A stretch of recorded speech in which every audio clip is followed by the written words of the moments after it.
From Law Nation Studios in Dallas, Texas. Yours truly, Law to the Nation, baby.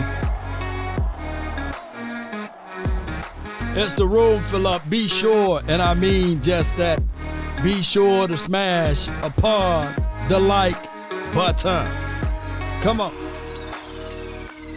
Mama said there'll be days just like this. The Cowboys 2023 NFL Draft Day 2 reactions, plus more from yours truly. Let's continue to grind and shine, baby. Yup. Ain't no party like a cowboy party. But what about a draft day groove? Come on, man. Shame on you. And you. And you. Come on.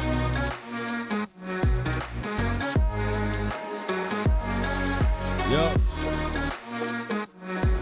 Do me a huge, and I mean just that, a huge favor. Smash the like button. Let the friend or neighbor know where to go. Come on.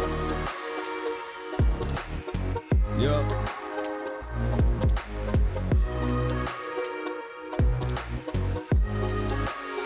5, 4, 3, 2, and 1.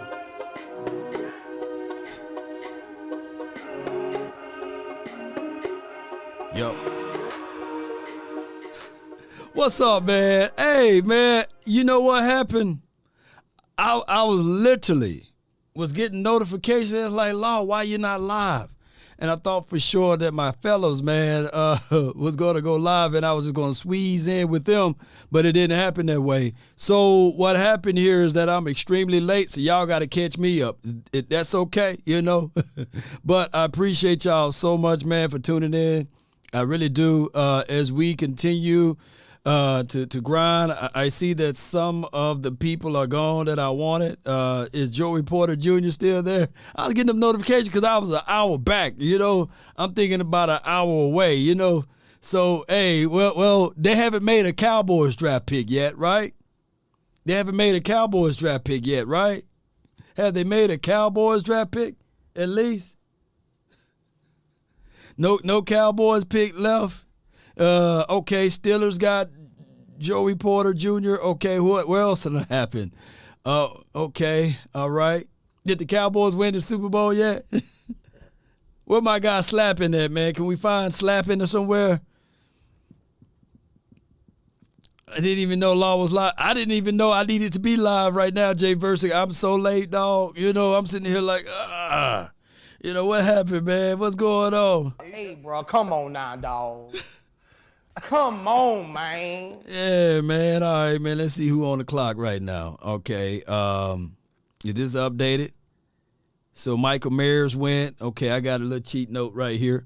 Sam Laporta gone. Okay, all of these tight ends gone. Will Levis is gone. Joey Porter, God, dog, you know. FBI, open up! Life like this, I wish raindrops would fall. So Chargers on the clock. How often this thing is behind? Okay. Seattle's best fit. Okay. All right, cool. I ain't missed too much, didn't I? Appreciate y'all so much, man. We gonna have a good time. Drew Sanders will be the pick. Is he still available? Thank y'all so much for tuning in. Yeah, man, it was sacrifice. Don't give up. No doubt, baby. Everything will be all right on any given Sunday. Yeah. Depend on you. Come on. If you win or lose, Slapping, man, where you at? you know you got to pay some dues To live on Monday. Yeah. Y'all sing that song with my guy, you know, Uncle Charles. We hope all is well with him and these sorts of things. Haven't heard from him in a minute, so prayers out to Uncle Charles. Hope all is well. All right, so as we get these things together, Rams pick is in. Where my guy Slapping at? I know I'm late, Slapping, but dog, man, where you at, dog? Where you at? I need your help, man. You hoodwinked me a little bit You did. So Michael Mayer is a Raiders. L.A. Ram pick is in. Go draft Steve Avila. Steve Avila got drafted. Sam Jordan. All right now. All right. Nobody catfish me now. Nobody catfish me. I'm going to put my serious hat on right now, so don't catfish your brother over here. Appreciate y'all, man. I was listening to Steve Avila before we went live here, and basically I kind of posted on my Twitter. Probably Mozzie Smith from Michigan. A lot of my game is inside zone, and his is run stopping. So our game sort of clashed there. Yeah. It was a very, very, very good battle between us two. He got me sometimes, I got him sometimes. But, during that game, I kind of had to make an adjustment with what I was doing, because he showed me something that I could have taken advantage of, and I ended up, doing so. So it was awesome, to analyze that. Probably. So that's basically Steve Avila. He was saying, so Avila still is out there. Okay, great. So what we can do here is, he said that basically, I'm paraphrasing, that Mozzie was his most difficult opponent that he faced while in college. And we know how that goes, right? You want, to see him again. So why not be on the same team? You go up against him every day. Iron sharpen iron, steel sharpen steels. I think that goes a long way, too. We heard earlier today about, Mozzie had his press conference. Y'all let me know if y'all like the kid, the way he speak, the way he handled himself. I think that goes a long way, too, right? Let's not dismiss that. That goes somewhere down the line of, hey, that's a good guy. Avila or Washington? Are you talking about Darnell Washington? Yeah, I would lean on Avila over Darnell. I think that we can do something. Need to move up. I don't think they will, Sanjay. I don't think they will. It's solo dolo time, baby. It won't be me and Big Game James and Boss Cowboy and the OC and whoever it may else be. So it's just going to be me by myself. So Avila is gone. What team he went to? What team he went to? He went to the damn LA Rams. Okay, all right, cool. So he's gone. So that cancels out that logic right there. I'm behind, so y'all bear with me till I catch up and look how far we got into the 58 pick. Ooh. That's crazy. All right, let's see. Because he goes vertical, because he's the modern tight end that Jerry talked about specifically on the bus and said, I want a Kelsey type. The closest thing to a Kelsey type that's available right now and probably coming into this draft were Musgrave and Kincaid. And while he's not complete, while he's not the blocker that you want him to be, he does have the size to fill into it. Lunda Wells has shown he can coach blocking into guys. Yeah, we talked so, about I mean, if that. that's a projection and you're talking about back end of the second, I think they would be interested. No doubt. All right, so they're talking about the tight end. I wouldn't – they said Seattle's best fit. They went and got who did they just drafted? Okay, did they draft Cam Smith? Osiris? Come on, where my guy at, man? It's not fun anymore without you slapping, man. You got me last go around, but come on, man. All right, so did they get Cam Smith? They got Jalen Hyatt. It's going to be one of those type of shows. Seahawks went and got Derek Hall. That ain't bad for them. All right, so I've got to get my board and stuff together, man. Appreciate y'all, man. So he went and got Derek Hall. All right, so basically this is an edge rusher, and they needed that. They needed someone that can get off onto the edge. And basically when you think about a guy that could roam all the way around and play in this particular situation, far as shooting through the A-gaps, play on the edge, get around, can give you some space on the perimeter there, I wouldn't be mad at it at all for them. So this means that something else is down the line for us, man. How did y'all like Derek Hall? All right, the coach traded picks to the Falcons. This is real live ammunition right here. Is that okay? Bear with me, y'all. Appreciate y'all so much for tuning in. Appreciate y'all. Let me get my room all set up. We have one of those in Williams already. This is from Brad. Appreciate you. Sarat, thank you. Thank you so much for jumping in. Appreciate everybody. Do me a huge favor. As the room fill up, be sure to smash upon the like button. Hit that like button. Cowboys sitting on their hands. Well, with their philosophy right now, remember what I said when I said this right here. As I'm figuring this thing out. Give me 1 second. Here you go, right here. I'm way down here. Okay, great. On the clock. Okay. Remember what I said right here. Where are you? I'm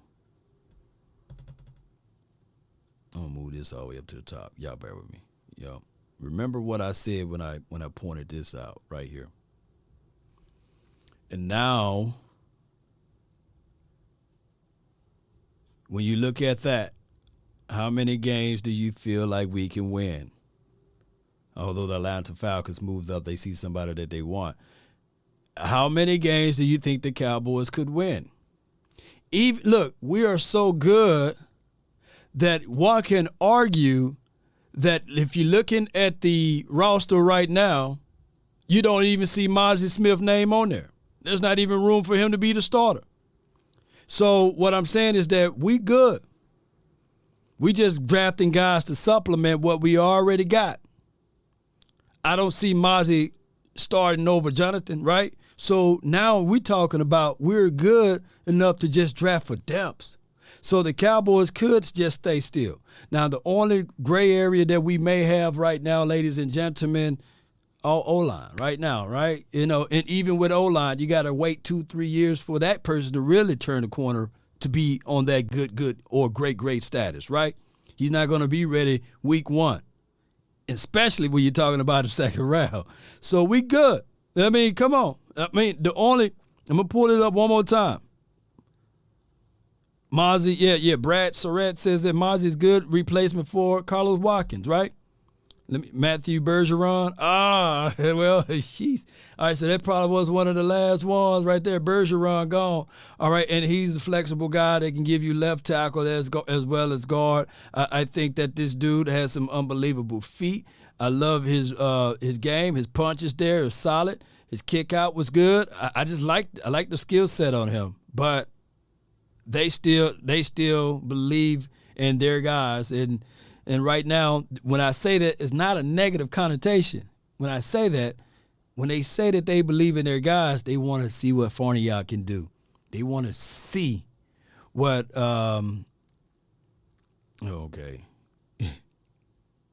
want to see what all their guys can do. Before Chad, I keep calling him Chad Chuma Edoga. Matt, appreciate you, Sanjay says McCarthy wasn't happy at the press conference after the first round pick. He needs to beat his chest and get his offensive players. If I'm on a sinking ship, I'm going out swinging.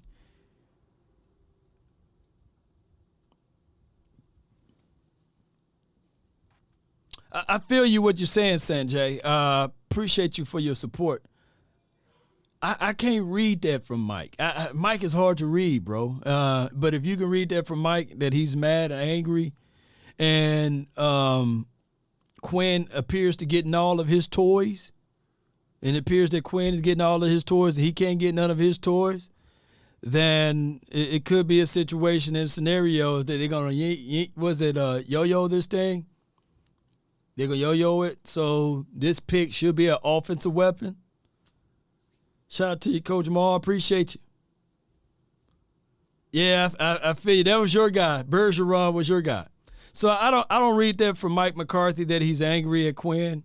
I just look at it like this. When Mike McCarthy actually lifted up that Lombardi trophy, he did have Big Cullen Jenkins inside as well as B.J. Raji, right? And one of the things that even John Machota said that when Coach Mike McCarthy got aboard here, he said they want to get bigger, faster, stronger, right? And we did all of those things, bigger, faster, stronger. You got no audio? Can y'all hear me at all? Shout out to you, Sadiq. Appreciate you. Can y'all hear me? We gonna stay put, baby. Okay, great. All right, so Matt, maybe you have to log out, come back in. The audio should work for you. All right, Brandeis says, I hope people give Mozzie a chance. He can be that beast. Yeah, yep. I think he can. Let me see if I got it right here. Y'all bear with me. This is from my show earlier. Boom. And let me go right here. Put some Mozzies. Yeah. They talk about a lot of things. Best available right now are your Mel Kiper's best availables right now. Let me see if I can pull this up. I think that, with the Mozzie pick, it goes back to the identity that we're looking for. Core. We've been talking about core, interior. Can we help out the interior? He may not be the sexy pick for you, but he is that right pick for you. You guys remember when we were saying and talking about that. All right, so far as the best availables right now, because Matthew Bergeron is gone and the Carolina Panthers pick is in right now, and New Orleans Saints is on the clock. We at pick number 40 now. Y'all let me know who Carolina Panthers is going to pick up. But far as from what I can see here, appreciate you guys. I'll be building the plane while it's in the air, so bear with me. Boom. Okay, and then we're going to have this right here showing the best available from Kiper's point of view. He says Keon White, Brian Branch, Trenton Simpson, Drew Sanders, Darnell Washington. Those are the best available now that's here and available that you can pick up and pull up on your team if all is said and done. All right, so the pick is in. Who did they go with, baby? Who did they go with? And Lil Mozzie Vert. Damn. How many weapons can Quinn receive? I don't know, man. Here's my thoughts with Quinn. Here's my thoughts.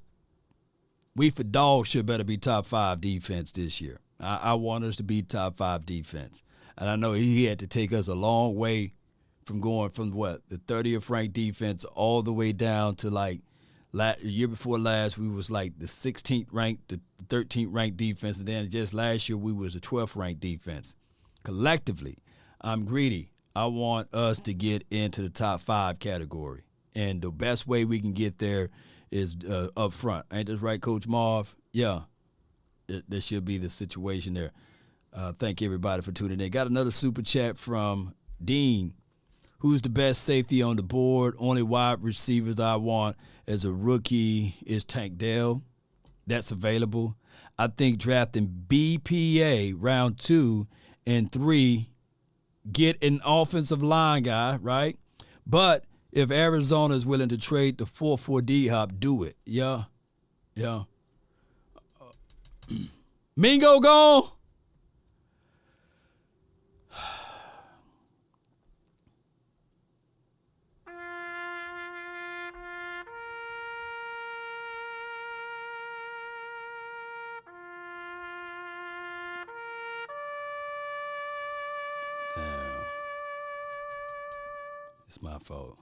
It's my fault. I shouldn't have shown not one single thread of Mingo tape. I shouldn't have did this. I believe when we started doing this, Mingo was like 4th round, right? A lot of people was like, man, he's 4th round. Then 3rd round. And now this dude is the 2nd round. Damn. I really like Mingo, man. My Mississippi brother. And he gone. And I'm going to tell y'all, man, I'm going to tell y'all, at the end of the day. I ain't mad at you. I ain't mad at you. I ain't mad at you. I ain't mad at you, bro. I ain't mad at you. To the doggone Panthers at that. All right, so he said, somebody said, look slow to me. That's 4-4, baby. short area quickness. The thing is, when you see him get in front, you rarely see him get caught. That's the way that I look at speed. Like, did he get caught from behind? Pause. Do he get a situation to get separation? Yes. And he's physical enough. He's 6'2.5", 225. We talk about Mozzie's strength, right? Mozzie's strength. We talk about Mozzie's strength. Well, he bench pressed 225 22 times for a wide receiver. All right, so the cards are on the clock, and the pick is in for the Saints. Hyatt going to the Saints. Come on, Isaiah. Okay. Foster. He's gone? Okay. Man, where y'all think we going to go at, though, man? Where y'all think we going to go at? Oh, and be sure, in the description box, in the description box, click on that link to get your name entered in for the giveaway brought to you by Power Hands. Yes, indeed. Power Hands, we working on some phenomenal stuff with them, and I can't wait to uncover it once the season starts. But Power Hands, click the link, man. We're giving away Power Hands products. I want at this point we still have my guy. Is he still available? I don't want to jinx it. I ain't gonna tell y'all who I want. I don't want to jinx myself. You know, that's what I'm gonna do. I'm not gonna say Charbonnet. I'm not gonna say Drew Sanders. Oh, I'm jinxing myself. You know. Shout out to you, James Brown. You know. Yes, indeed. Dean, what's good with you? He says, who's the best safety out there? Safety's like flavors of ice cream. There's no one particular best safety. Like Branch, he's safety / inside guy. You can look at him as your nickel corner or what have you, or he can be your straight up free. I like J.L. Skinner. I really like what he brings to the table. I think that he got something that people can sit back and say, yeah, he's pretty one of those guys that he put. I like Trey Dean. I like Sidney Brown. Sidney Brown is a really good safety. So the list goes on and on, man. It's pretty good safeties out there, man. If you open to going that route, but the Cowboys, in my opinion, when you think about it, you know, they are pretty much covered in safety. They pretty much got good situations. 2 or 3 years ago, maybe 4 years ago, at best, you can say, shoot, Cowboys need to really look into those safeties or what have you. But right now, man, we did a great job as it relates to their safety looks for right now. So we're good. We're good. So Isaiah Fauski, he's gone to the Saints. That's good for us. We don't need some of the good players falling right down to us.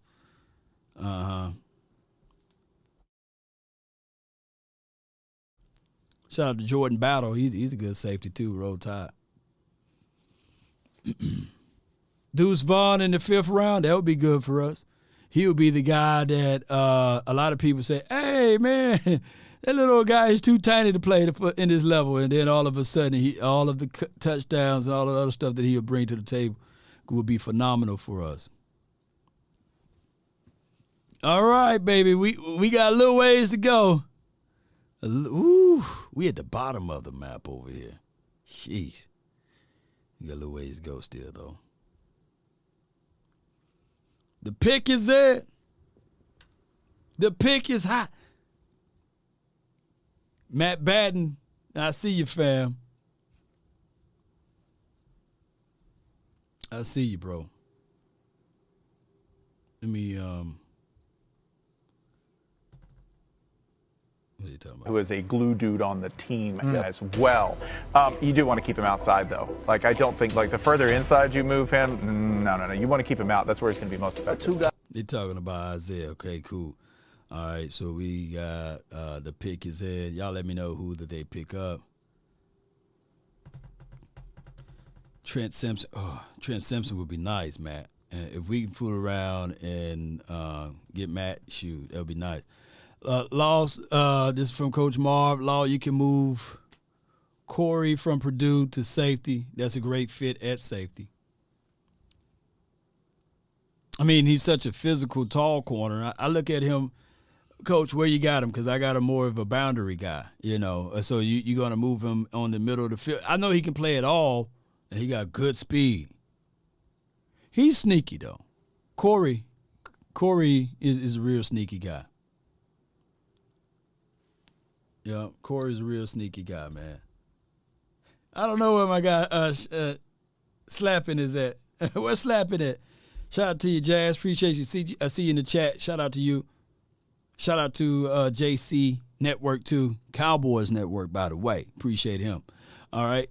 Appreciate everybody for tuning in. Do me a huge favor. Tell that like button to lean forward just a little bit. Don't tell it to lean forward too much. But right there. Slap that like button for your boy, Yeah. Slap it for me. Baby. Yup.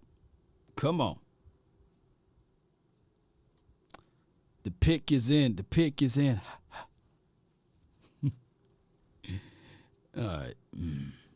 Brian Branch, Darnell Washington, UGA. Okay. Who did they get, y'all? Y'all let me know. Y'all can spoil it for me. Rashid Rice is one of the guys to look for. Yeah, he's been working out. He's been working out with Dak Prescott. Yes, indeed. Corey will be a hell of a free safety. This is from Coach Marv. Let's not sleep on Izzy, though. Let's not sleep on Izzy at that spot. I would love to see Izzy take over and be that guy, although BJ Ojulari, that's who they pick up. Ojulari. The Ojularis are coming. The Ojularis, those names. Let's see what let me sneak in and see what they talking about. There in New Orleans, is he going to play stand-up linebacker? I don't know that that's the best spot to put him. Yeah, and you guys talked about how quickly he gets off the line. That's what I wrote. He wins with power, and it's more speed to power. He's not super bendy. He's just persistent. He's persistent when he wants to be. He's just persistent when he's on his pursuit to the quarterback. He actually gave Matthew Bergeron a little bit of a hard time, just with that power that he plays with. He has some closing speed. You mentioned the lateral quickness not being something that was super great, but I think he can improve on his run defense and consistently capturing the edge. But the power is real, and the ability to get to the quarterback, 25 career sacks, is nothing to sleep at in that division. Yeah. The Cardinals have put their pick in here at 41, so they finally have a chance to pick since they were on the clock at number 6. This should be a good time overall. for Brian Branch to go off the board. They selected Paris Johnson Jr. there. You get their needs? Yeah, their needs are D-line, O-line, and DB. I can't wait for our time. This could be your massive tackle from Ohio State. You think right? Jones here? Yeah. Yeah. This could be. That seems like they're always one of those They teams. pair him with Paris Johnson. They take both Buckeye tackles. Very well could. That'd be fun. And their quarterback is. How's he going to see? That's why I'm a little. That's a good question. Skeptical, yeah. That's a good point. Could this be an edge rusher? BJ Ojulari? You don't think I bet your defensive head coach wants a pick? Nah, he's going to be. He's going to. They behind it like me. Okay, so it is BJ Ojulari. Okay, so he's the guy. All right, so yes, he's pretty fast and he's pretty good. Shout out to LSU product. So at 248, 6'2", he can bend around that corner, and then he got hand placement. You know when you're an edge rusher, when you know what to do with your hands, right? So when you look at it from that aspect of it, I did like his tape. I did like what he could do for us, but at this point in time, we got edge rushers that we need to see more of. So shout out to BJ. We don't play the Green Bay Packers this year. We don't play them this year, but the Cards. We don't play the Cards this year, don't we?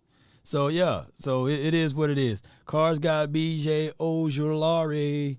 All right, so I think that what happened, Boss did the same thing that I did.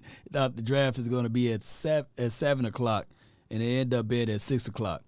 Law, I'll take Trenton Simpson. This is from my guy, Coach Marv. Oh yeah. And I know people talk about Trent Simpson, big boom or bust guy. Like either he gonna be the boom, and I get it, right? But like my guy Sanjay just said, how we going to allow Dan Quinn get all of his toys. And Mike McCarthy get no toys, you know. So the Green Bay went with Luke Musgrave, okay. So he's gone, okay, to Green Bay. Woo, that thing moving now. That thing moving, they got a mind that it moves now, baby. Yes, indeed. Musgrave to the Green Bay Packers. So he's a guy that's charted pretty good on a lot of respects for his game and his play. If you like what you've seen out of Dalton Kincaid, you can say shades of that too. So he brings you that.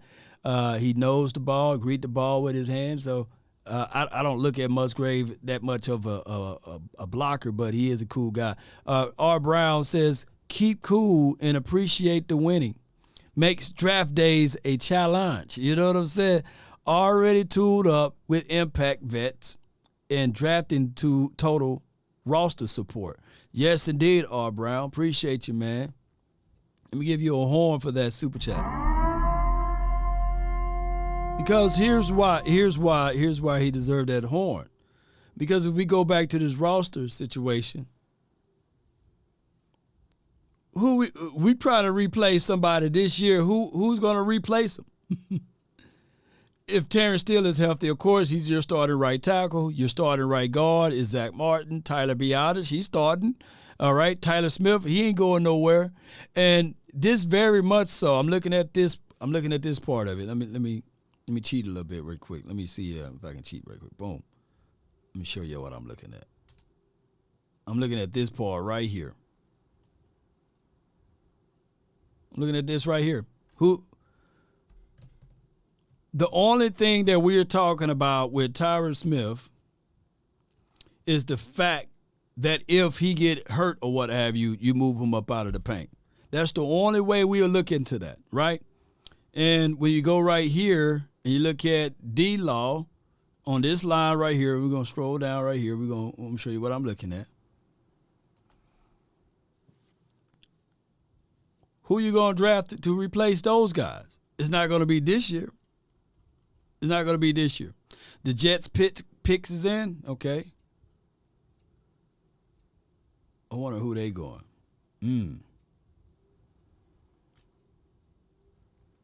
Cowboys projected. So y'all see how this thing goes, man. It's going to be a unique process because we did such a great job in the free agency that it's hard to find someone to replace any of these guys.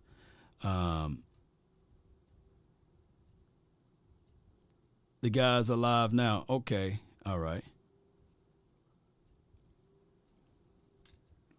We double live. Well, it's all good. It's all good. We still live. We still good. Tipman. Did Tipman go? Did he go to? Let me cheat a little bit. See office for details. They on commercial.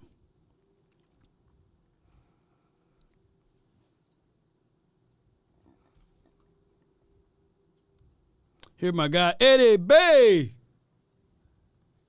Eddie B's, man. It's a good restaurant, you know. But he says, Law, don't we need to replace Mint for Van Der Esch? Also, what about another cover corner or safety? Thoughts, sir. Great job. Great observation here. If you do try to replace, now I know draft's supposed to be for the future, not now. Now supposed to be free agency and things like that. But since the bulk of the free agency era is pretty much gone from the front end, of course we have the back end free agency. Yes, we do need to replace Luke Van Der Esch, Leighton Van Der Esch. I was about to say Luke Van Der Esch. But here's the thing with Van Der Esch, he got a 2-year contract. The Cowboys don't like him. They love him. And I think that he's going to be here, especially you're going to see a better Van Der Esch organically. If the front four do their job, you see a better Van Der Esch, right? But, yeah, you should draft to replace him. All right, so the other guys, cover corner, yes, we know that Gilly is a bridge to whoever. And I think that Bland, in my opinion, if he did such a wonderful job inside the nickel, two-way goals are not easy to do. It's hard. So, that could be an area right there.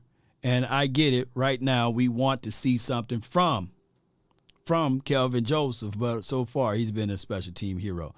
All right, so the pick is in. Let's go. Wait a minute. The Jets back on the clock. So, yeah, Joe Tipman, he went to go block for Aaron, and we play those guys this year. He went to go block for Aaron Rodgers. So 6'6", 313. Joe Tipman, I had him good. Had him up there, and he went right in the second round, right where he's supposed to be at. So we'll find out what he's gonna do for the Jets. Jets, Jets. We'll see what he's gonna do for those boys. All right, so the Colts are back on the clock. Right here, right now. That at 26, that we might not get this opportunity. It's all going back to Joe Tipman. It's all going back to maybe when you're at the bottom of the board, you have to think about a round early. Because it's very, very clear that they're going to be now. Hey, listen, Schoonmaker from Michigan.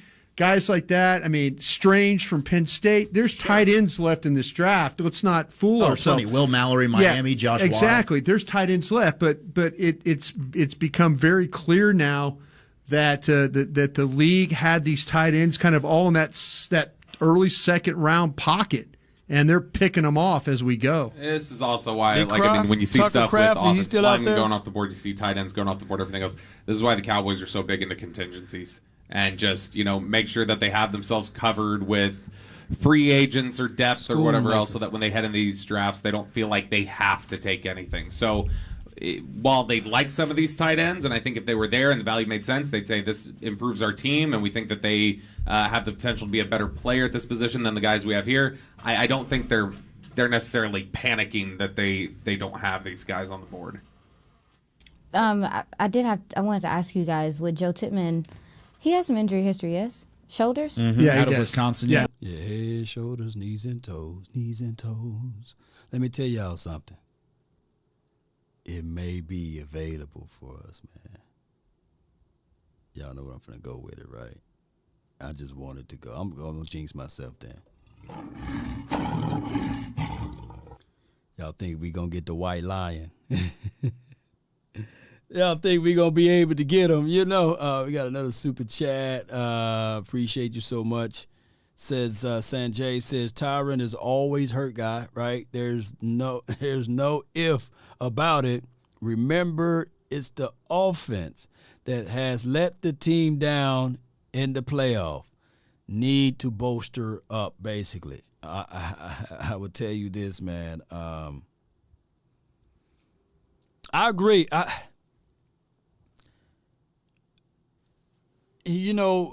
likely to say I don't agree, but at this point, I would say yes. But can we put a placeholder on that, Sanjay? Because here's my thoughts about this, and I got to tell you this, man. What if I told you that? What if it was philosophy? What if it was a percentage of scheme that's been the issue?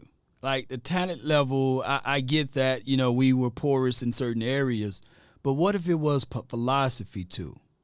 But granted, the offensive line, Tyron Smith being hurt, that is truth. I can't find no way to argue around that, right?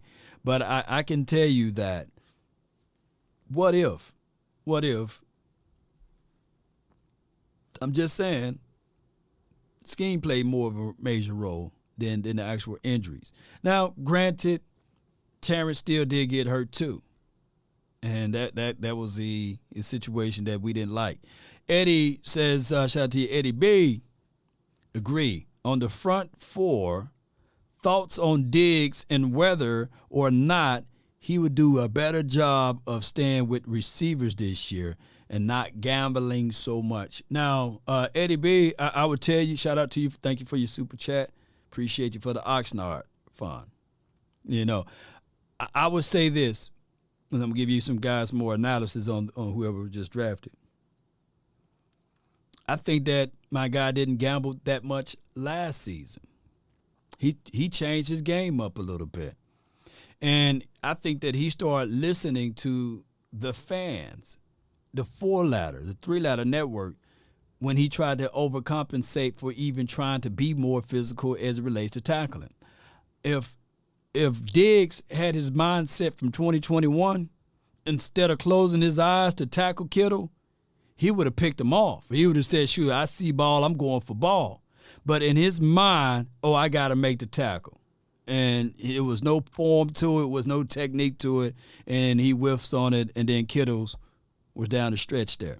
So I just want Trayvon Diggs to play his game, and whoever the safety over the top, if he can just trust him to be where he's supposed to be at, let him do that. But great observation, though. Great observation. Appreciate you so much. The Lions trying to shop Swift now. Oh, okay. Swift. Okay. Appreciate all of you all for tuning in. Appreciate you guys so much. Brian Branch off the board. Who drafted Brian Branch? Where did he go to, man?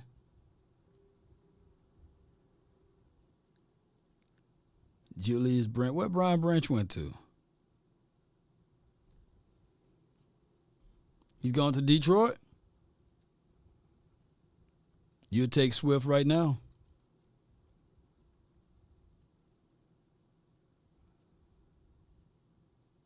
Where is he going to?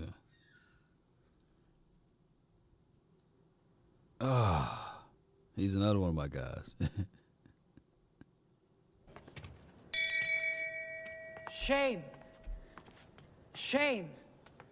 They don't know what to do with the picks they got. They didn't even need them, All right, cool. We're getting closer, baby. Just to get close to you. Pick. All right, them damn Lions. They don't know what to do with them. All right, come on. All right, so secretly I was rooting for them. But all right, so let's go get that white lion everybody was talking about. Somebody was saying, "No, call him the white tiger." All right. The Patriots got Keon Wright. Okay, good. He was one of the guys that was it best player available? So 2 of those guys gone. So with that being said, we got still Trenton Simpson, Drew Sanders, as well as Darnell Washington. I'll still go crazy if we go get Darnell right now. You know what I mean? How y'all feeling about that? Wait a minute. Who did the Lions get? They went and got. Let me make sure y'all ain't catfishing me. Y'all ain't slapping me. The Lions went and got Brian Branch, according to the chat. I trust y'all, man. Y'all some good people in the chat, man. I know y'all ain't going to do me like you did last night. Yeah, y'all ain't going to do me like y'all did last night. Tank Dale is a dog very fast. Yeah, I like Tank Dale. I like Tank. Nothing yet. Okay, well, they must slow draw with it. Slow draw McGraw. You know what I'm saying? Let's peep into what these people are saying over here. Appreciate everybody for tuning in. The name is Law Nation. Do me a huge favor. Hit that like button. Watch them take Henley here. Where does Brian? Stop it, Brian. Why would you say that? No, don't take Henley. I'm just talking about taking a football player. That's what I'm talking about. Well, if they want to take a football player, you take John Michael Schmitz. How about Hendon Hooker? Does quarterback make sense here? Goff was really good last year. Yes, but their yeah, offense is their offense. Yeah, but you can give play Hooker a redshirt year. Yeah, but you get him a redshirt year. You don't have to play him. Tell you, if Hendon Hooker keeps sliding, you consider him at 58. I wouldn't mind it if I think the about pause in the room means it's. I wouldn't mind. I don't think he'd make it in the third. I don't think he's like. I honestly don't think of him as like any sort of replacement. He's not coming here to. No, not at all. But to me, it's like if you can have him here as insurance and build up value, and you want to flip him later, I'd be fine. I mean, he's not even going to be ready for football activities till September. No. He's not playing for you next year. As just a piece to have here on your roster, I wouldn't hate it. I think Bobby is all over that because you're not you're not replacing Dak Prescott with Hendon Hooker. That is not the conversation. Not at all. The conversation is just adding depth to your quarterback room, which you want to do anyway. I don't believe Hendon Hooker will ever be on the same tier as what Dak is at his peak. Agreed. I just don't think that'll happen. But I mean, if you want to have him here and keep it, the Patriots made a whole career out of that while they had Tom Brady, was bringing people in there like Jimmy Garoppolo and Billy Volek and whoever else they would always bring in there, Brian Hoyer, and they would always flip guys and get draft capital back for it. So I mean, if he's sitting there, I mean, I personally don't want to deal with the drama. Let me pause him right quick. You can't do that in Dallas, man. Whole different type of philosophies. Okay, my guy, slap it, baby. All right, so I'm gonna get you set up, man. So the cornerback Julius, Martin, Jatavius Martin went to. Let me get my guy set up, man. Slapping his back, baby. This is a slapping king. Are you not entertained? Slapping king. Are you not entertained? Are you not entertained? My guy slapping, baby. Y'all put your hands together for slapping, dog. I want me some glory hole. Yes, indeed. Jerry, hold on, man. It's not 12 o'clock yet, man. Come on. All right, so he's already – look, this dude is in the future for real, man. The doggone New England still on the clock, and he's already – slapping right now is 9 for – like he's – how many draft picks have happened so far? You only dropped the bag on one of them, and it was the Cowboys, man. I knew what you were trying to do to me, man. They pulled it from you, you know. So he went into the wrong metaverse, you know. But appreciate you, man, slapping. I thank you so much, man. Let me set my guy slapping up over here. I gotta have I'm gonna have the whole merch gear for slapping, man. While I'm doing that, y'all listen to these people. Did he cut his hair? Am I tripping? Didn't he just have hair? I think he's always had it like that. I don't. No, it was a little bit longer. I'm writing him down as a safety. I don't care what you guys say. I did it too. You're but bleeping wrong. He's a cornerback. So okay, here's the thing about Brian Branch, though. Where was he on your board? Was he your highest player remaining? Oh yeah, he's absolutely. my highest player. 23rd on my board. I had Brian he was Branch 23rd on mine. I had him a lot higher. I really like Brian Branch. I had him at 10. I had him in the top 10. And he was the one guy I missed out of my top 10. But the thing about Brian Branch that I think he can play literally anywhere in your secondary, and he's going to be a baller. He did it at Alabama. He was all over the place. He played in the box. He played in the slot. He played over the top. Anywhere he was productive. So I really liked his versatility overall. This, to me, is the best value pick so far of the draft. After you could argue they had the worst value pick in the first round of the draft with going and getting Jack Campbell at pick number 18. You could argue that. They had the worst value pick in the first round of the draft. I really like Jack Campbell at pick number 18. You could argue that. They had the worst at 45. Yeah, one thing I think he does really well is playing closer to the line of scrimmage. He is not afraid to come up and tackle, be physical, and that's why I do look at him as a strong. At the same time. That's why I look at him as a strong safety, type situation. But with him, when you talk about the Lions, man, like, one thing they have to improve on is their run defense, and this dude is going to help you set the tone. You don't want your corners having to come up and tackle like that, but if you want him to come down as a safety or whatever and set the tone, he can do that early for them. So I like him. I like the pick for them. The instincts, IQ, and technique, it's all plus to. Yes, indeed. Yeah, he will come down the field. He will get out there. All right, so the Bucs is moving up. Appreciate you slapping. This message is brought to you by slapping. Yes, indeed. The Bucs are moving up. All right, baby. We tapped into the what we call this, the metaverse, man. We tapped into it, man. All right, appreciate you slapping. The Bucs are moving up. Appreciate you. Sanjay Slappy. He says, Slappy, tell Mike McCarthy to fight for his job. Don't go out like a punk. Big Mike. Fight for your job, baby. Fight for every ground that you stand on. And if you're on the grass, fight for every blade of grass, Big Mike. Don't let Quinn take your job, Big Mike. Slapping is in the building, man. Oh, man, he is universal known, man, as Cowboy slapping, All right, so Riggs. All right, so let me get back together. Okay. All right, so I got the cheat code now, slapping the cheat code. So we already know the Bucs are moving up, all right? And we got the Pittsburgh, we got Green Bay, we got Miami Dolphins. Hey, man, who the Los Angeles Chargers going to draft right quick, slapping, you know? Oh, man, slapping. As much as he give us good stuff, he also deliver us bad stuff, but it's equal. The rain falls on the just and the unjust. And Cody Mock, the man with no tape, he is gone to the Bucs. God dog, man. God dog, man.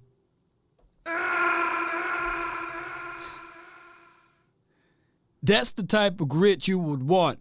According to PFF, their ranking and their board or what have you, you can literally argue that he is the best run blocking guy out there. So I don't know who's the Bucs running back, but they're going to find a hole for him. The man got no teeth. He got nothing to lose. So that is what it is. And the Patriots got Keon White. Of course, didn't I already go over that? Yeah, we already went over Keon White. So that's just what it is, man. If you don't like that type of attitude for your, dare I say, guard, man. You stupid. You got to like that one, man. You got to like him. He's a mauler, right? Just don't give him any corn to eat. He can't eat no corn or no apple.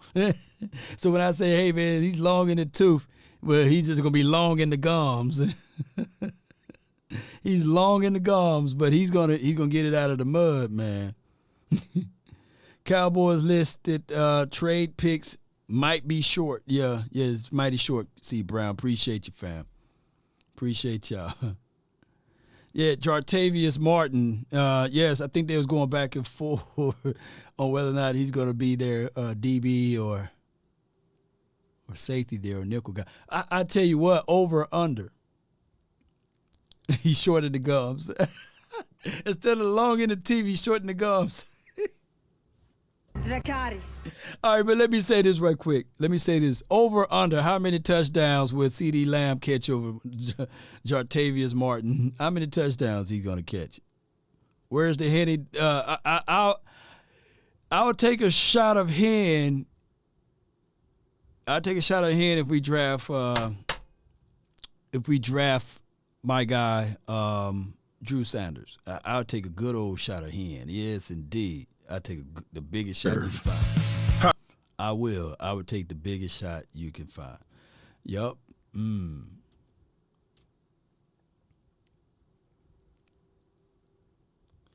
CD got 12 touchdowns. See if I can do something right quick. I didn't know those boys. We're literally live. We're literally live on also the Final Word crew. So what I'm going to do here, I don't know if I can do this, but I'm going to tap into the multiverse, and we're going to be in on both sides. If I could do this would be the first it's ever done before, because we are live over there. So let me check on the kitchen right quick. Hold on, y'all, right quick. Hold on. Boy, we going to check on this kitchen right quick. It's going to be tight if I can't. If the system allows me to do this, then it's going to be dope. Hold on. Y'all bear with me. Hail Mary. Run quick, see. What do we have here now? Let me click on this right quick. Leave having a. It's still a commercial. Hold on. Y'all bear with me. I gotta pipe in to this soundboard right quick.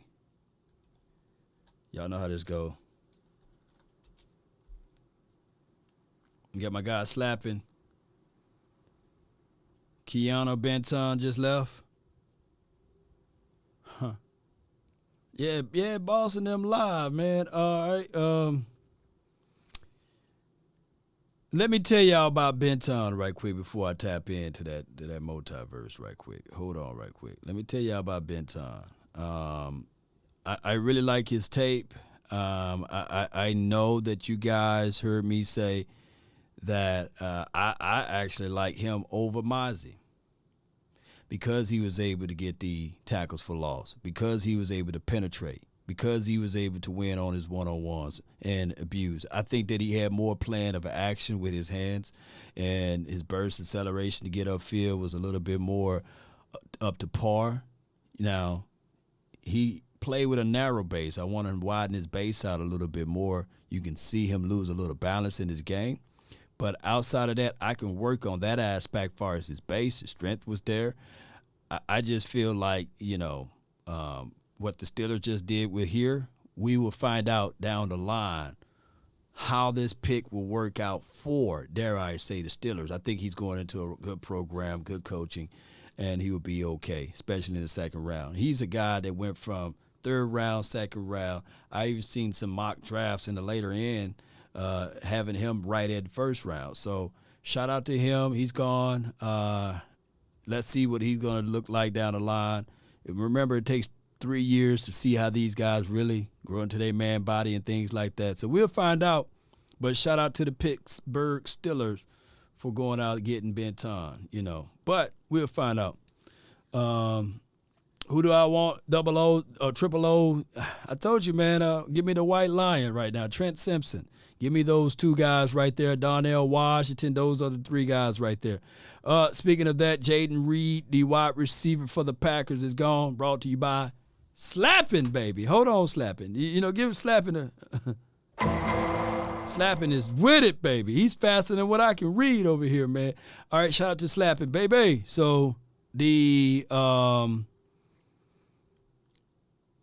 Bay Packers are on the clock. Y'all bear with me. Y'all bear with me while I set this up right quick. I got to go back into this thing. But shout out to y'all, man.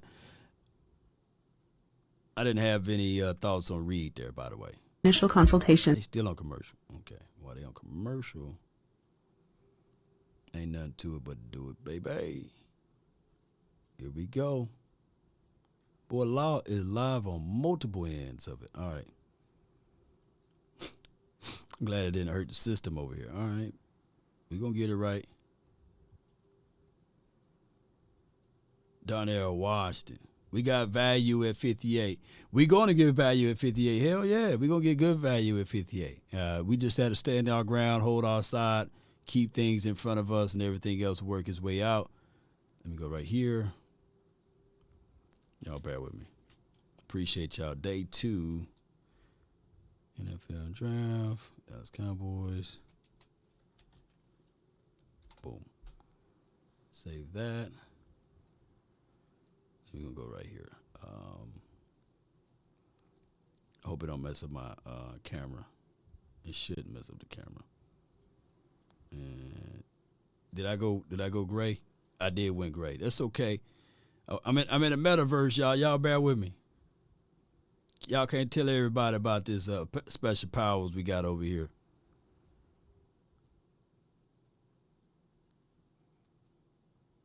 Yep.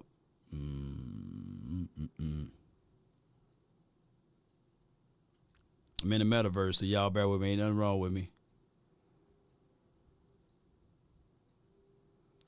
Yep. What done went off. You know what I mean? So right. There we go. Yeah. Can you hear me? I can hear you, Law. What's going on, big Not dog? much, man. I'll tell him I was in the metaverse, man. What's good? We love you, Law. Much love God to you bless. too, man. We love you, bro. What's good with Lead you, man? that. Yeah, man. I felt not to bring up the past, but I felt your emotion. I had to give Keystone his thought on that.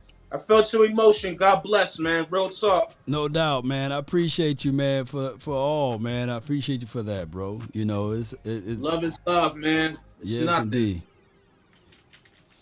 So, are y'all happy so far, man? How y'all living over there, man? I'm Detroit feeling all right. is living good. I'm living all right, Law. The thing that I'm kind of low-key tripping about a little bit is to just kind of see that my Maulers done left. Yep. So, and the only thing about that is with the Maulers being gone, right. It's one of them things that, the vision of getting that Ron Leary replacement is getting sleeker and sleeker and slimmer and slimmer as time goes by. So the good thing is that Osiris look like he's super falling right now, and hopefully he can fall right in on our lap. Just so. That's his weight. No doubt. No doubt. So They Osiris tripping on his weight. That's all that is. They know he got the talent. They tripping on his weight. Right. So what you feeling about then, far as that then? Well, DeJuan Jones, obviously, is still somebody that is high on my list. No doubt.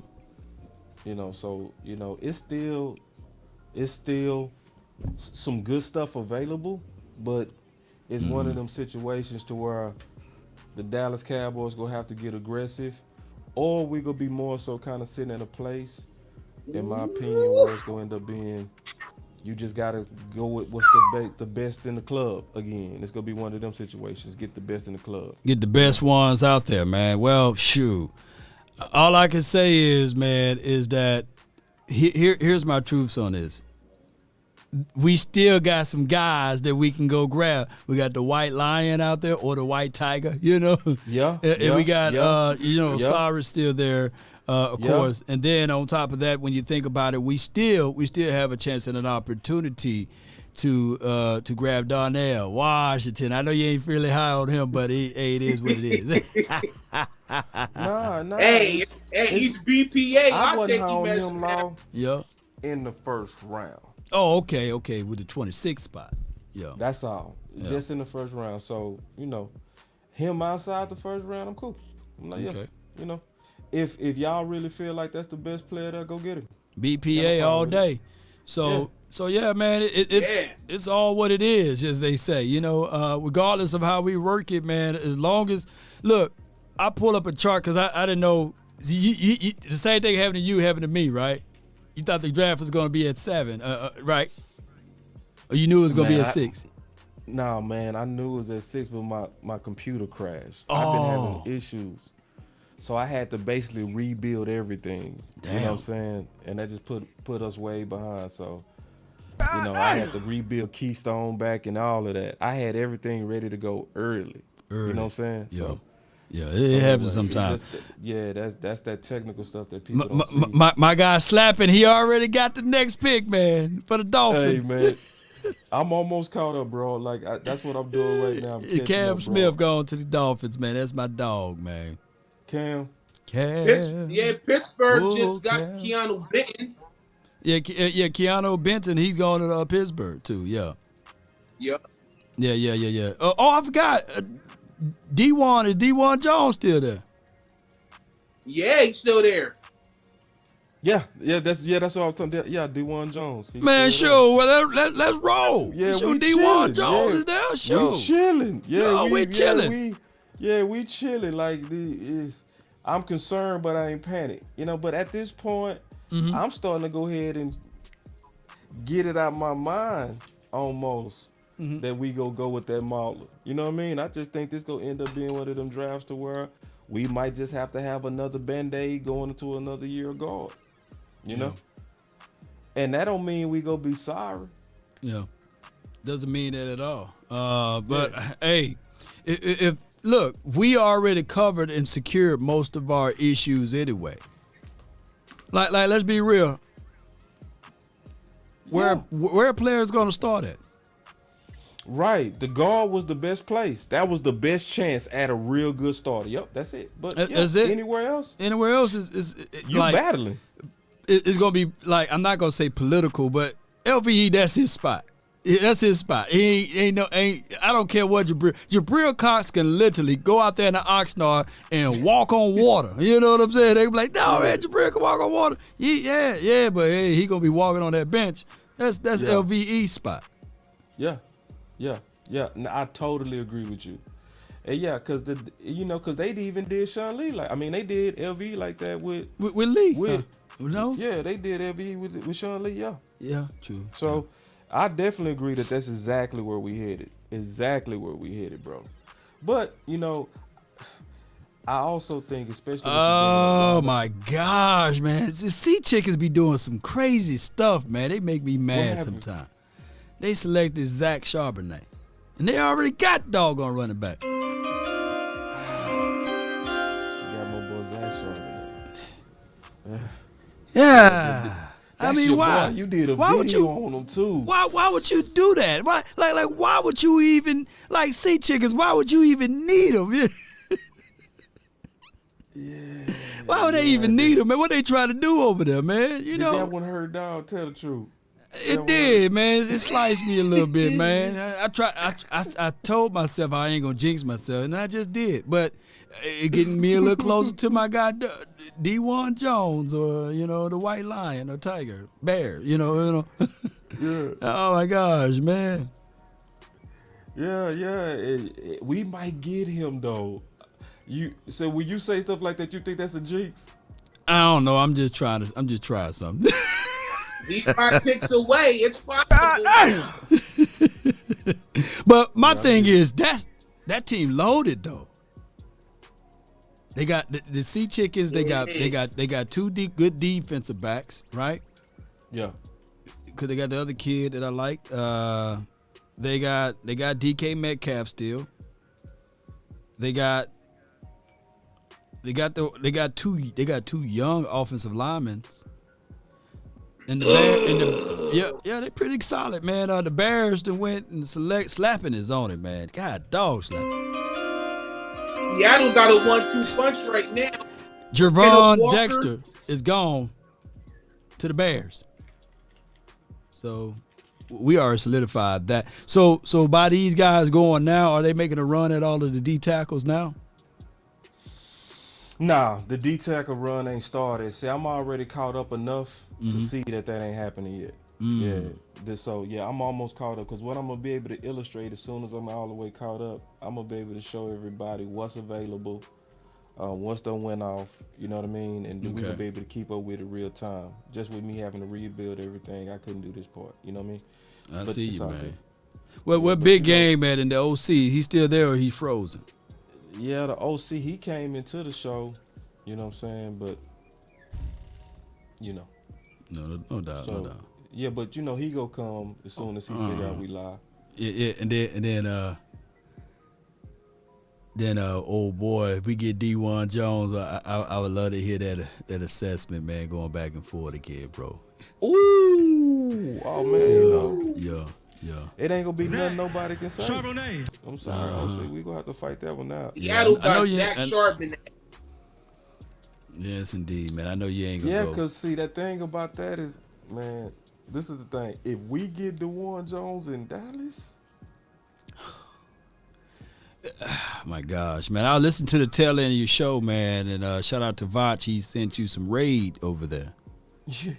And and then you went into the details of saying you and him agree about D1 Jones, and you gave a great assessment. And then I went back to listen to his assessment of it. Both of you guys, when I hear people come up with the same assessment without listening to each other, right? Yeah.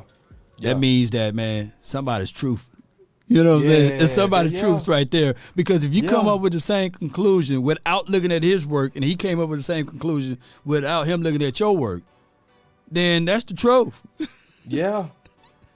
I'll lean on that more than the other part. That's that Mississippi wisdom right there, big dog. You know what I'm saying? Like, for real. And because I ain't never talked to Vach about that. You know what I mean? But it's one of those things. It's like, and I talked to the OC today. And we talked about it. I was like, we were just trying to break down. Right. Well, we accidentally discovered it's a reason why two people can look at the same person and see them totally different. Okay. So we were just kind of breaking it down, and we said we was going to talk about it today, so I'm glad you're actually bringing this up. No doubt. So what happened with the OC, right? And this is what I learned just talking about how he evaluated, how I evaluate. Okay. So what a OC evaluates, he doesn't really put a lot of valuation into the Senior Bowl at all. You know what I mean? Oh, okay. At all. And I get it because he like, bro, that's a week versus I'm going to look at the body of work. You know what I'm saying? So in his mind, he like, I don't put weight to where maybe others put weight. And I'm like, I can see that. You know what I mean? So when you look at me, who do put stock in the Senior Bowl and how do you perform with people of your equal, then I'm gonna give more weight to somebody that he go ignore. He could be like, you know what I mean? Yeah. And then another thing that we talked about on just how it is in terms of how two people can see the same prospect totally different is I also put a lot of weight one of my criteria is how do you play in big games. You know what I'm saying? Okay. So if you playing big in big games, that's a major criteria for me, you know?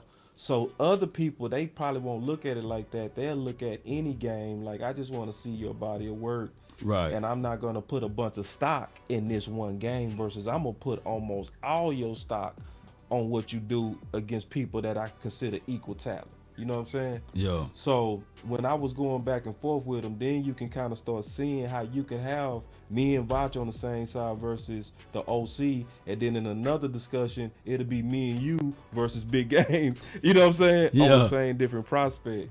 You know, so I think what'll probably help everybody if it was some universal ways to say I am this type of person. I'm a big game evaluator. Or if somebody said I'm a body of work type of guy. Or somebody said I'm a Senior Bowl guy. And see, when you can say what kind of evaluator you are, that'll help me know why you see the game the way you see it. Yeah, give you like some backstory to your assessment there. Yeah, I feel you on that, fam. I mean, as long as these guys, and then there's another wave of it, right? Like we can have our college assessment in Senior Bowl, but then it will be how they perform under the biggest and brightest lights in a Cowboys uniform. All right, so the Chargers pick is in, and they went with a defensive tackle. I think this is the run, though. I think this is the run. The run. Thule. I can't say the last name. Talupo. Yeah, it looked like no, you're right. It's the defensive tackle run. Now, you know. Yeah. USC. So Benton, so it was Benton, then it was Dexter. It might be a run getting ready. It might be the run. Like, oh man, them big boys getting up out of there, man. Slapping. What's the next pick? That was about to ask. So the Chargers, I'll be damned. You know, the Chargers are making some good draft moves right now, fam. And now the Chiefs traded up. Slapping just announced that. Oh, man, you got you a nice one in there. Man, that dude right there, man. When we get home, I'm going to ask him, man, what's those lottery numbers, man? I'll split it with you, man. You know what I'm saying? Slapping so quick with it, man. He making everybody, man, like, God dog, man, I got to have the raw reaction. You know what I'm saying? But this goes to show you that the Chiefs ain't playing, bro. Nah. That team looking for a dynasty, man. Hey, you know what, man? I think I'm going to go ahead and say it now, bro. Right. The Chiefs is low-key the best drafting team. I don't mean drafting team. Hold on. The best team builders. There was an article that was out about, last year, 2 years ago, about like since 2013 or 2011, teams with the most All-Pros, and the Chiefs was up there. Right. Mm-hmm. It was Cowboys, it was Chiefs, Cowboys, and some other team. So you ain't lying with it. Yeah, cause what they did with Mahomes and what they keep doing with how they be rotating all that talent in and out of there, and then even though they got them only a couple of Super Bowls, in my opinion, it's like, dog, it's also how many AFC championships y'all keep going back to. Yeah, they just keep going back. Doing it. Yeah, y'all keep going back. Like, I ain't gonna jump on the KC balls, but I'm gonna give them respect. Like, man, y'all doing y'all thing over there. And then on top of that, it's that contract they got with Mahomes. By next year, it's gonna be the best contract of all time. It's gonna be a better contract than T. Smith's. But you know what? Here's my thoughts on this. I saw the tail end of the video because I've been working. I've been listening. When I work, I listen. Yeah. So I saw the tail end of you talking on J Tuck channel to that Chief guy. Yeah. And you asked him a very important question. You asked him, "How in the hell y'all get all of those draft picks? And what do y'all do?" You asked him straight up, and he chuckled and he laughed and he said, "You know what? Basically, I'm paraphrasing, y'all. It's about the rookie contract." And I said, well, damn, Pat Mahomes definitely not a rookie. But then he says, I'm paraphrasing, it's about trying to reinvent it again. So with that Pat Mahomes contract, what they did basically was just re-dip it again like another rookie's contract by spreading the money out, not going back and forth. And of course, he's Pat Mahomes. but giving a little trust is a two-way street. And basically, like you just said, Pat Mahomes really is under another rookie contract because a third of his contract was based off of incentives. People fail to realize that, and accelerators for practice time, guaranteed play time on the field. That's how he got his money. They didn't give him $500 million just like this. And damn, just like that, excuse my French, Rashee Rice is going to the Chiefs. Oh, he's good. He's good. According to Slapping, you know what I'm saying? Yeah, man. Yeah, Slappy, man.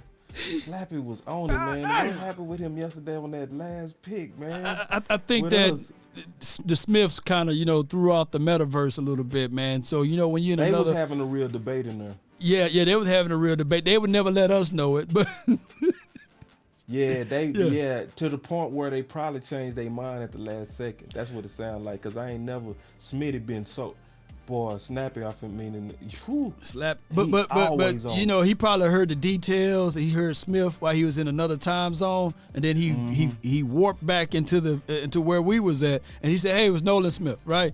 And then he got the message, then he warped back, and he said, "You know what? Oh, it's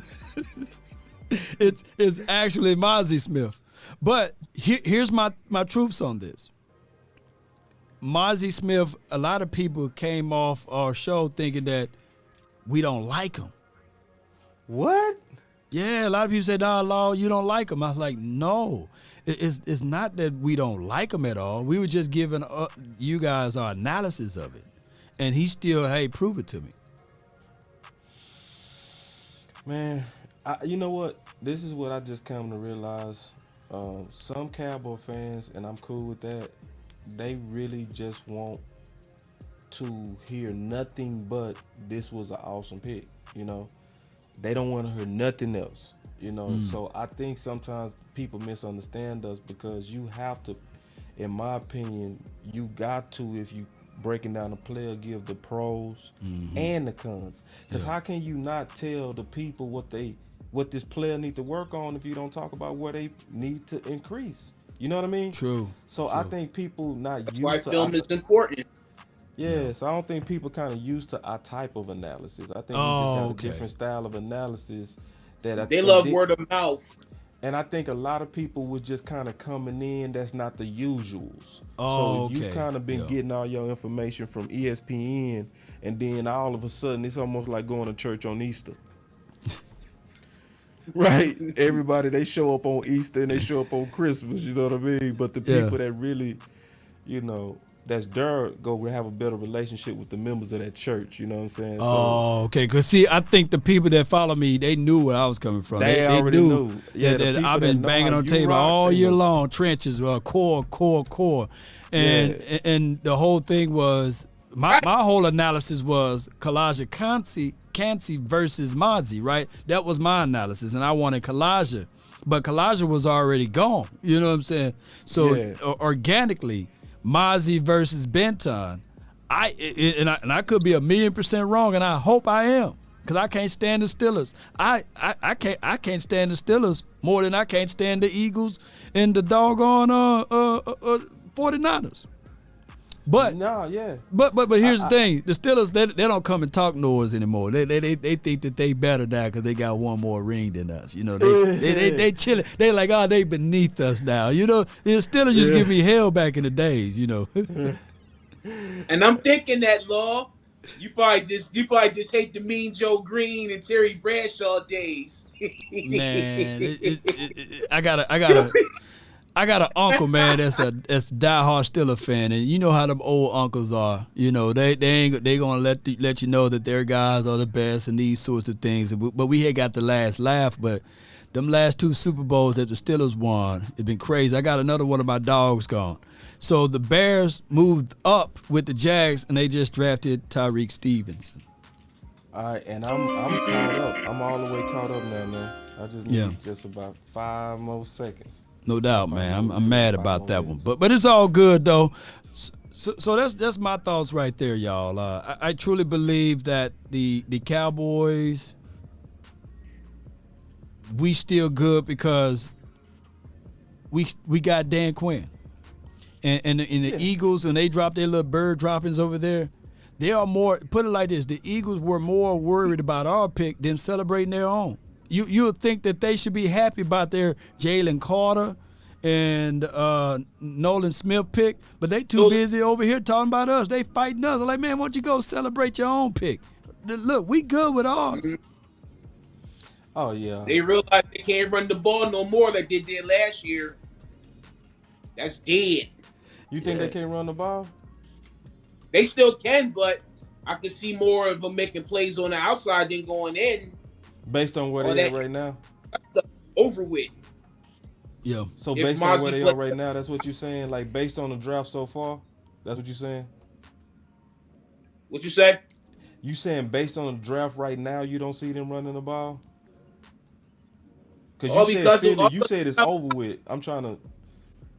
Oh, you trying to break down his analysis on why it's over? Yeah, I'm trying to hear him out. I'm trying to understand him. Yeah.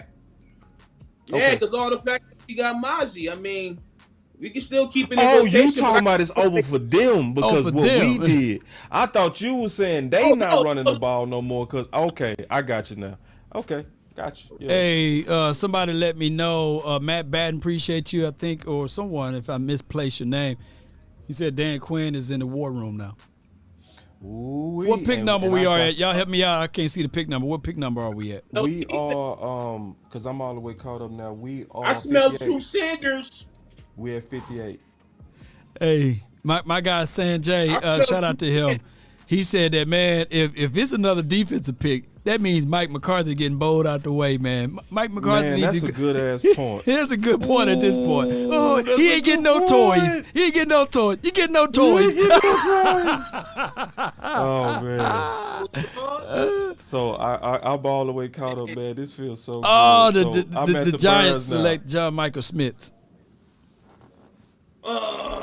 Go ahead. I'm gonna stop yelling out what Splapping is saying, but he just said it. But go ahead, boss. Go ahead. My bad. No, I appreciate it, man. They got John Michael. Yeah, you gonna write them down, dog. It's getting close, man. Oh, it's getting close, man. Woo. No, they got Tyreek Stevenson. Yeah, Tyreek Stevenson is going to the Bears. Oh, you said the Giants got. Yeah, Giants. I'm telling you, man, my guy's way into the future, man. That's the one of the best. Giants is making moves too. Man, let me get myself collected together, man, because if this is about to happen the way I think it's about to happen, man, I got Jones on the board right now. The Cowboys better be mindful. Don't let nobody else move up now. It's too soon to get Tank Dell, y'all. Tank Dell, he would be lovely for pick number 90 for me. Not right now. So you say the Giants, so you sure the Giants got who they get Smith? John Michael Smith. Minnesota. I got a clear screen now, man. I'm ready for my reaction and everything, man. Y'all let me know. All right, here we go. Uh-oh. All right, so hold on. Yo. Ooh, this board look ugly. All right, here we go. Giants on the clock. He said he already got John Michael Smith. I'm ready for my guy, man. Slap it. I know Slap It is not going to let me down now, man. All right. So we caught up. So we can take a look at it real quick. Now, we could. Oh, I'm so boy. This is perfect time to be caught up. Here we go. Perfect time, bro. Let's look at the simulator. Hold on, this ain't the simulator. Damn it. Oh my God, he done wet the bed for me, man. Guess who the Cowboys done got with the 58 pick of the 2023 draft? Osiris? No, they went and got a Luke Schoonmaker. You know, break him down for me, man. That's the one tape that I didn't look at, man. The tight end, Luke. I can't even say the man's last name. Schoonmaker. Dallas got Luke? Break him down for me. From Michigan? Man, I don't even think I put him in the Boss Cowboy guy, bro. Oh, my gosh, man. Jerry picked up the phone and called Slapping. And Slapping announced. No way, bro. No way. I hope he wee-wooing us, man. He has a 4th round. He wee-wooing you, bro. I hope he's wee-wooing me. Come on, Slapping. You got me again. No, Slapping. bro, you playing. I know you got me again. I know he wee-wooing me, man. Come on, man. Luke, he didn't get Luke Musgrave. He's gone. He got Luke Schoonmaker. All right, let's look at the board, Law, because they ain't going to do that. They ain't going to do a brother like that. I waited all this time. So Will Levis, I forgot he gone. So that was wrong. But let me get the rest of the board caught up. But check this out. So we got Miles Murphy. Brian Brucey. Drew Sanders. All right. So you white linebacker. All right. And a 30 visit guy. And I like Drew Sanders. I like Drew Sanders. I would love Drew Sanders right here. Osiris. It can't be Schoonmaker. Man, he went into the wrong universe, man. He went into the wrong metaverse. And then that's another freak defensive tackle right there. Mm-hmm. Adumi.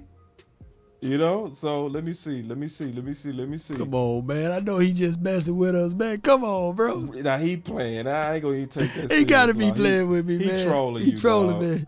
He trolling me. Trolling you. So we looking good, bro. We looking good. We good. Ain't no way, man. Ain't no way, bro. Come on, bro. Come on. I done took it all off the screen and everything. Oh, boy. Yeah, Jones on the board. Jones. Ain't no way, bro. Come on. Come on. Yeah, we got Jones on the board now. Yeah, let's go. Let's go. I ain't even worried about it, man. No, man. So hold on real quick. I'm waiting to see because y'all responses, boy, saying, damn it, and all that. Ain't no way, man. People like saying, what the F, man. Come on, man. I know Schoonmaker. Schoon! Ain't no the world. This dude was he really was in the future. He knew the pick before Jerry Jones picked up the phone. Wait. Are you serious? I'm serious. I can't make this up. I can't, man. Hey, go Jacket Schoonmaker, baby. I can't believe it. I get too old for this now. Riggs! Schoonmaker! Backbreaker! Oh, what just happened? What is going on? What? Wait. What's going on? Is this Mike McCarthy moving his weight around? What's going on, Big Mike? What? Oh.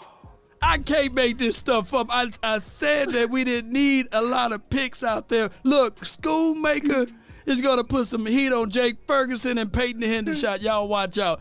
MVP Schoonmaker. Schoon. Dallas. Wow. I don't like that. You could have got Hyatt. Was Jalen Hyatt there? We passed up on Jones for that. The Bills are selecting Osiris Torrance. The Bills just got Osiris. Oh my gosh. Woo. That is a super reach. Ooh. You get a 4th round tight end in the bro. What is going on, man? Bro, hey, Schoon is gonna make he better. Bruh. Hey. Real talk. Schoonmaker. He's nice. He literally on my blended board had 162. Wow. 162. That is a super read. Wow. Reach out and touch somebody's hand. Make this world a better place. They reach, baby. So I guess Schoon is a dog. I got King Magnus said Schoon is a dog. Y'all get off of Schoon nuts, man. Come on. Shout out to you, fam. Let me go double check the I'm gonna double, triple, quadruple check it. Because he might have actually made it. Everybody being no dog, it don't mean nothing if his quarterback can't give him the ball because he's under pressure. True. I can't believe they passed up on the guard. But I can say this, though. The Cowboys literally said that they want to see what they got out of Farniok, Matt Let's Go, and all of those other boys. So I ain't looking like. Schoonmaker, and y'all notice, I ain't say I didn't like the pick. You know what I'm saying? Y'all let me say, man, Law said he didn't like the pick. You know what I'm saying? Emotional damage. Oh yeah, they go beat you up, man. Like yeah, man. They go, yeah, I don't even believe Schoon didn't even know he was gonna get picked today. You know? Nah, he ain't know. I guarantee he like.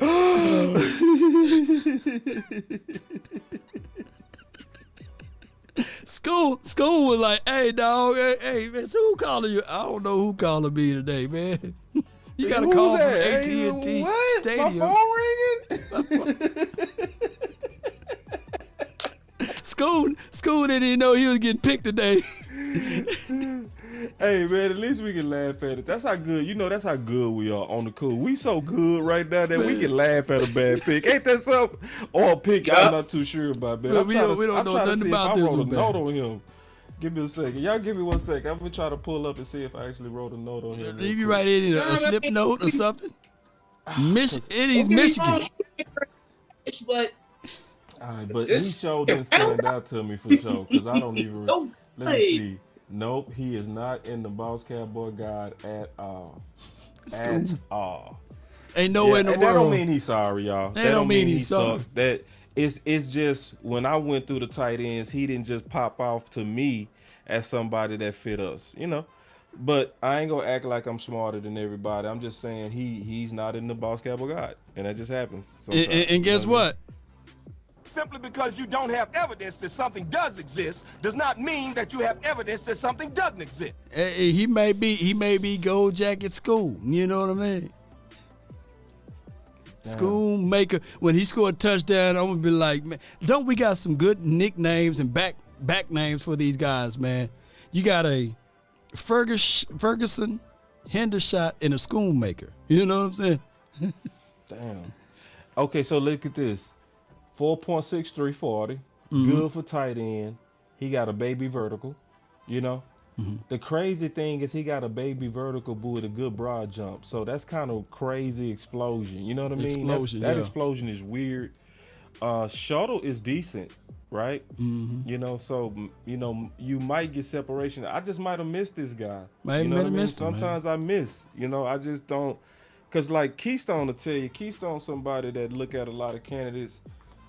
Sometimes you just miss. You just don't. Well, let me ask you this though. So and my guy said check out his RAS score. So let me ask you this though. So what is considered a steal in the draft? Is it getting a guy like Bland late in the rounds, or put it like this: is getting Dayron Bland last year late in the rounds a steal, or getting Dayron Bland when no one knew about him in the second round? Because both ways you will still like them. Right. So what is considered a steal, though? The biggest steal is where they got him. It wouldn't be as big of a steal if they got him in the second, because to me that would say most people kind of liked him. You know what I'm saying? Because I say it like this, man. I don't think it's an exact science to it, but I will say it like this. By most people's standards and what I've always heard, and I just kind of adopted just as a conversation tool, your first 3 rounds is just like your primary picks. Those are the picks that most people kind of expecting to be ballers to a degree. Right. I think that's why most people have they have a top 100 list right around the first 3 rounds. After that, most people start kind of looking at it like, in my opinion, like, hey, get your guy, in my opinion. Right. So I think, and I'm just going back and forth with you on this conversation, maybe it could be anything after round 3 could be considered a steal, especially if they really pop like a Bland. Would they be a fair analysis, Law? You know what I mean? Just thinking it through with you. Yeah. I mean, after 3, I can feel you with that. Brenton Strange went to the Jaguars, according to Slack. And I know you heard about Strange. Yeah, go ahead. Strange went to the Jags. That was your guy? No. And DJ Turner went to the Bengals. I'm sitting here, I'm still talking about Schoonmaker. And DJ Turner went to the Bengals. Yeah. Better than Schoonmaker. Say he got some route running. DJ Turner. Ooh. Yeah, he went to the. Strange is one of my top 5 tight ends. Yeah, and Sanjay says y'all gonna eat crow on the tight end assessments. But here's my thoughts on this, Sanjay, and I thank you for your super chat. Here's my thoughts though. I get exactly what you're saying.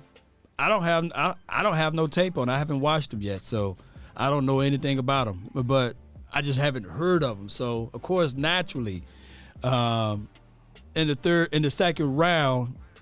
The reason why the pundits and critics are giving us a C in this because they probably didn't hear of him. So, of course, when it's regraded time, like 3 years from now, he may end up being an A. I mean, I hope you're right. But I don't even think we killed him. I think people be putting words in our mouth. Yeah. You know what I'm saying? It's one of them things to where I clearly said sometimes we miss. Sometimes we don't see. You know what I mean? I'm going to sit back, you know what I mean, and chill, you know what I mean? So it's one of those things to where, look, the front office have earned the privilege to get the benefit of the doubt. They did. You know what I'm saying? So it's one of those things. I'm not going to act like I know everything on every candidate, you know what I'm saying? I'm not going to even play that game, you know what I mean? But, and if he end up being another Schultz, I'm happy. Cool. Happy. At this point, him and Schultz the same age. He's 25. Oh, God. Look, he's almost 25. So, hey, he been around the block. He should know. Boy, that COVID got them balls old as hell. Yeah, that's what it is, the COVID. Oh, C-19. Yeah, man, them boys got them boys playing football. He said, boss, I hope it's not drafting and scouting of arrogance. True. I mean, see, that's the thing, man. I'm just gonna sit back. I don't know. I don't know, man. That's all we can say is we don't know, man. Yeah, I'll go take another look. That's what I'll say. I'll go take another look and listen. Sometimes I look at it and I'll be like, yeah, that's why he's not in the book. Or I might look at it and say, and I'm gonna be honest with you either way. Or I'm going to look at it and be like, yeah, the dude got something. Oh, he's a hurt guy, too. According to Calvin Watkins, he says Luke is also have health issues. AC joint in his left shoulder hurt the other one in CFPL semifinalist, and he is also dealing with some other heel issues as of present day. Who's Womp, womp, womp, no. Womp him, man. Womp him. Don't womp him, though. Nah, I ain't gonna womp him. Lord, he got all of his injuries out the way. That's how we can look at it objectively. I mean, positively speaking, he got all of his injuries out of the way, his AC joint, as well as his heel issues and his other injuries that he had occurred throughout his career. He got them all out the way. He's going to have the perfect Jason Witten bill of health from here on out. We passed up on Osiris for. Oh, I thought y'all was arguing about a big man in round one. That's what they said. They said they was arguing about a big man. It's kind of weird. Hey. Yeah. We go see. Yeah. You got 24K Logan with the super chat. I am willing to give him a chance. Do you think Mozzie Smith will be a big help against the run? Yeah, of course. Yeah. I think he would be tremendous against the run. His lateral movement on the LOS is pretty spectacular. What's your thoughts on this? I didn't get a chance to pick y'all two brains on this one. What about using Mozzie as a 3-tech mixed in with Jonathan Hankins? I've been hearing that he could actually play that. That's one of the things I've been hearing, and I think Dan Quinn is gonna be open to do whatever, man. You know what I mean? We already saw, in my opinion, Dan Quinn do creative stuff. So. Who's to say, especially dealing in the goal line package, you won't see him, lining up out there with Hankins with a super jumbo package, So, the main thing that I saw from listening to what everybody been saying in terms of all these analysts is that Dan Quinn is going to use him in ways that they didn't use him at Michigan. So, I just feel like he's going to, be real good for us, and Dan Quinn going to be very creative with him. So, the sky's the limit with that guy. Yeah. So, I ain't worried about Mars at all. Yeah. So Yeah, with it that is. being said, we are the Michigan Cowboys. I'm going to follow Luke. I'm just shocked. I'm shocked that we passed up on DeJuan and Osiris, though. Me too, boss. That's Me wild, too. bro. Like, it's honestly it's no way of getting around that to me. You know what I'm saying? It's like I can't just sugarcoat that. Like, what is that? Like, I'm really trying to come up with some logic in my head. It ain't nothing hitting me right now. It's all, they said he will turn 25 before the season start. He caught. He's 6'5", 251 pounds. He caught 35 passes, 418 yards, and 3 touchdowns last season. So, I mean, I'm just looking at all what I can find on the Luke. It just hit me by the element of surprise, man. Maybe I'm looking at the wrong tape, looking at the wrong vibes, man, of things.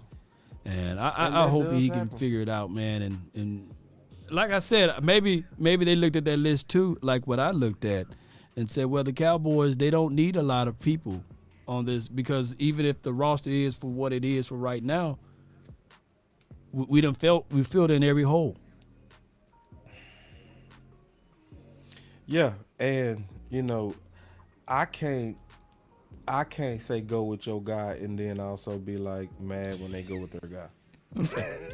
Right. I went off on people today. Today I went off on, man. If you believe in your guy, go get your guy. And then so they gonna get their guy. I'll be like, hey, that's crazy. Nah, Yeah. I'm gonna just let it play out, man. Yeah. Honestly, I'm gonna just let it play out. I'm not gonna be all high, ain't gonna be all low, but I am scratching my head. You got every right to scratch the head right there, man. And I'm not gonna let people make me feel guilty for not loving every pick.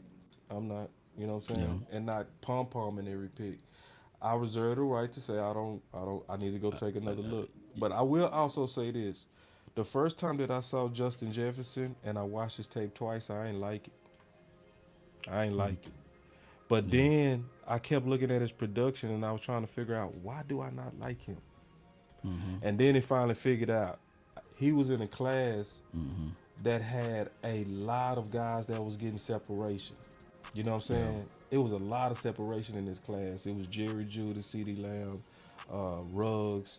It was a lot of separators. So I was looking at all his tape. This is what happened. I was looking at all his tapes at guys that was getting open a lot. And every time I was looking at his tape, he was catching everything, but it was contested.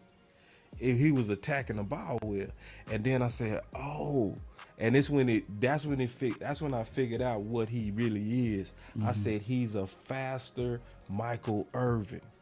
You know what I'm saying? Because just like Michael Irvin, he caught all contested balls. Right. And that's when I made him my number one receiver.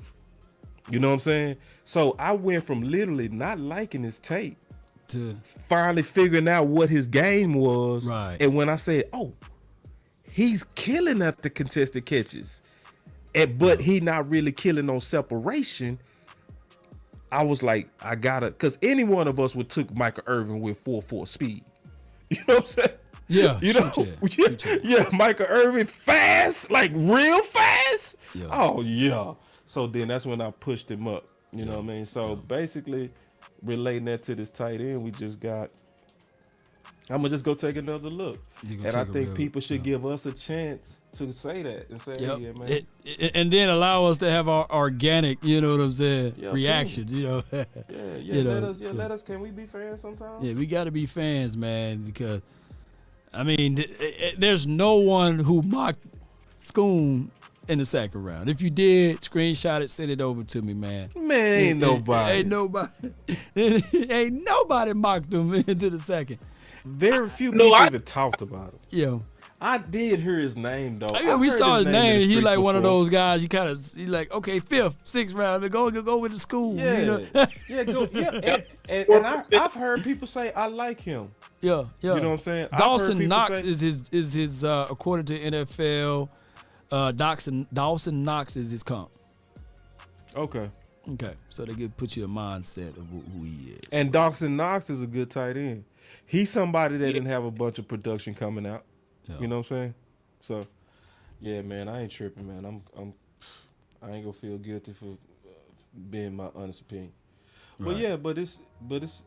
Let me go back. I'm going back to the draft because I'm all the way caught up. So now I can kind of we gotta wait to round 3, right? Yeah. Gotta wait. You know something, fellas? Talk to me, man. Round 3 is here. We even passed on Juice Scruggs out of Penn State. Yeah, inside. And Cowboys.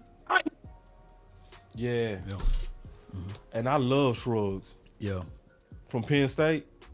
Yup. Oh, yeah. Even passed on him, fam. Yeah, we'll find out, man, on how all of this. Hey, man, I'm trying to kick it, man. I'm trying to keep that butter knife off him, man. That butter knife hurt, man. They'll stab it to me all. You know, I go live about 4 or 5 times a day. They stab it. Law, you wasn't on Schoon. You know what I'm saying? Have a little faith, man. I'm stabbing you, you know. They stabbing Law with the butter knife. You know what I'm saying? What happened to the baby? I thought you got to be hungry, Law. You know what I'm saying? I thought if you fall, try to land on your back. Because if you can look up, you can get up, Law. What happened, man? Don't put the man in the box, Law. You know, this could be, for all we know, he could be Gold Jacket Schoons over here, man, you know. Hey. It just hit me. Sean McEwen, he's from Michigan State too. Michigan school. Sean McEwen. Yeah, he's from Michigan. McEwen, from Michigan too. Boy, we the Michigan Cowboys, man. We are Michigan. I bet you Choctaw. My guy Choctaw right now is like, God. Choctaw and Big A James punching down right now. We are the Michigan tight end Cowboys. The Michigan boys, man. Oh my gosh, boy. That's why Big Game James didn't jump in right now. That's why I see my guy Choctaw Montana. Where he at? Hey, them boys like, I'm good. Y'all got it. Yeah, man, I'll let y'all have that. I know y'all capping, man. Y'all capping, man. You're Big Game James right now. He be telling the truth, man. Oh, boy, he'll be killing this pick right now. Did the Baby Nuts Jones, I can hear Big Game James now. Yeah. Baby Nuts and Baby Nuts. So did the third round pick already come in yet? Yep. The Eagles are on the clock. Let me see what my guy's slapping. Slapping, you okay? What they do for the Bears? Who the Bears drafted, y'all? Yeah, I'm trying to see because I'm trying to catch my list up. Action Pound said, nah, I'll try to put that lipstick on the pig. Trying to put that lipstick all over that pig, man. Y'all gonna be like, man, that pig nice over there. Look at them hips on that pig right there, boy. My boy Jay Mitch say it sound better than the Boys and State Boys. I don't know. Them Boys and State Boys got nothing. Okay. It does sound better, but the Boys and State, man, that Boys and State. Hold on. Cedric Wilson, D-Law. Yeah. Scandrick. Orlando. He was pretty cool for us. We even got Kelly Moore for a little while. I don't know. Then Crawford. Yeah. Yeah, Crawford. Georgia Loca. Yup. Nah, that was some. We did good. We did good with the Boys and State. I guess whoever he is, that scout up there, he moved over to Michigan. Oh man, he done packed his bag and left boys and moved to Michigan, and now we the Michigan Cowboys. I'm trying, y'all. I'm Gina really with trying. the G. We picked Schoonmaker. Mm-hmm. All right, so the Bears picked defensive tackle Zach Pickens, and I like that pick. So the Bears were the first, and now I think my guy Slapping, he's going to give us who the Eagles pick as well. But according to this, and he was right on that last pick, way early, man. Slapping was hitting us up. Oh yeah, and Marvin Mims went to the Broncos. Yeah, I caught that up. You caught that one up? Okay, good. Yeah, I'm trying to catch up with this. All right, so we can look at the illustrator real quick. Y'all want to take a look at the illustrator? We way early, but why not take a look, right? Go ahead. So we got the illustrator right here. Looking at all the picks, right? That's come off. So we can look from top to bottom. All right. So Miles Murphy is still something's going on with him. Damn, he dropping real bad. Yeah, what's going on with Miles? Did he go and I just didn't see that he went to a team? Is Miles Murphy still out there, y'all, on the streets? Yeah, Eagles might pick up Miles Murphy. Then Brian Breesy, he didn't go nowhere. I think he went somewhere, didn't he? Did Brian go somewhere to the Saints or something? Y'all let me know, cause I might not have caught this list up right. Hold on real quick. Let me go take a look real quick. Let me just check my work. So it's Schoonmaker. The C is silent. I appreciate you saying, Jay. So it's Schoonmaker. Man, you know us brothers, we gonna give him a nickname. Ain't nobody gonna be saying all that. Miles Murphy, he went to the Bengals. He went to the Bengals. Ooh, the Bengals quietly. Okay. And Breesy went to the Saints. Yep. Okay. So that's let me see. That's 28 and 29. Okay. All right, so hold on. That's 28. I'm getting this caught up. Sorry, y'all. Shoemaker. He's Shoemaker now. All right. So Drew Sanders is what's available right now. Okay? Drew Sanders, and he might go to the Eagles. All right. So Drew Sanders, Darnell Washington still available. That freak defensive tackle that ran like 4.4, crazy. He available at 38. Josh Downs, didn't he go to a team? Did Josh Downs go to a team? Where did Josh Downs go to, y'all? Appreciate y'all so much for jumping in. Yeah, y'all gotta help us out, man. We getting a simulator caught up. Let me look. I can go take a look and see for Josh Downs. and we live on multiple locations, man. And then y'all let us know, man. Y'all hit the like button. Help us out, man. Sharing is caring. And whether or not you guys, if you're gonna sit here and watch us, man, just help us out, sharing. Josh is still available. So Josh is still available. Okay, good. Okay. So Josh is available. Thank y'all so much. Which will be a great receiver, by the way. That'll be I like Diane Henley, and I still like Keely Ringo. I still like those three right there that you got showing on your display right there. If you don't mind, can you move old boy out the way for me? Yeah. Let me get my boy out. But shout out to him though, Jay Mitch. Appreciate you. Oh yeah, bro. Shout out Jay Mitch. Cool dude. That's my dog. I went to high school with him. So yeah, another thing about this law, just as we breaking this down, bro. This is something to keep in mind. Remember who we passed up for shoe. Okay. See, that's important because we got to remember this. We got to go back. So when we talking about shoe in the future, or if Josh Downs go somewhere and go a K, and he end up doing 1,000 year one, like right. Man, see, this is why I needed to get this list caught up. You know what I mean? I was like, the show quality gonna suck for just a second, but once we get it caught up, remember this, y'all. Remember this, because maybe that's the new Jason Witten. You know what I mean? And then we ain't gonna care about Josh Downs. You know what I mean? Yeah. But I'm flagging this in my memory right now. What's your thoughts on that? I'm gonna go with first and foremost before you say that, Jason Witten. He had some type of unbelievable, like, vampire blood. Like, he didn't get it. He was like the unbreakable dude. Good point. I see where you're going. So shoot, whatever that man's name, Schoonmaker, however y'all want to call him. Maker, that's what I'm going to call him, Maker's Mark. Maker, he coming in injured. Yeah. What's your thoughts on that kid? The Eagles went offensive line, Tyler Steen. What's a good pick for them? I ain't going to even. Tyler. I like Tyler. Look how I like Tyler Steen. But go ahead.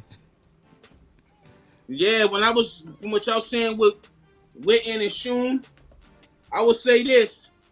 Can Schoon make the run with his helmet off against the biggest rival in his division? We'll see. It was spell Schoon, man. Somebody help me out with that. I'm trying to get this board. I don't know what the comparison is. I don't know what they thinking he'd be the new Witt. I don't think so.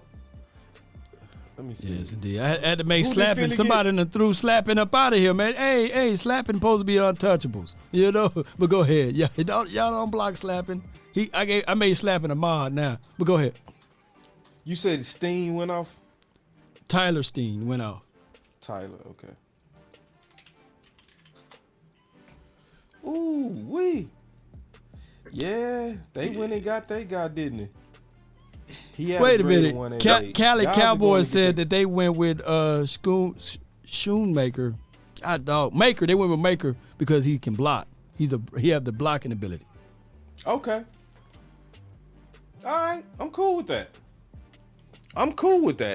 You second round, come on. Go ahead, put the lipstick on it, man. Go ahead. I know, right?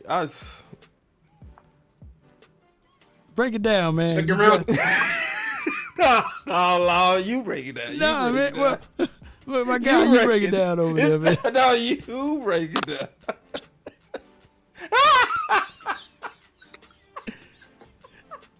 How that lady don't get out? Hey, you see how Law trying to put me on the spot? Law said, break it down. Go ahead. Give us this analysis. Give us this wisdom. Wait a minute. I'm going to give y'all some analysis, man. I got some analysis. Wait a minute. I got some analysis.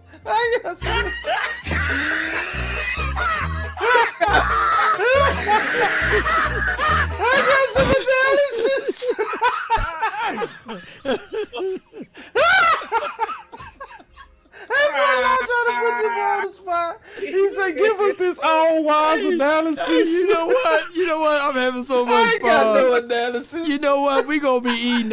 I can't wait for us to eat the crow. You know what? Let's just talk about this dude. Then, and if he balls out and if he show up, then we'll eat a plate of crows, right? My neck hurt right now, bro. You got my neck hurt. My law said, give us this analysis.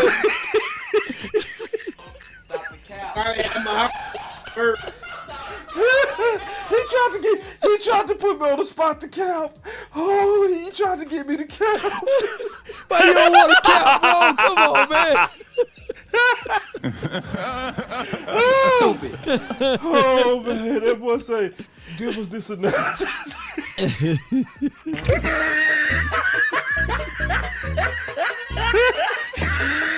I ain't got no analysis, man. He gonna make us fools of us all. Hey. He gonna make us fools, man. Hey, when he score a touchdown, yeah, boy, I'll break out some real tears. If he throw up the X, man, if Maker throw up the X or something, man. He gonna throw up the X. Oh, he gonna.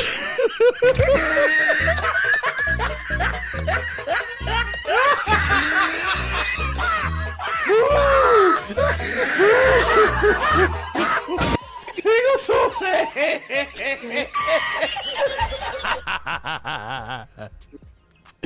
Oh my gosh, man. Oh man, I'm down.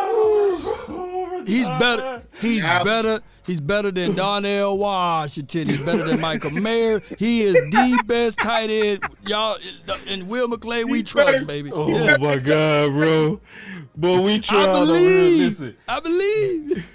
Listen, if you ever want to try to be in this YouTube game or this podcast game, just remember, it's going to be days like this where you just got no answer.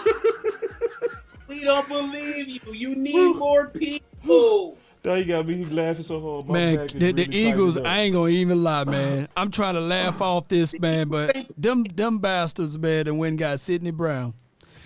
Yeah. Yes, they did. Yeah, man. Them doggone Eagles, man.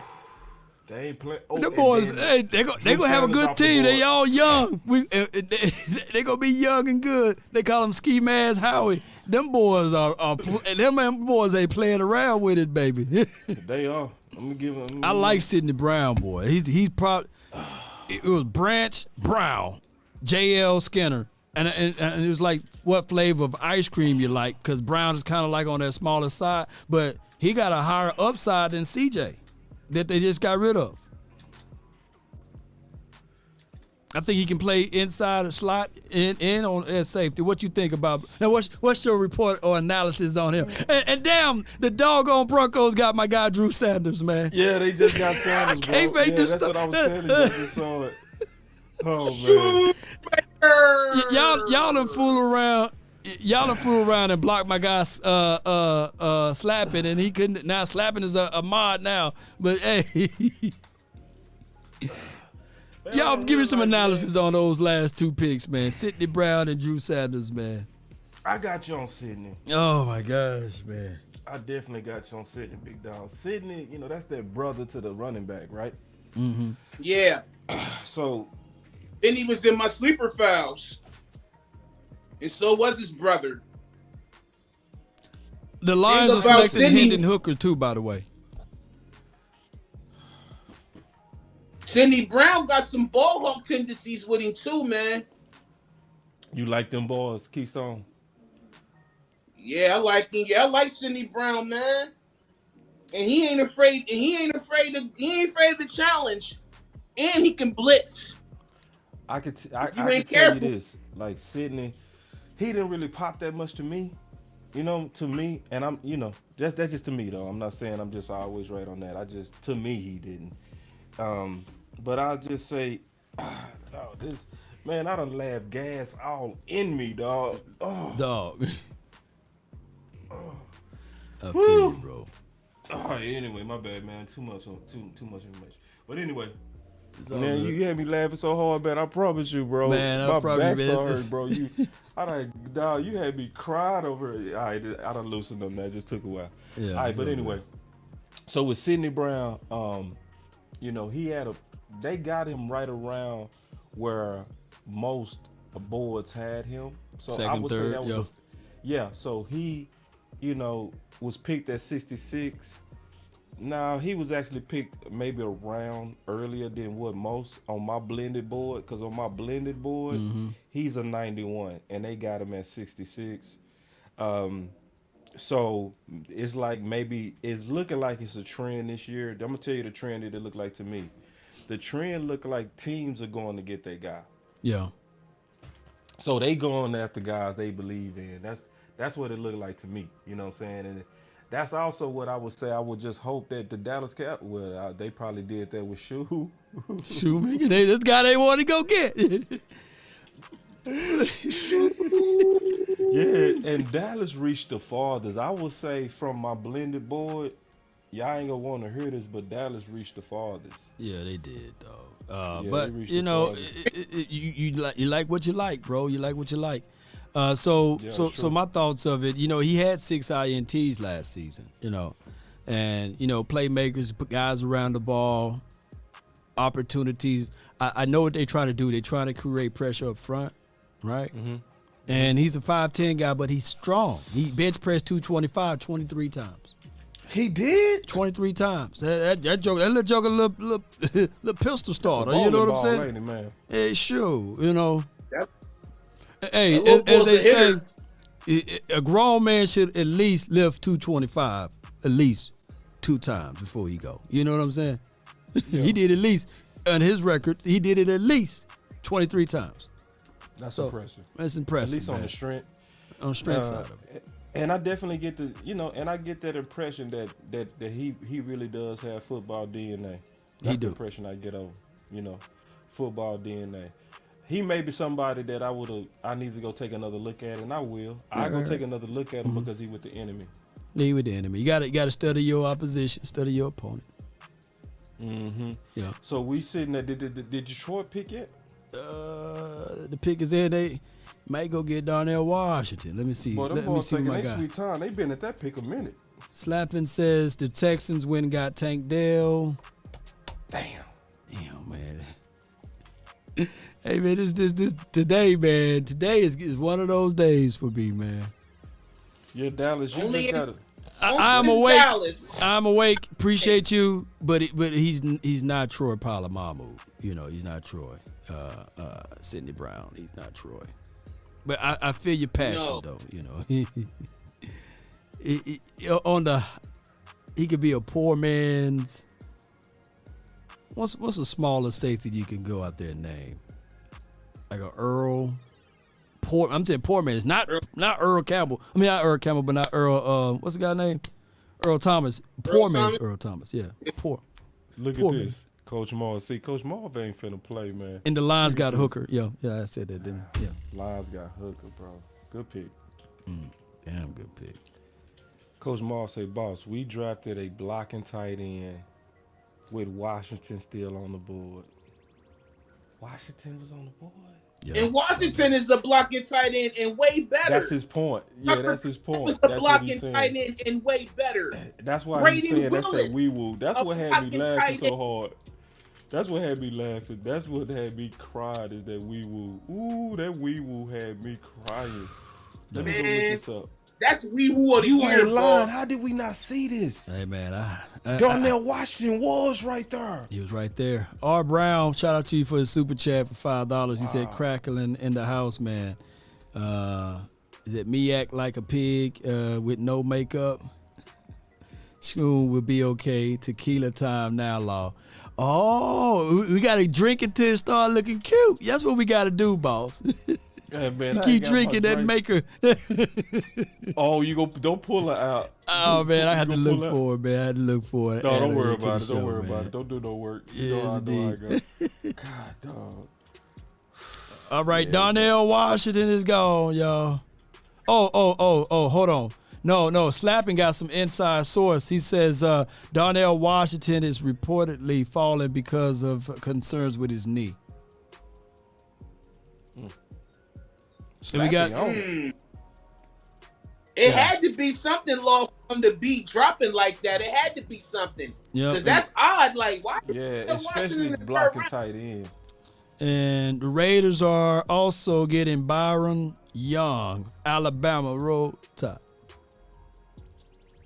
Let me go look at this, Byron Young. Yeah. Darnell 6'7". When them knees, when you get them Patrick Ewing knees, man, it get bad for you, man, on the football level. I ain't gonna even lie. You and Patrick Ewing had them doggone knees, man. them super knee. The super knee. Got them Orlando Max. Say Patrick Ewing knees. Boy, yeah. Just Google that. And just look up the Patrick Ewing knees, man. So and Darnell Washington, because that's what they've been doing. All of that hurdling and stuff like that with them knees. He probably landed wrong with that weight distribution. Yo, this is hilarious. Law funny, bro. Law always like this too. I be telling you, see, Law be like this behind the scenes. Law be always have me cracking up, bro. I'm talking about say my back was real life hurt for about 5 minutes behind this crazy dude, bro. That boy say, boss, what's your analysis? I'm like, you ain't gonna put me on the spot, dog. That boy had my back hurt. That boy said, boss, what's your analysis? What's your analysis? I said, boy, Law dirty as hell. I'm getting too old for this, Riggs. Oh my gosh, man. Now, my guy Darnell better not be drafted in the later rounds and with them bad knees be better than Schoonmaker. I'll be mad. Schoonmaker got the Benjamin Button age over here. He 25. He Texas better be able to catch everything. Goddamn, bro. Schoonmaker is older than Parsons, man. That's crazy. Parsons been in the league for 3 years. Dale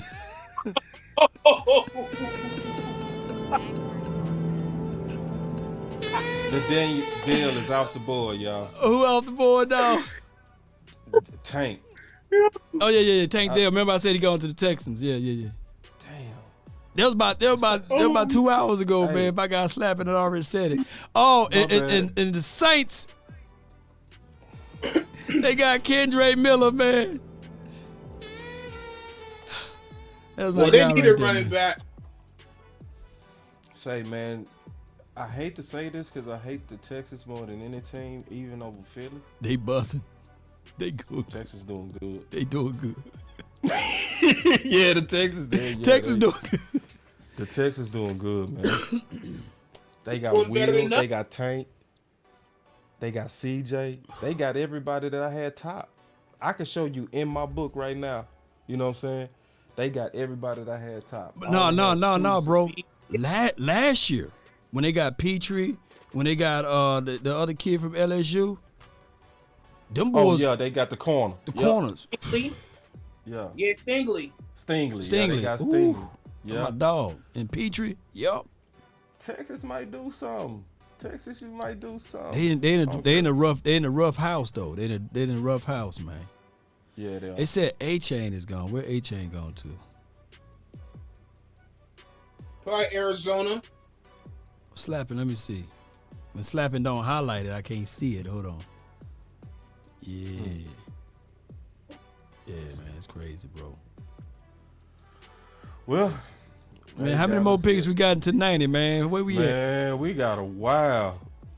We got a while, Law. I ain't gonna lie to you, bro. Would you have felt better if Maker would have went at the 90th pick at least? No. Yeah. Wait a minute. Yes. At least if he'd have went 90, you think he'd have still been I see there? what you said, Keystone. Keystone said even then. Yeah.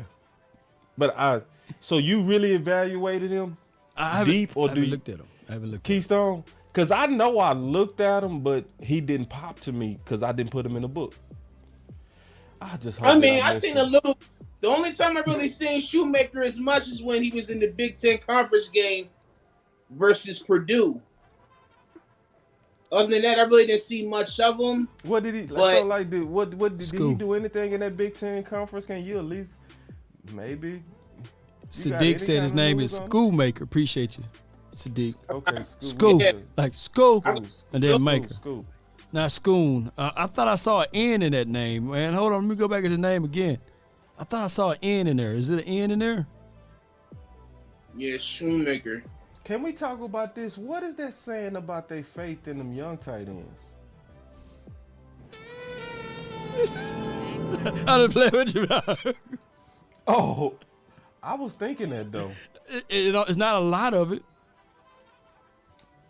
That's not what a it lot say of to faith me. in Hendershot and Sean McEwen.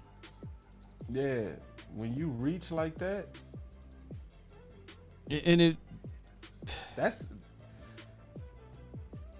boy, they gonna kill us. Not, They gonna kill us about this dude. Hold though. on, I missed the super chat. My bad, coach. Let's see. Hold on real quick. So the N is silent. SKHOON. Let me pull up.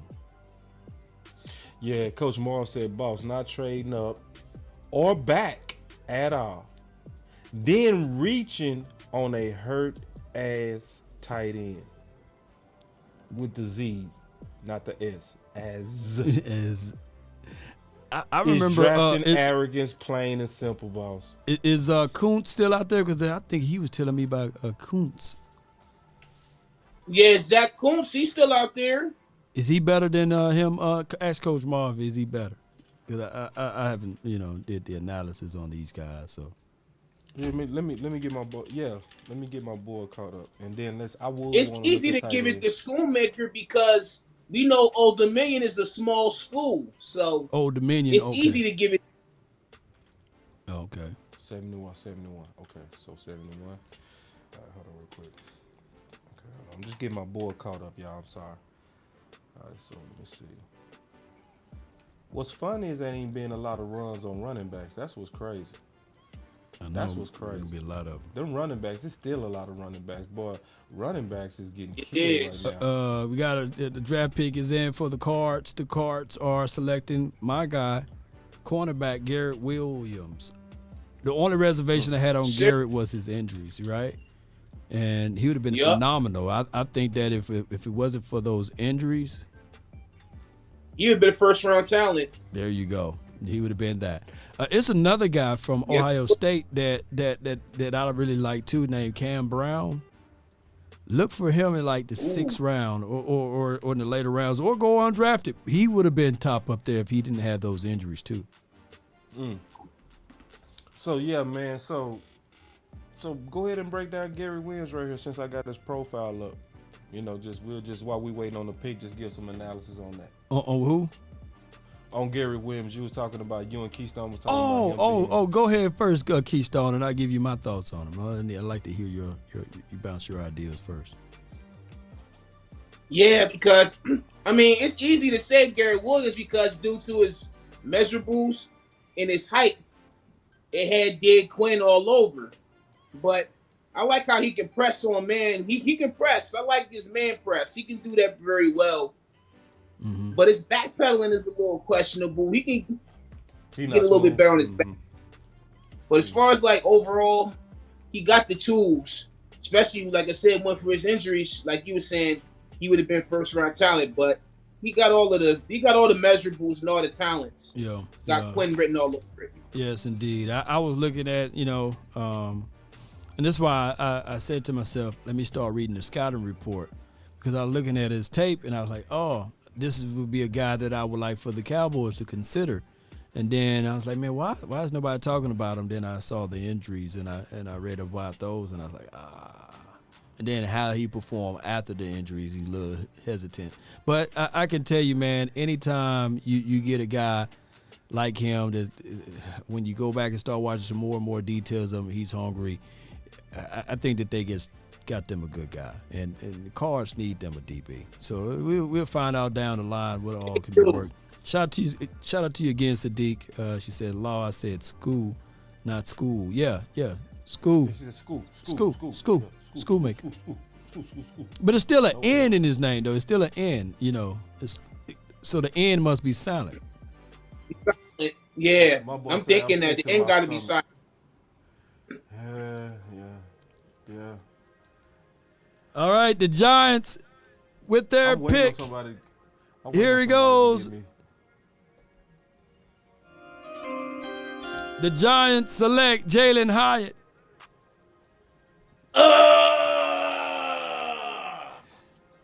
We'll see him twice a year. And he better. So over under, how many INTs do Diggs get over him? Good question. Over under, y'all in the chat. I hate that pick for the Giants because, God dog, man. And I'm looking at. He's going to tear the top.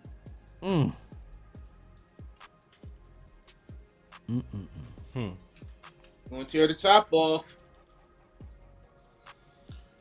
Right now, the Giants draft is looking better than ours. Well, one for each finger says, if Jerry, thank you for the super chat. He said, if Jerry passes on players, his injuries are bad, So and he's talking about on Washington.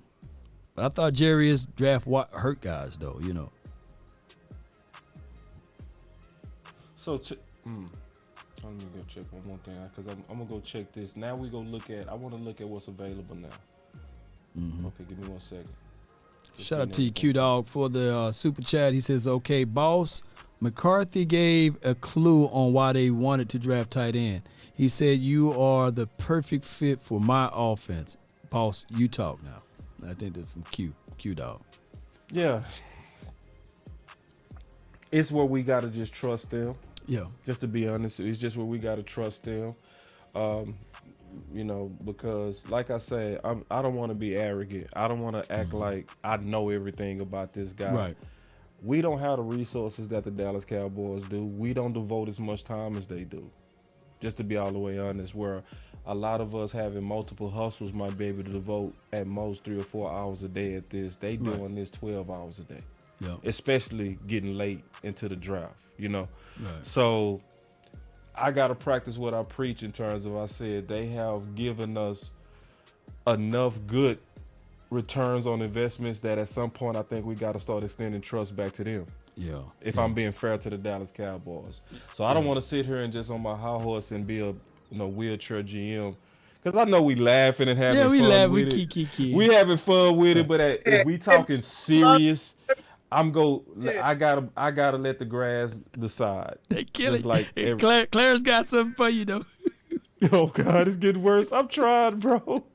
What's your analysis? Clarence Sadler said over here on the YouTube, man, he says Wee Woo Maker. Wee Woo Maker. Oh man. Oh boy, but Cowboy fans, they like, I ain't believing it. Oh, you see this guy?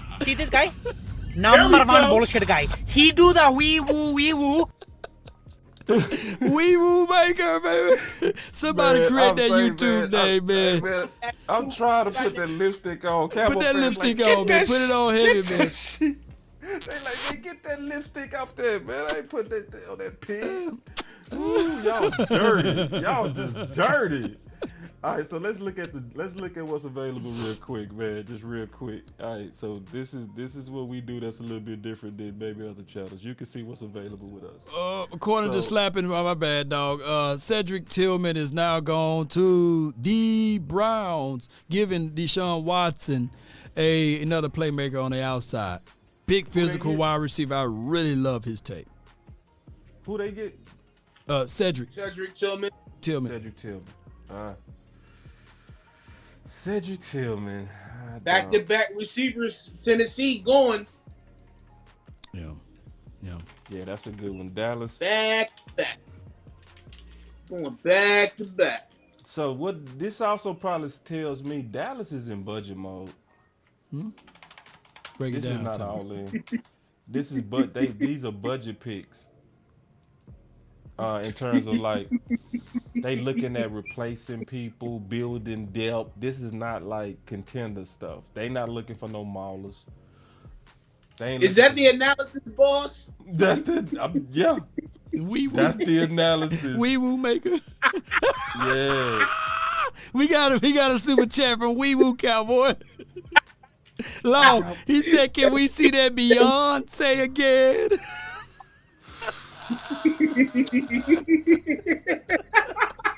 Say, man, we try, bro. We just doing the best we can over here. He got us crying over here, man. Oh my God, Dallas. Snap. All right, so hey man, go ahead, boss. Go ahead. Woo. All right, so let's just break this down. So safety, this is what's available at safety. So obviously safety is hardly moving at all. Right. It does make sense, you know. So that's what's available. Then linebacker still has a lot of availability. Corner, obviously them first ones off the board, and Emmanuel Forbes, excuse me for that, but they still got Ringo and then Clark Phillips, who I liked a lot. Ja Brown is a safety. I don't know why they got him at corner. They messed up on this. Eli Ricks is one of my favorite guys. So that looks pretty good. Looking at defensive line. The Northwestern defensive line, I don't want to butcher his name, but my African brother. This dude right here is a freak of nature, bro. Right. Yeah, he is. Bro. This dude ran a 4.49, and his tape don't look bad, and he 282. He 282 and ran a 4.49. So how's that even possible? That's crazy, ain't it? This dude is a freak. My African brother. I don't want to butcher his name, but try again, Madisaka. I can't get jiggy with this shit. Try again. Try again. Try my name. I can't get jiggy with this. I'm not gonna even do it. I'm not gonna do it.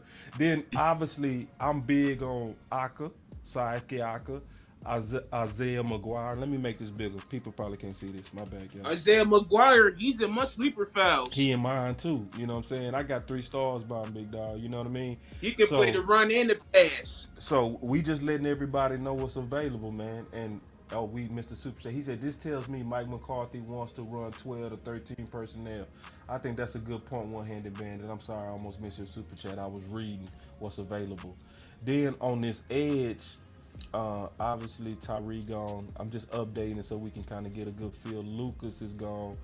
Miles Murphy is gone. Nolan is gone. I know Felix is gone as well. Will McDonald is gone. But Jalen Redmond is still available. Andre Carter, that was the OC's guy. Yeah, he's still available. Jalen Redmond is still available. Well, let me yell out these 2 picks right quick because they just got off the board according to Slapping. Zach Harrison, edge rusher from.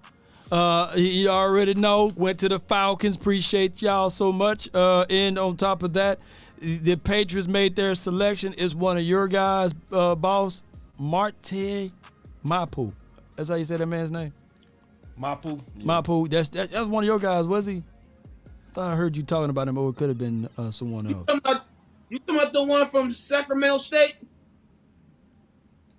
I don't know. Nah, a lot of people talk about Mapu. Map. I'm waiting on it to update though. It's not having updated on. You got that from your guy? Yeah. It's slapping. You know, it's good as gold. He batting. He don't drop the ball one time. Yeah. So Mapu. Okay. So Mapu, yeah. So let me pull him up and see where he was ranked real quick on my I got a super chat from USMC0331. Appreciate you. He says, thank you for the $10 super chat. I have to ask, how are we so stupid in the second round every year? Do they really want to play musical chairs on the offensive line again? This is saying that they probably believe in ball too, ain't it? Ain't that what this saying, y'all? That's what this saying, that they like our guys. The like our guys has gotten us, haven't it? Some the teams, like our guys got us. I got it. You figured out the mystery lock. I figured it out, man. Let me hit this button right here, man. Let me hit this button, this mystery button. Yeah, I want to hear this. Some people got a philosophy. The Cowboys got a drafting philosophy. In the second round, that is where they're going to take their risk regardless. And think about it. I can't fight that. That's real. No, that's real. I'm with you on that. Even Sam Williams last year, not every team is built to handle that type of stuff that he had going on during the offseason. You know what I'm saying? Or many years ago, whatever happened in Ole Miss. I hate to bring up that, but he was a second-round draft pick, right? Kelvin Joseph. Second-round draft pick. Jalen Smith. Risk. Sean Lee. Risk. Bruce Carter. Risk. What's Randall Gregory, you know. See, but this the problem. Gregory. I'm gonna tell you the problem, and I agree with your theory. I think that's a wonderful theory. Hold on, let me throw this one out there. Diggs, technically, was a risk because he was limited with experience playing DB. Yep. Go ahead, but go ahead. Yep. The problem. Tristan Hill. Here you go. If you go take risks with your second round, why not use that second round to move up in the first? Take that risk. Yeah. Why ain't you go get right with that risk? Because they hit on Diggs. All right, name all the ones they hit on though. They hit on Diggs. They missed on everybody else. I would say no, hold on. I would say was Tank second round? No, they didn't miss on that. You right. The Rams are taking the other Byron Young, by the way, the edge Byron Young. The Rams or New England? The Rams. New England already picked and selected Mapu. Okay, so with Mapu is that hybrid linebacker dude from a small school. Yeah, that's what I was saying. Sacramento State. Yeah, and I have trouble trusting him. I do. I have trouble trusting him. It's not that I didn't see a lot of flash, because I did see the flash. I just don't trust them small schools. I'm kind of bougie like Will McClay on that. Just being honest, you know what I mean? Because it's hard, in my opinion, to evaluate them, and I'm heavy on how you play against good, strong opponents, because I think you get a better reflection of what they're going to look like in the NFL when I can see you go against a good opponent in college. So since I'm not seeing that opponent that can actually match what you go see in the NFL, it's just hard for me to trust your tape, even a good week of Senior Bowl. So, but his traits look outstanding, though. Like, from the eye test, I like Mapu.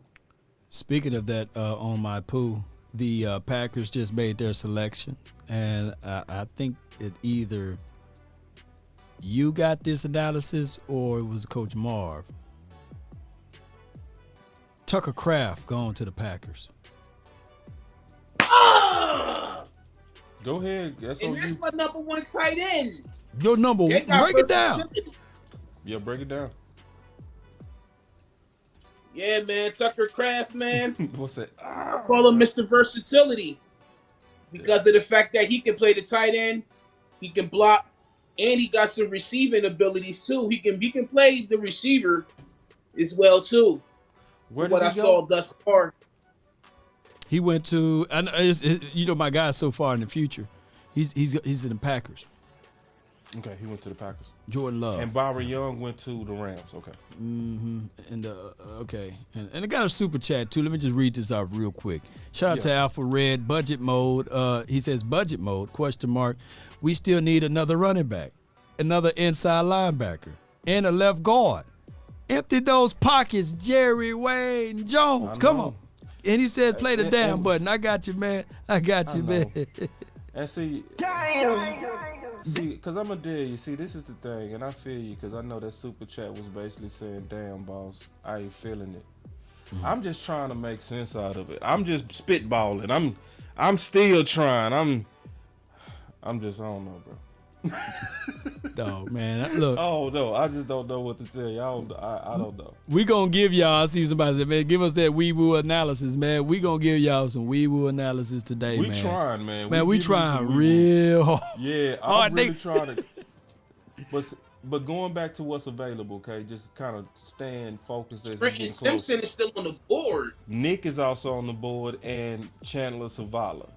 Still on the board. Andrew Voorhees is still on the board. You know what I'm saying? Mm-hmm. Let's go look at offensive tackle. So DeJuan Jones is still on the board, y'all. On the board. DeJuan Jones is still on the board. Duncan. He got to be the 90th pick. That would make me feel better right now. It would be kind of like what we did with it's not the same. Because Sam Williams and Jalen Tolbert pick was kind of like, hey, what happened? You know? Some people had Jalen Tolbert going in the second, and they end up getting them in the third. So this could be similar to that, if that's the case in the scenario. If we draft DeJuan Jones, that make me forget about the Schoonmaker. I would swallow it like it ain't nothing. I'd be cool with it. No tripping. So hold on, let me get this caught up. So we got all these quarterbacks. It'll feel like you done came back from the dead. You funny. Yeah, I know, right? But the super chat did ask about running back, so let's kind of visit that. All right, running back wide open. Running back is wide open. It's a lot of them though, boss. That's what I'm saying. That's what I mean by that. You know what I'm saying? It's a lot of running backs still sitting right here, bro. Like Zach Evans. Shit. Yeah, like running back. Wayne McBride. Okay. Roshan Johnson. Tank. Eric Gray. Yeah. Even Hall. Dwayne McBride. Chase Brown is one of my favorite. He in my top 5. You know what I mean? So, Dwayne McBride's in my top 5. You say what now? Chase in your top 5? No, I said Dwayne McBride. I had him as 5th, as my 5th running back. So, and then he got a grade of 197 on him. So, in terms of anybody worried about running backs, I think we fine there, just to be honest with you. So, we took the tight end, so I ain't going to even look at that. It's amazing, though, that Washington's still sitting there. It's amazing that Josh Downs is still sitting right there. No, he's not. According to Slapping, we just got the breaking news. Give me my thing. He going to the Colts, man. Damn. Yo. That was a value of 46, man. Yeah. Xavier Hutchinson is one of my favorite receivers. Hold on, let me catch that up. God, dog. Yeah. All right. So in terms of weapons, I'm gonna let y'all know there's still some pretty decent weapons sitting right here. Okay. Mm-hmm. So Andrew, he's in the Bucs Cowboy guide. A.T. Perry sleeper fouls. Yeah. Like so he in your sleeper fouls too. Good. Yep. So we got 2 people that's co-signing this receiver, and he in my top 3 possession route runners. Top 3. So even though this would be a reach in terms of grade, I like the player. You know what I mean? He's a big boy too. A.T. Perry also made the Bucs Cowboy guide. You know what I mean? He had great production, 6'4", 200 pounds. Fast guy, very good production, 4.47 speed, 35-inch vertical, had 1,000 yards on the year with 81 receptions. Mm-hmm. So it's still some stuff that's out there, y'all. Just letting you know, it's still some stuff that's kind of still sitting pretty for us. I think if we go Mauler, let me ask y'all a question. Would this be a place that would y'all be cool with Maffa right here? I mean, I would like D1 over Mafia, but if you get Mafia, that's attitude, that's interior, it goes back to my philosophy. And here's the thing: it's hard to, and you guys gotta let us do our fan/analyst analysis there, because it's hard for me to look at school and be like, okay, he's gonna be trash, he's gonna be horrible. No, we're not saying that. We just laughing at him, right? We're not making any saying that he would be trash, okay? Because he's a guy that we can get back to nastiness. You know, we're gonna run back 13 personnel. And look, leave my lipstick alone. You know, and putting it on his pig. You can go back to that philosophy, right? And now you can go back into the situation and say to yourself, we got this personnel grouping that teams had struggles with trying to stop it. That would be considered a core pick, right? Think about it. We picked a doggone guy, Mozzie, in the first round that's going to help out stopping the run. And then on the offensive side, we picked a guy that's going to be a red zone target as well as down in the trench guy when we run the ball. So it could be that way. So if you go into the 90th pick and say, okay, let me double back and get a Mafia over anyone else, then they drafted for a straight-up attitude. Look, have you ever seen a team that even if you lost, even if you pretty much, even if the team beat you, or even if though you beat them, you still felt like you lost? It could be one of those type of things, because that kind of thing is like, okay, we beat you up, we bruised you for the whole 4 quarters. And that's what we may do, play some bully ball. I'll try to get it together, man. Y'all leave it alone. I know, bro, but hey, it's I don't know, bro. See, like, I'm not finna panic, man. Y'all got me messed up. I'm not finna be like my brothers and sisters that be going crazy on these picks. Nah, bro. I'm gonna sit back. I'm gonna wait. I'm gonna sit back. Yeah, we got another draft selection by the Panthers. DJ Johnson is drafted by the Panthers, linebacker. Who did? DJ Johnson. DJ Johnson. DJ Delta. All right, let me catch it up then. Yeah, I mean, you know. Yeah, Dallas. Leave me alone, man. So don't be mad at me, man. He was a 149 grade. What pick exactly was it, if you remember? Where are we at now, ladies and gentlemen? That was in the chat. 80. It was 80. 80 pick. Okay, we get close. Got 10 more picks. Y'all let me know when they're in the war room. Yeah. Mm-hmm. It's 81 now. 81. Through the Tennessee. Yeah, it's 81. Yeah, we 9 away. 90. Yeah, and it's moving pretty quick. Moving pretty fast, man. Shooting by, man. Tomorrow gonna be real fast. Early in the morning fast, yo. So let me go back to this, looking at what's available again. So one of my players that I really like, obviously I'm pretty sure you like this player. I'm not gonna tell you, speak for you. But I think guard still has some good potential here. You know, Nick is actually very. What'd you say? Mr. Versatility on the right side. Who? Nick Saldivari. That's versatility on the right. Yeah, that's exactly who I was getting ready to talk about, Keystone. Mm-hmm. Just in terms of in my sleeper fouls. So he in your sleeper fouls? Wow. Yes, he is. See, that's very good news, because he also in my top 5 Mauler list. Right. I mean, my top Mauler list. You know what I mean? So his footwork is underrated too. His footwork is way underrated. Super underrated. Put it like this: if he had that same type of tape that he had at Old Dominion, if he was doing that Division I, he would be a top. He would be a top 20 guy, in my opinion, if he had the tape at a better school, in my opinion. Yep. Right.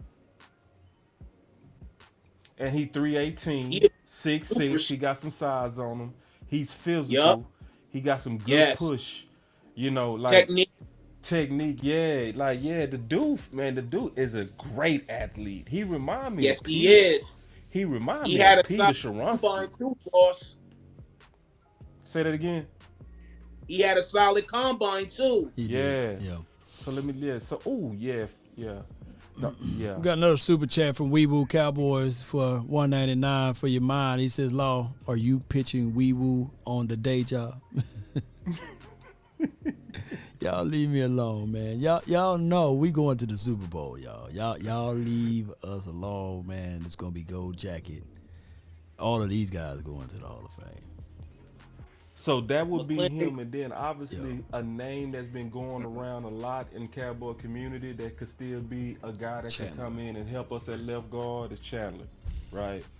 So obviously one of the smartest guys, one of the smartest left guards that's still available. You know, one of the good things that I would say about him is having a chance to really listen to him in his interviews, and you can definitely hear the intelligence and you can see the intelligence in how he plays.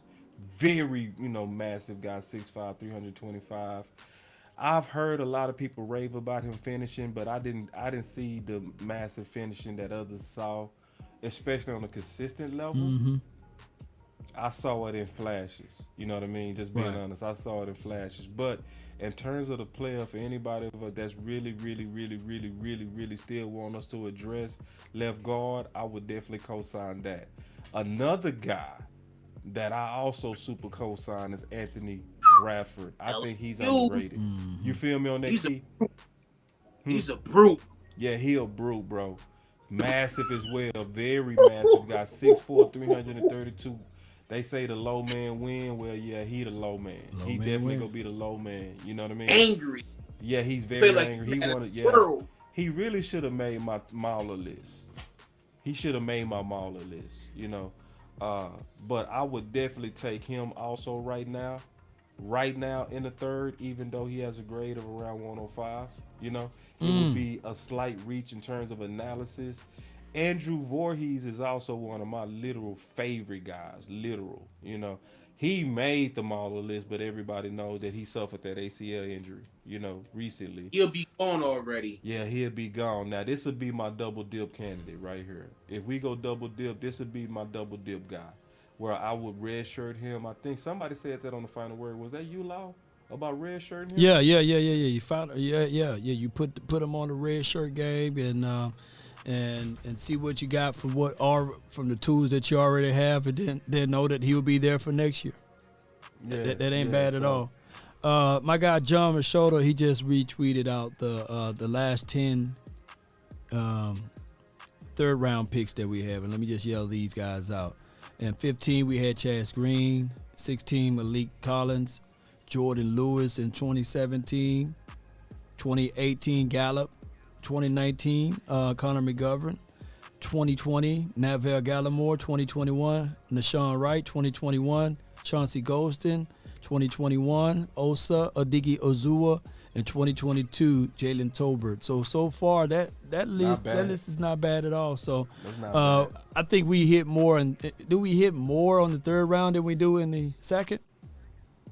Looks like it, yes. Can you say that list one more time? Because I would say yes. Yeah. I got Chaz Green in 2015. Hold on. Malik. Let me hear my sound effect on that. That's a big one. That's one. I know some folding chairs in Natchez, Mississippi can block better than him. All right, hold on. Let me read this right quick from Slapping. Tajay Spears is going to the Titans for the Titans, and Titans drafted Tajay Spears, so you can wipe him off your board. All right, so Malik Collins in 2016. Don't you womp him? No. I like that. Yeah. Malik was good. He just got outpriced, right? He was good. And then he went off and he started averaging 3-4 sacks, 5 sacks, right? He's averaged 4 or 5. He started balling for the Texans. Started balling. Jeez. Yeah, he did. Yeah, so that's a we gonna give him a hump. Jordan Lewis, a 6-year starter, believe it or not. What you give him? Give him a hump. Gallup, a 5-year starter, right? Is he 5 years now? I'm gonna give him a hump. Yeah. Connor McGovern, paid Connor McGovern, 2018. Neville Gallimore. To be fair, he started off. Look, I'm gonna give a little push for this one. Okay, that's cool. He started off so damn good. He did. He did. Yeah, he did. He started off good. I had high hopes and high promises for him. And then the offseason, remember we was talking about, hey, he's getting bigger. Oh, what they gonna do to him? Well, they wanted to see if he can go to One Tech because, you know, Osa's doing his thing. That next year, So, you but- know, I think that so we did a horrible I don't have move. a middle ground button. I don't have a middle. So you kind of putting him in the middle, kind of. You know, I wouldn't mind if the Cowboys tell As them, a hey, third- lose that weight, and we want to make you to just be one guy. Basically, you said you ain't quite quit on him yet. Basically. I'm not quite quit. I'm not done with him, but I should be, but I'm not. Yeah. So I give him that. Got news from I think that's slapping fair. the Can Buccaneers we do this has for right now? selected. Can we say this for right now for Neville Gallimore? Can we say that? Just for right He now. ain't been this- For right that now. injury. To me, we gotta say it for right now. Did they hurt him though? Did they hurt him in 2021 when they wanted to rush him back because of his dislocated arm? And then he went through the whole offseason gaining weight for 2022. Not to me. Yeah, he did put a few pounds on. Coming off of an injury, I think that if he would have been better, just look, man, you're a 3-tech dude. I know we got high hopes for Osa, new guy in. I know how to, everybody loves the new car smell, but we looked at him. We needed 1-tech, but we tried to take a 3-tech and make him 1-tech. This morning I was talking about, I wouldn't be mad now that now they're trying to take a 1-tech and make him a 3-tech out of Mozzie. That's the first time I'm, at least now we got a true 1-tech trying to be a 3-tech. It's always been we draft 3-techs and try to make them 1s. So you want to That's give him one more year? backwards. Yeah, it's backwards. Yeah. So I'm gonna give him this button. One more year. You want answers? We gonna say you want answers. We want answers. That's the middle ground. You know, button. you know what? You know what I want to do? I want to find the drop that says Biggie, give me one more chance. More chance, that'd be perfect. We're going to find that drop, man. We birthed it on this show. Biggie, give me one more chance. One more chance. But so far, that third round is killing. Nashawn Wright, what's your thoughts on him? He's in between. He ain't playing bad to me. Okay. He ain't. That's why I think his thing is in opportunity. Yep. That's why I put him in the middle, boss. He can raise it or he can lower the bar. Yeah. So you putting him in the middle. All right. Yep. I like how he played last year, man. His last games was good to me. Yeah. So if you finished off playing good, just to me, I'm gonna give you the Biggie, give me one more chance. How did that I'm song like go? he trending in the right direction. Chauncey Golston, man. Chauncey. Oh, that's a hump. Yeah, He's I positional love how change. he trended. Yeah. He getting bigger, and you're gonna put him inside. But we got a lot of room. We got a lot of people right there at 3-tech. Mm-hmm. But see, every time I be seeing Chauncey, I be seeing that good flash. That He ain't good lying. flash. Hey, That good it seemed flash. like that's why that D-Law first always say, step I ain't getting off the field. Shoot, no, man. Not for no Chauncey. That's why D-Law and all of those boys, the room is too crowded. Maybe he get a chance this year. Yeah. Osa. Yeah. Okay, so who did the Broncos pick? Because I'm trying to catch up. Let me catch you up. Okay, Yaya gone to the Bucs. Yaya, you got a linebacker. Yeah, Louisville. Yeah. And then Riley Moss, who I really like, he's going to the Broncos. Okay. Y'all To my Iowa? Yeah. All right, let me Underrated player. Underrated. Hey, say y'all, I can't see the chat right now. Just give me 1 second. If y'all trying to talk to me right now, because when I'm trying to catch up the board, I can't see the chat because I'm using multiple monitors, but I gotta literally use all my monitors to update this board. So y'all give me 1 second if y'all trying to communicate with me on the chat. Give me 1 second. So because I'm catching up y'all right now, and hold on. Yeah, so but we getting closer to Dallas, so that's why I'm trying to keep an eye on what's available as we getting closer. It looked like it hasn't been any significant runs on running back. That looked like that's the opportunity right now is running back. You know what I mean? In terms of being able to get a real good player right here, I'm thinking it is gonna be potentially running back. My guy, Coach Maul got a super chat. Y'all, you ready for it? He says, shout out to you for the $5 super chat. He says, Law, they were not in the war room on round 2. They were in the playground or on the playground. Coach Maul, man. Coach Maul, red hot, man. Hey, this is good because when we get like this, normally the player shows up. Man, Boss, I wish I'd have known you, man, back in the days when we drafted Leighton Vander Esch. You know, me and Big Gabe James and my guy DDP. We scorched earth that pick. And in every game, we're eating crow. We're eating crow. We wasn't right until the next year. We was a year off. That's real though. See, man, 18 we were wrong. We eat crow all year. And then 19. See, bro, man, I feel you on that, Law. See, I'm gonna tell you, man, and I'm being all the way honest. Being in the YouTube game, it slowed me down on my emotions. Oh man. Yeah. Cause we gotta be careful. That's why we can't be like some people and just go off on these picks. You know what I mean? We laughed and had some fun. Yeah. But man, it be people screenshotting us, man, video recording with us and putting us on their videos. They hold you to that too, though. So we gotta be slower than everybody. We gotta take our time. Like we don't have the privilege of just being able to be angry, to be honest. And think about this though. If you mad at Maker, right? Yeah. Or if you mad at Mozzie, don't you know how many Michigan fans out there?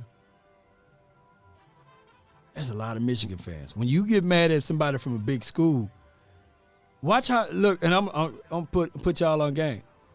On a YouTube channel, you can gain anywhere from 5,000 to 6,000 subscribers just by a big school and you talking about that person. You know what I'm saying? Because they're gonna follow their player that they love watching. That's true. Man, don't you know how many subscribers? Jalen Smith, all of them Notre Dame people came over here, Yeah. Shoot. Henley gone, y'all. A-Chain gone, too. Damn. Where Henley at? Baltimore. A-Chain. No, but that's some real good game, though. A-Chain gone to the Dolphins, man. I still can't see I'll let y'all know when I can see the chat. Y'all give me 1 more second. I'm just updating my board. Shout out to you, Slapping, man.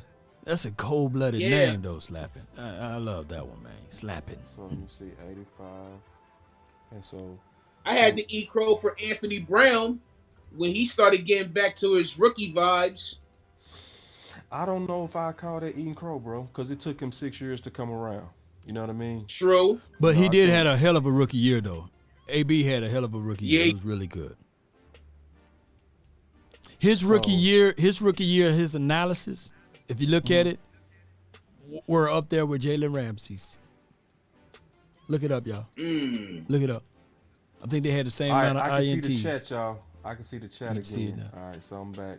All right, so yeah, because I got to keep this board updated because I'm also trying to keep up with what's available because the closer we get to the pick, the more I got to stay focused on what's available. What can we actually pick?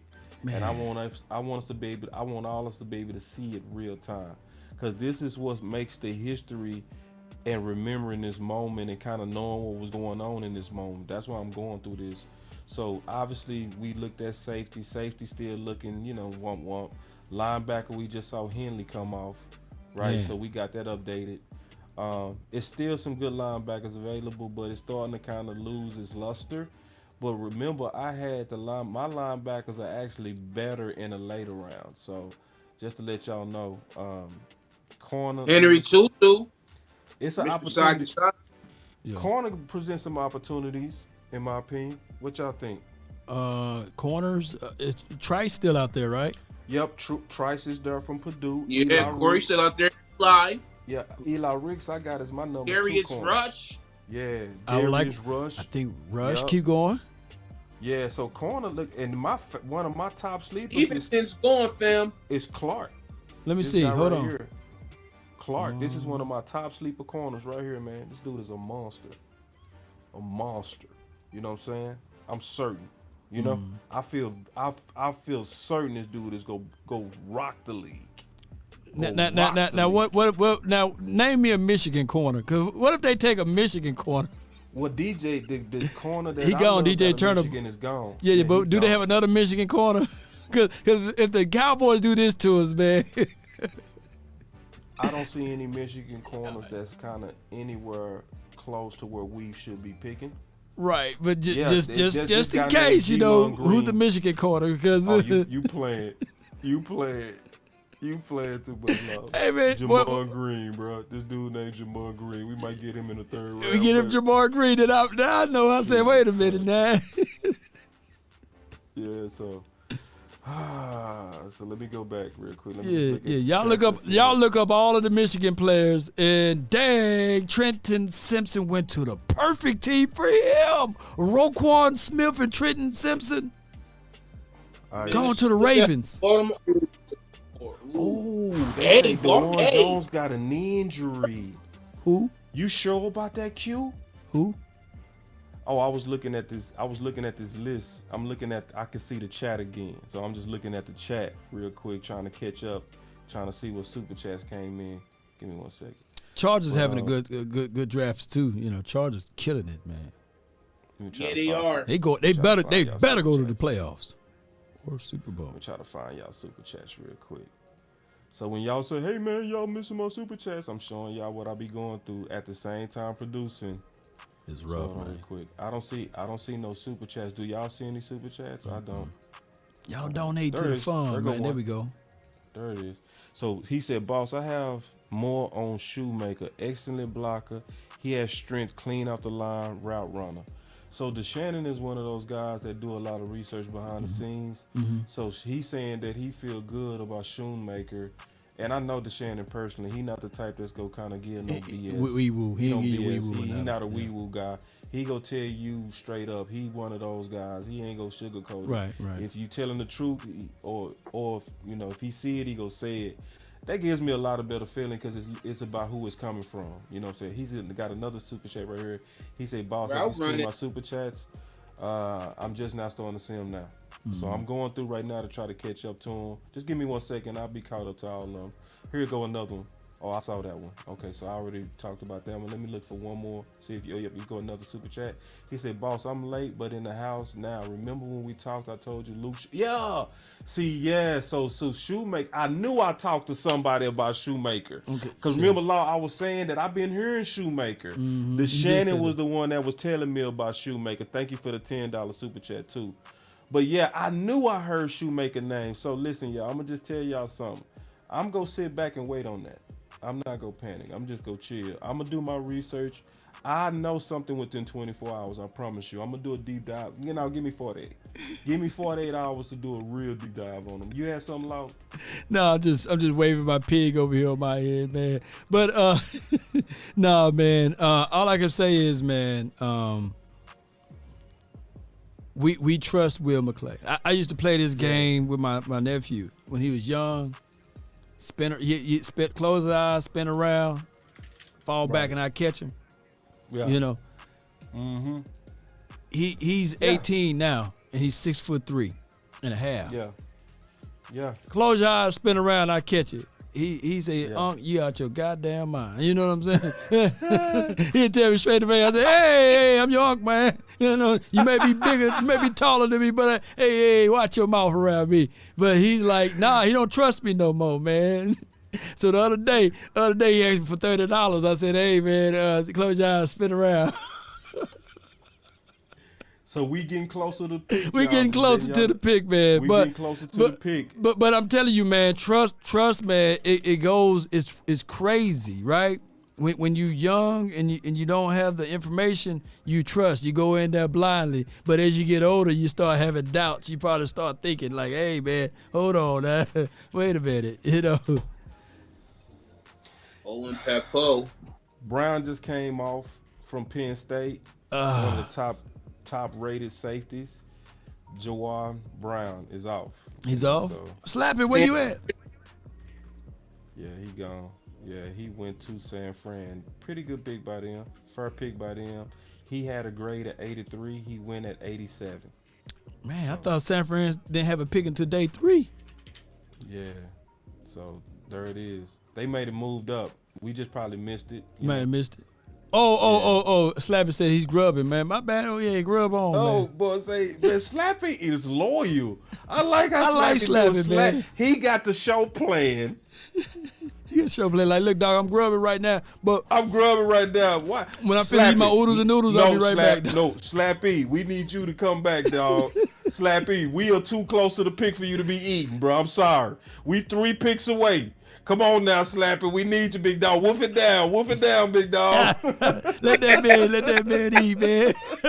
let him cook. Now get to work, slapping shit. Wolf it down. No, you good, man. All right, we're gonna get Ringo, baby. That's what we're gonna get out of this play. I would like Ringo though. I would like Ringo.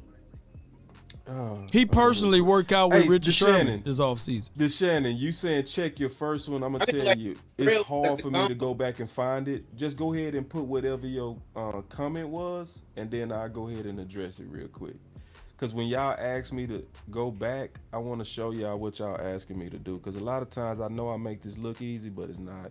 Man, it's like, so if if you say, boss, it was my first one. I just want to let y'all know what you're asking. You asking me to go through all this right here and find it. This is just from this show. All of this is just from this show. So yeah, it's some super like this dude James Tyson. He said they're looking to draft players that they won't have to pay big money to. So I missed that one. I didn't even know that was there. I just missed it. I had no idea that. So yeah. Because what's happening is because there's so many people in here, and y'all can see that I'm keeping up with the boards at the same time. That's good. Keeping up with the show at the same time.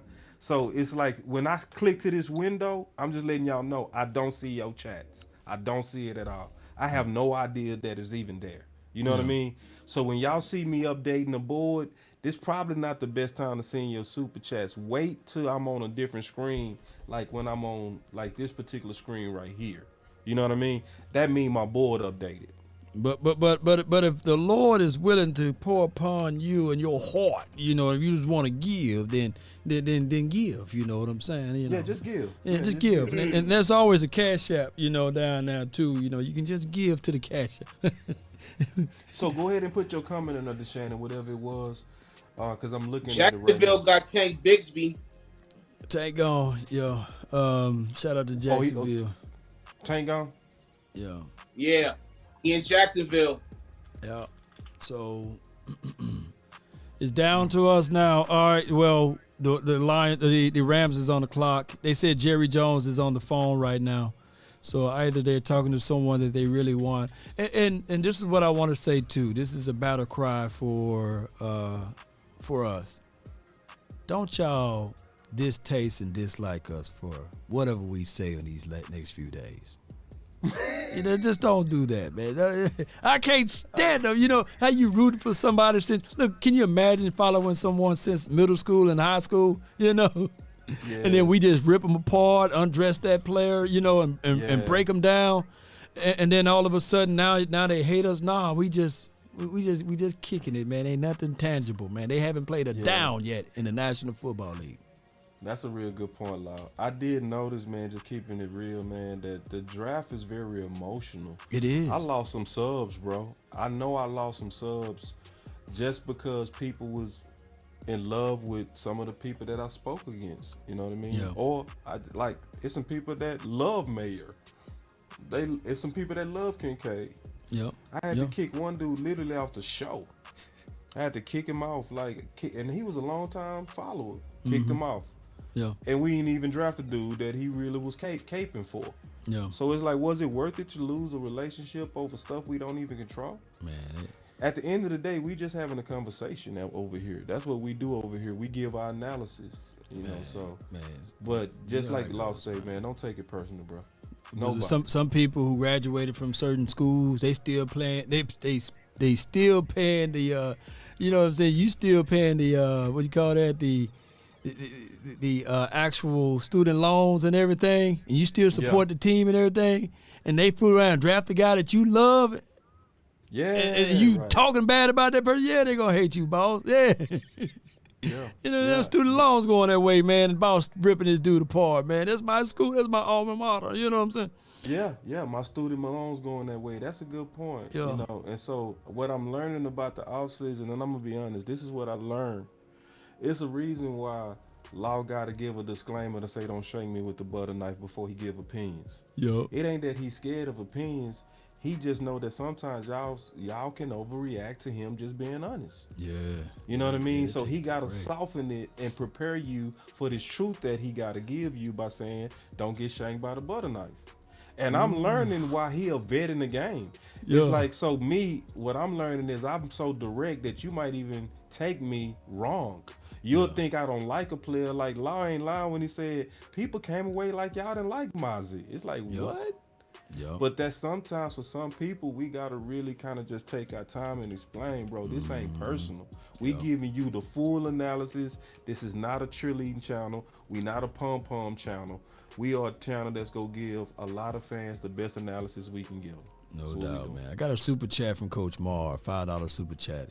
Thank you for sponsoring this show today, Coach Marr. Oh, yeah. Coach Marr goes so hard on the super yes, chats. Indeed, man. We really appreciate that. He said, with this draft, I hope Avante Collins is still on the roster.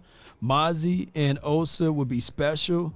The tight end pick is on Mike McCarthy, not Will McClay.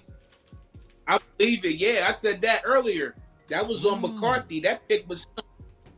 Kobe Turner is gone to the LA Rams. Yeah.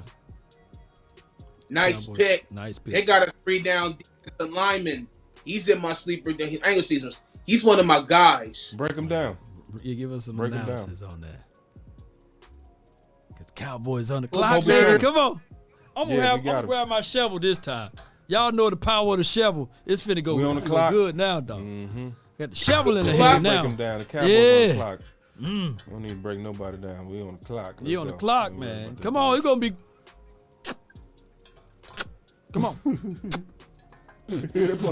So you watch that one off a little bit. All right, the pick is in. Come on, slap it. What we got, man? Watch that shit out. Yeah, watch that one off.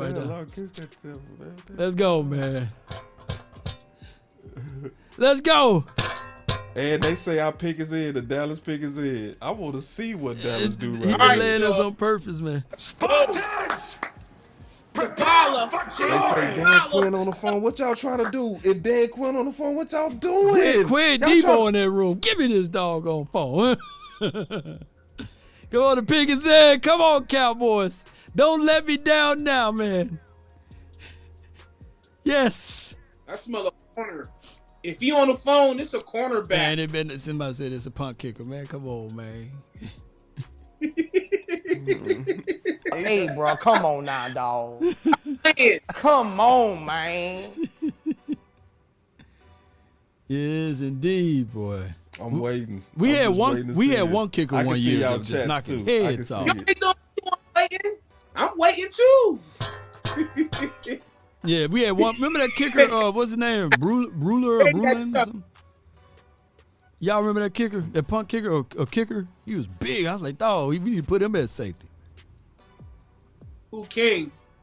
The Raiders? No, Cowboys. Many years ago, we had like the 12 draft picks. Somebody said it's Overshawn. Overshawn. Oh yeah! Come on, man. Yeah, let go. You don't like him, boss? Let's get it, boss. I like him. He got a great motor. He in the Boss Cowboy God. Yeah. 6'3", but he's about 230-ish. You know, come on with it now. Hey, that's another core pick. That's in the middle of the field. That's something that they can run behind Mozzie. That'll complement that situation there. I would like to see more out of Devin Harper as well as the real Cox and Damone. You know what I'm saying? But now it's a situation where now we got us a defensive guy. When I hold this shovel, that means that Overshawn, he's going to show us something. The Marvin. What you like about that one? Well, he was first team Big 12. All right, let me pull it. I'm gonna pull it up. I got the Boss Cowboy guide right here. Let me pull it up. Let me pull it up. All right, so here we go. So I'm gonna pull up exactly what I said in the Boss Cowboy guide. Give me 1 second. Mm-hmm. All right, hold on real quick. Where's my linebackers? All right, so that's chapter 6. All right, so in chapter 6, this is what I said about Overshawn. Looking at the linebackers. Y'all give me 1 second. Okay, so Overshawn is my 11th ranked tight end. I said to target him around round 4, round 5. LB. Maybe that's why you didn't see me chirp. You know what I'm saying? Yeah. Because to me they target him early to me. But in terms of the player, I like the player, and this is what I said. I don't have no stars by him though, but I said Overshawn is one of the most Dan Quinn-ish linebackers in the 2023 draft class.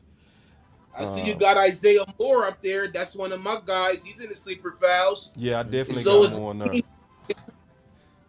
But Moore, I said he plays old school. Yeah. And he loved the game. It pops off again. on the tape. Mm-hmm.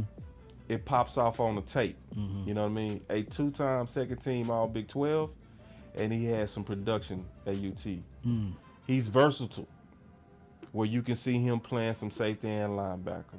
Very Dan Quinn-ish, man. Just keeping it real. It's just that it's kind of rich to me.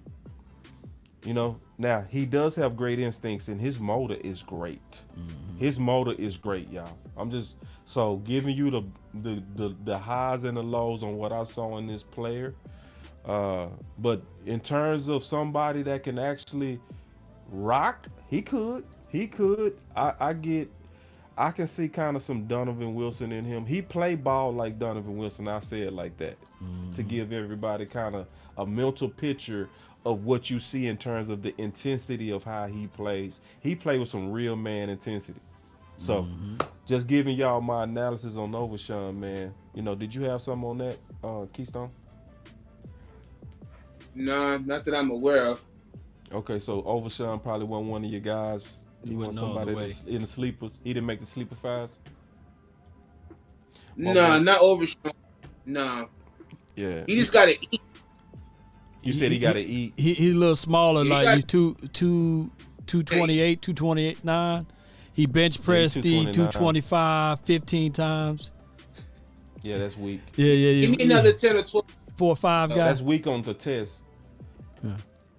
Somebody say, boss, you missed my super chats. Hold on. He said, boss, you looking like you ain't get that new bike for Christmas. Yeah, I know. Yeah. You know. He's slender to build. He needs some milk though, you know, but he's gonna fit right on in, bro. And let me see. I believe it. Because the reason being is, like you said, he's a clone, right? So he's a conversion guy, right? Safety to linebacker. So of course that explains like the slender build. So so what? He got a good mentality though. Got the mindset to it. So he's a hitter. He got the mindset to it. So it gonna come along the way. Yeah, it looked like the Dallas Cowboys. Like guys to attack. Who on the bubble from this? And like them runners, you like those motor guys. Coach Marv said they got some injury news on D1 Jones. That's why he's falling. And the Bills are going with Dorian Williams now. Now, do you have Dorian Williams over Sean? I think you did though. You know. No. I think I had. Hold on, let me double check, bro. And Brandy Mahomes. You said hold on, Dorian Williams. Yeah. I love this pick. Thank you for your super chat, Brandy. Brandy. Dorian Williams didn't make. Oh, he didn't even make the Boss Cowboy. He didn't make it. Okay. He didn't make it. He won one. That was our last pick for the night, right? That's it, man. That's it. Yep. So,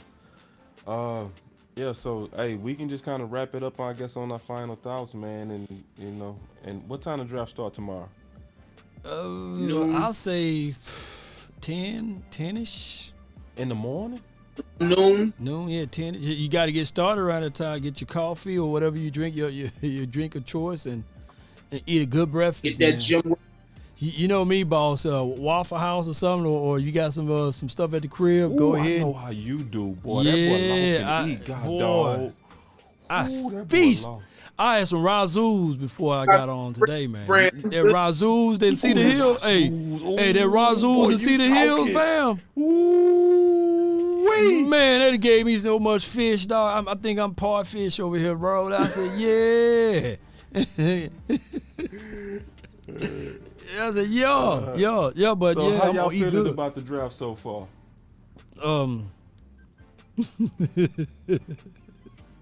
Keystone, you go first, man. You know.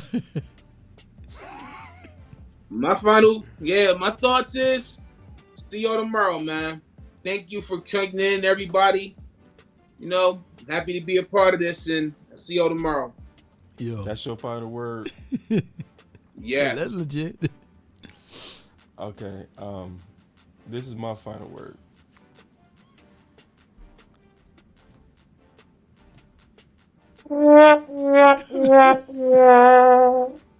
Yeah, you see how I get my brief? Boss.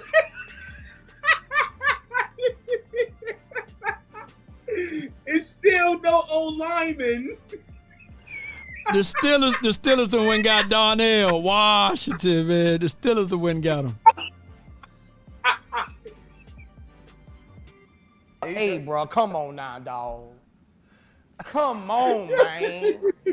So how do you have a final words when you have no words? Man, that's dog. my question. Like my final words is I don't have no words, bro.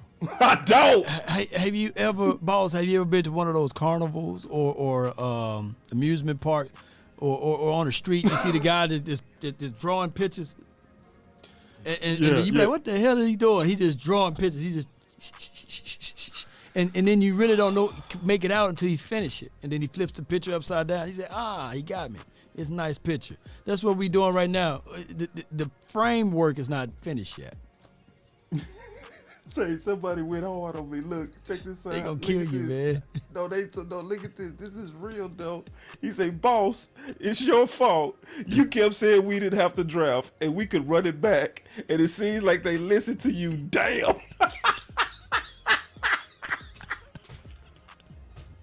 That's cold, bro. That's cold. Yo. Man, it's good, man. It's I like the Mozzie pick. These other picks, I ain't gonna even cap to y'all, man. I don't feel good. I don't. Hopefully it's me being ignorant, because I'm gonna tell you, I felt like this before and I was dead wrong. Yup. Like that, I'm gonna tell you the draft I was wrong on. That Osa draft, I was wrong on that draft. Because I was mad after that draft, and I was mad after a couple of drafts, and I ended up being dead wrong. You know what I mean? But I'm going to be honest. I'm not going to say how I ain't going to fake it, act like I feel great. I don't. You know what I'm saying? Especially going through the list. When I go through the list at what was available, it makes me worse. That's what makes it worse when I look at what's available, you know? Yeah. So, because I've been going through the list. I've been looking at, but also keep in mind, this is very natural for all of us to feel this way, because all of us have done the work to the point to where we feel good about some guys that could be available. And when you see those guys not getting picked, and you don't put the time in and the work, and you believe it, and you believe in it, and they go in a totally different direction, you can have this natural feeling of disappointment that's actually unjustified. It could happen, because it's happened to me before, but I'm also not gonna lie and act like, whoa, I'm not gonna cap, bro. I'm just at a loss for words. But let me just put this on your thoughts, though. Okay. There are over 5,000 to 6,000 people following you, fam. That I say over a third of those people didn't do their homework, so they leaning on you. They trusting you. True. They trusting every word you say. That's so true. how you feel is how they gonna feel, and that's real. It will be just that, you know. So can you imagine if you was in their shoes? So right, their emotions or feelings are gonna be based upon yours, and that's how I look at it. So I hold all judgments of this draft and just wait, because if you never did all of that work, you wouldn't have known who Overshown is. You wouldn't have known who the Maker kid is, right? You would have just heard the 4-letter, 3-letter network. Look, y'all turn it on. They beat us up today. They beat like on those little shows. They beat us up. Oh, the Cowboys should have went Dalton Kincaid. Oh, they finna really beat us up tomorrow. Well, we're gonna get a little pass tomorrow, right? Because those 4-letter, 3-letter networks, normally those little talk shows, they Monday through Friday. So they're going to be ready for Monday, and they ain't going to know what the hell they talking about because all of these years, guess what we've been doing well? Drafting. So and that's the saving grace. Yeah. That's the only reason I'm just not really going to have a bad night. I'm going to have a great night tonight. Yeah. I'm still kicking it. I'm going out. I'm going to have a good time. Mm-hmm. But this is the point. To Law's point, is they done made me wrong way more than I've been right. Mm-hmm. You know what I mean? So with that, our scouting team is amazing. Mm-hmm. I've had multiple E-Crow shows where I did a whole show on I was wrong on this dude right here, and I swore this dude wasn't gonna be nothing. You know what I'm saying? So I think experience should tell us all to relax, to be honest. It's just relax. But I'm going to say how I feel. You know what I mean? What I want y'all to do is allow me to be human. That's what I want. Yeah. You shouldn't be robbed of that, bro. You put in too much. Because you done put in too much work. Too much work. Real. And I do that all the time, even with my little one. That's real. If I want her to be successful, I'm staying up all night trying to go over homework with her. Don't you think if she come back with a bad grade, you think I'm gonna be like, you just get them good next time? No. Exactly. She already know. She already know what was expected of her, right? Yeah. So it's the same way, man. We like, you did some work, dude. You done made a whole freaking book. Yeah. It'll be a different story if you didn't do that and you was feeling this way. It'll be a different story. Yeah. I said, you ungrateful. If I didn't do the SOB, work and I I'd was have said that to you. No. Yeah, you that's put in work. Yeah. But it's because I did the work. I'm also saying this, just like I've learned that, and I'm just keeping it real. Sometimes it's the work that you put in that makes you have these emotions. And it's because you believe in certain guys. You know what I mean? It's the belief that you have in those guys that make you look at this like, what is this? Yeah. But then I got to say and be mature enough to say they have more resources than I do. And their track record is good. Yeah. So I'm going to sit back and I'm going to allow them to show me, was my emotions justified? Or did y'all reach? You know what I mean? And are y'all going backwards in your draft process? Which I don't think that's the case. Because I'm gonna tell you somebody else that I didn't like when we first got him. Nashawn Wright. I didn't like Nashawn Wright.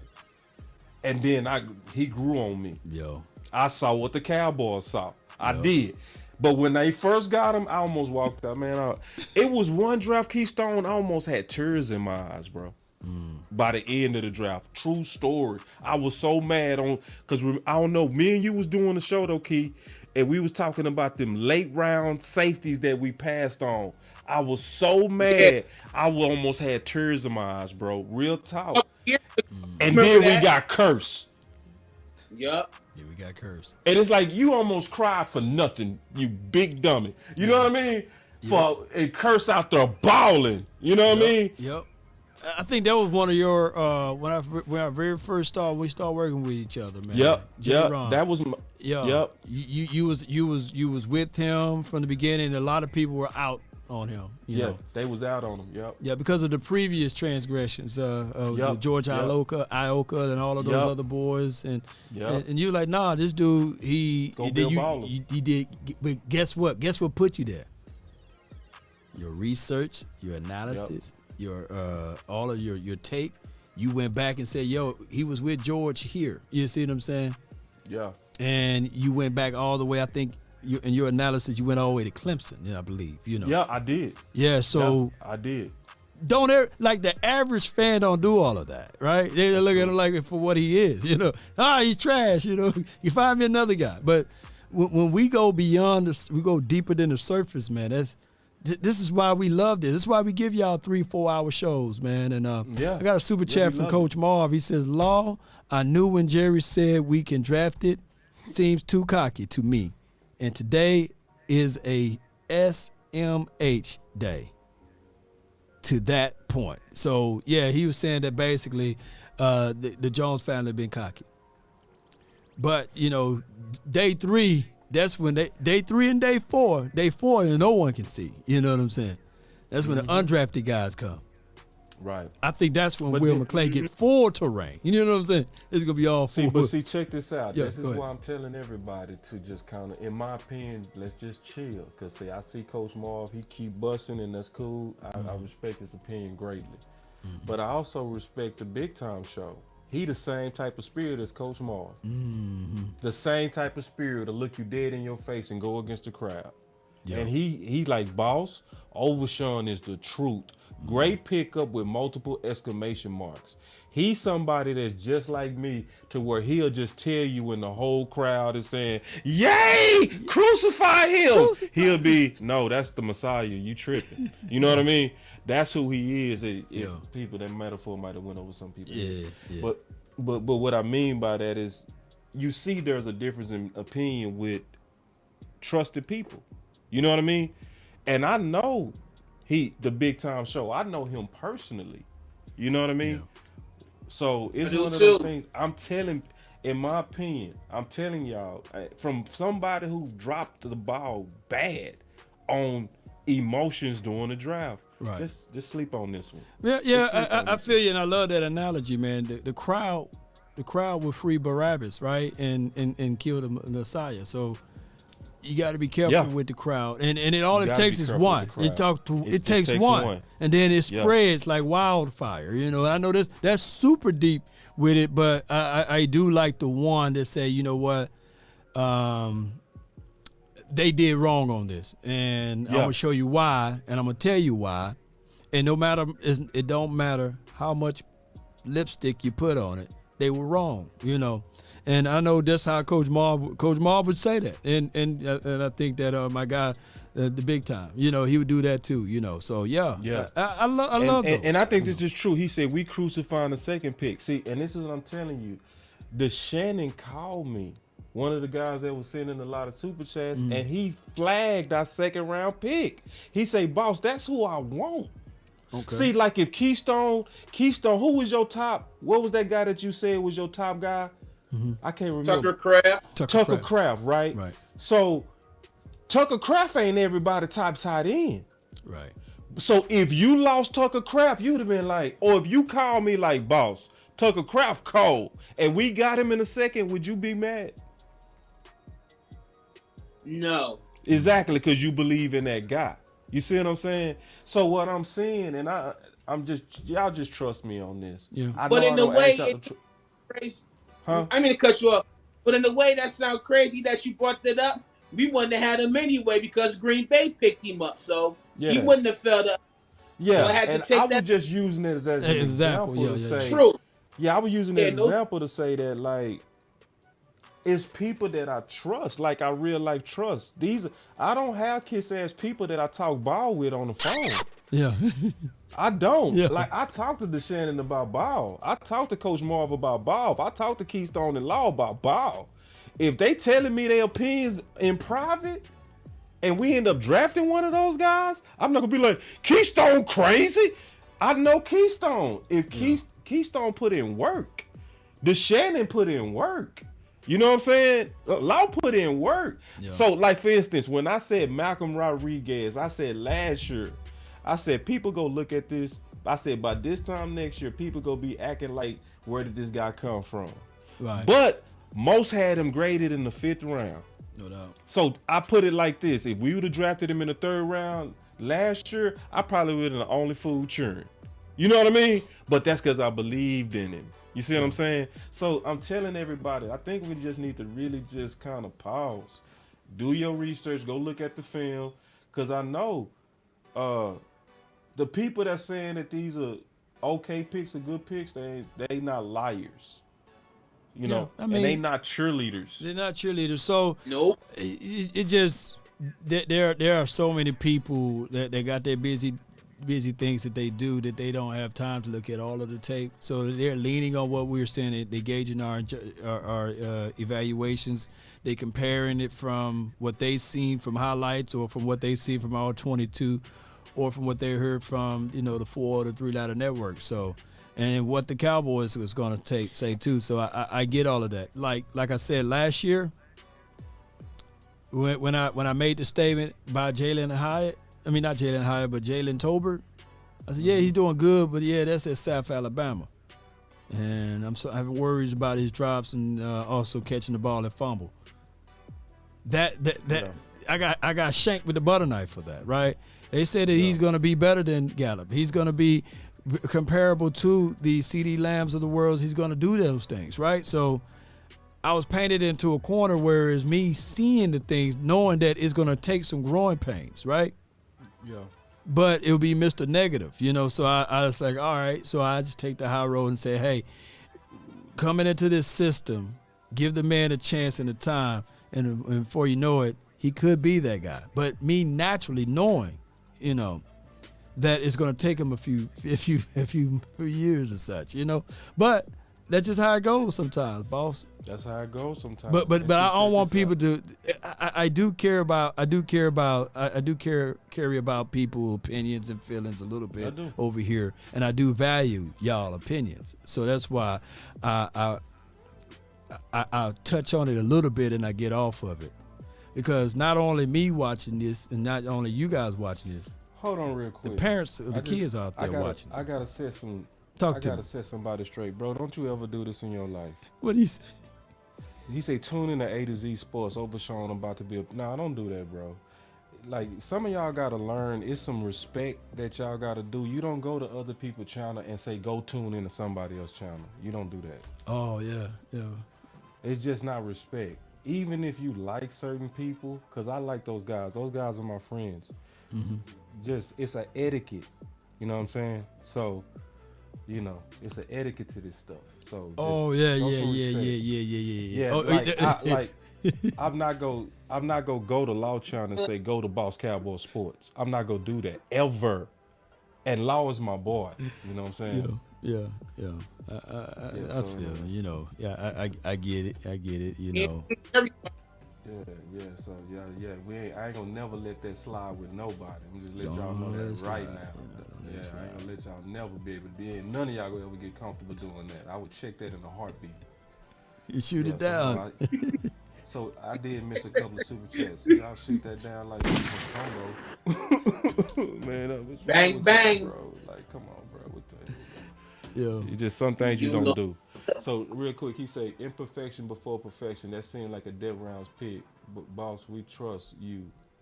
Be you. That's why we here. Yeah, absolutely.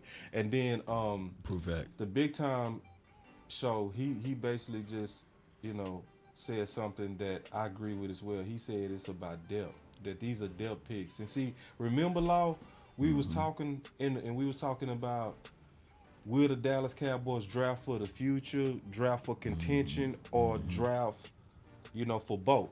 Right. So it looked like the way that the draft seems to be going right now, these do, in my opinion, look like future picks. These don't look like contention picks. But at this point, is that a problem? Would that be a problem? Because at this point, maybe you need to start thinking about the future, because where we get, now, I think in the first 3 rounds, we should have been going for contention, to be honest. When I think of an odd. Yeah, because at that point, it's a slippery slope. It is, I can't go anywhere else. I can't go anywhere else with that, Yeah. Who the person's going? Day 2, who's going to start over anyone? Day 3, who's going to start over anyone, right? Unless they get injured. Right. Yep. So that's the reality. And I didn't see them pushing for contention on this one. Cause see, this is what I'm saying. I don't see them pushing for contention because they said they was debating between Mazzy and another big guy. That likely had to be another offensive lineman. How do we go past the next 2 rounds and not to get aggressive about anybody. You know what I'm saying? Yeah. Unless it was a guy that was pretty much drafted. You know what I'm saying? That they wanted at that offensive line. And this is a good comment right here. He say Zavala would start. Yeah, that's what I'm saying. It's like when I look at what they passed on, bruh. Did Zavala go somewhere yet, or is he still out there on the streets? I stopped looking at it after we picked. I did too. I stopped looking at it after we picked, but by the time we picked, he was there. Zavala was sitting right there. So yeah, he was. The same person that me and Keystone was on sitting right there. Anthony Braff was sitting right there. You know, so like, how did you have a debate? I just got questions now. I'm just being honest. I got questions. Like, how did y'all have a debate over Mazza and a big guy, and you don't even touch another big guy in your next two picks? I'm scratching my head. I'm just being honest, bro. I don't know if you can see if it may be blurry. Let me see if I can zoom in a little bit. You can see it? I can see it. See if you can hit that Control Plus. It's gonna probably make it bigger. Click on it and hit Control Plus. Okay, yeah, because it's very blurry, but you see. No, I can see it. You can see it. You do it one more time. One more time. I can see it. Boom. Just one more Control Plus. That's perfect. All right. So Zavala, this is their lineup. Where you gonna put him at if injuries don't occur? Oh, so this is the thing. Because first of all, they got Tyron Smith playing at right tackle. And they showed that with the training camp picture. Hold on, let me show you. Oh, you got a better one of these? This is what I pulled from Blogging the Boys about like 3 weeks ago, so it could be dated. I think what's happening with those guys with that particular picture, I think what that picture is them projecting what they think the starting lineup is going to be. Mm-hmm. But when I go look at the training camp, well, not the training camp, when I look at them just coming out of practice the other day, so that's him on the right. Hold on, let me get out of here. Let me get out of this one. No, you can stay right there because we go still use that illustration. Okay, good. And forth. You know what I'm saying? We just kind of going back and forth on that. Where you get this nugget from, man? Wait a minute. Oh, man, you know we be scrubbing the ground off, man. You got the same spirit, man. We be searching for clues all day, big dog. You know what I'm saying? I just forgot to talk about this, but you made me bring it up now. It was one of those things I was going to probably talk about sometime in a video or something. But obviously, this is a major clue of what they got looking, that what they really go look like likely at the start of the season, because they starting him already with their practices with him at the right tackle, right beside Zach Martin. Then you can see that's obviously Tyler. So you know that's basically the starting lineup. So then if we go look that's at the plan, boss. Ooh, Easter egg hunt. Ooh, wait a minute. Who's this voice we hear? And so then when you go, and I got your C. So then when you go look at the list, what I really think is getting ready to happen according to your list, I think it's going to be Tyler Smith. That's going to actually be playing the left tackle. They're going to have Tyron Smith at the right tackle. That's going to leave a void at the left guard, in my opinion. So you think Terrence Steele will not be ready? I don't think he going to be ready at all, because I think they playing some mind games. Because I listened very close to what they said, and I put this in the Boss Cowboy Guide. Mm-hmm. They said he is ahead of schedule. See, to me, that's fast talking. That's lip wrestling. You playing games. See, you telling me you're ahead of schedule, but what you really need to tell me is what was the original schedule. Bro, we heard it 3 times last year, though. We heard it on Gallup. We heard it on Tyron Smith. And we heard it on Damone Clark. Yeah. 3 times we heard it. Yeah. So now the thing about Clark is they actually hit that schedule right on time. You know what I'm saying? Oh, see, I'm finna build you in. But you cool. But so basically I'm saying this, like I'm just looking at this draft and I'm just trying to kind of weigh it in my head, man.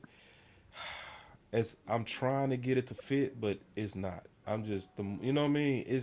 It's like, how did y'all have a debate? That's my question is, how did y'all have a debate over the fat boys and the big boys, and then you never go back to it? That is my question. And then these are starter grade guys that's sitting right here. These are not no chumps. When you look at the guys that was available, that's why I said even at the beginning of the show, the most important thing I needed to do was keep this updated. Because this was going to show us what was available at the time of those picks. And so when I look at what's available at the time of those picks, I just got to be honest and say this has a feel in terms of contention. But if your goal was to build depth, they doing what they do. But it looks like they losing focus of contention and going into budgeting again.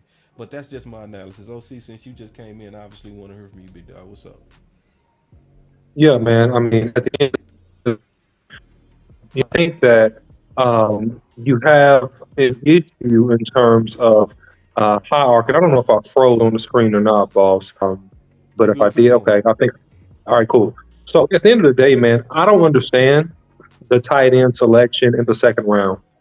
Because Osiris was picked the very next pick. OMG. That's what I'm saying. We had an opportunity to shore this thing up and really go boss up on every freaking body, Nate Newton style. You know, I mean, we had the opportunity to really just do something significant there. And I don't see the added value of the tight end in the second round. I think that's too early. I don't get it.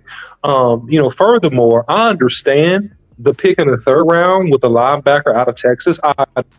And he's more gap, he's more plugger. I obviously think Quinn's philosophy and his position of that defense. Yeah, I'm sorry about that. You guys can hear me, right? Nah, it's Wi-Fi. All right, yeah, sorry, you can click off on me, boss. I'm coming back now. I'm looking at my stuff. He got some good heat. Just log out and come back in because we want to hear this. Log got to come back in because I do want to hear all this. All right, cool. Just come back right back. So just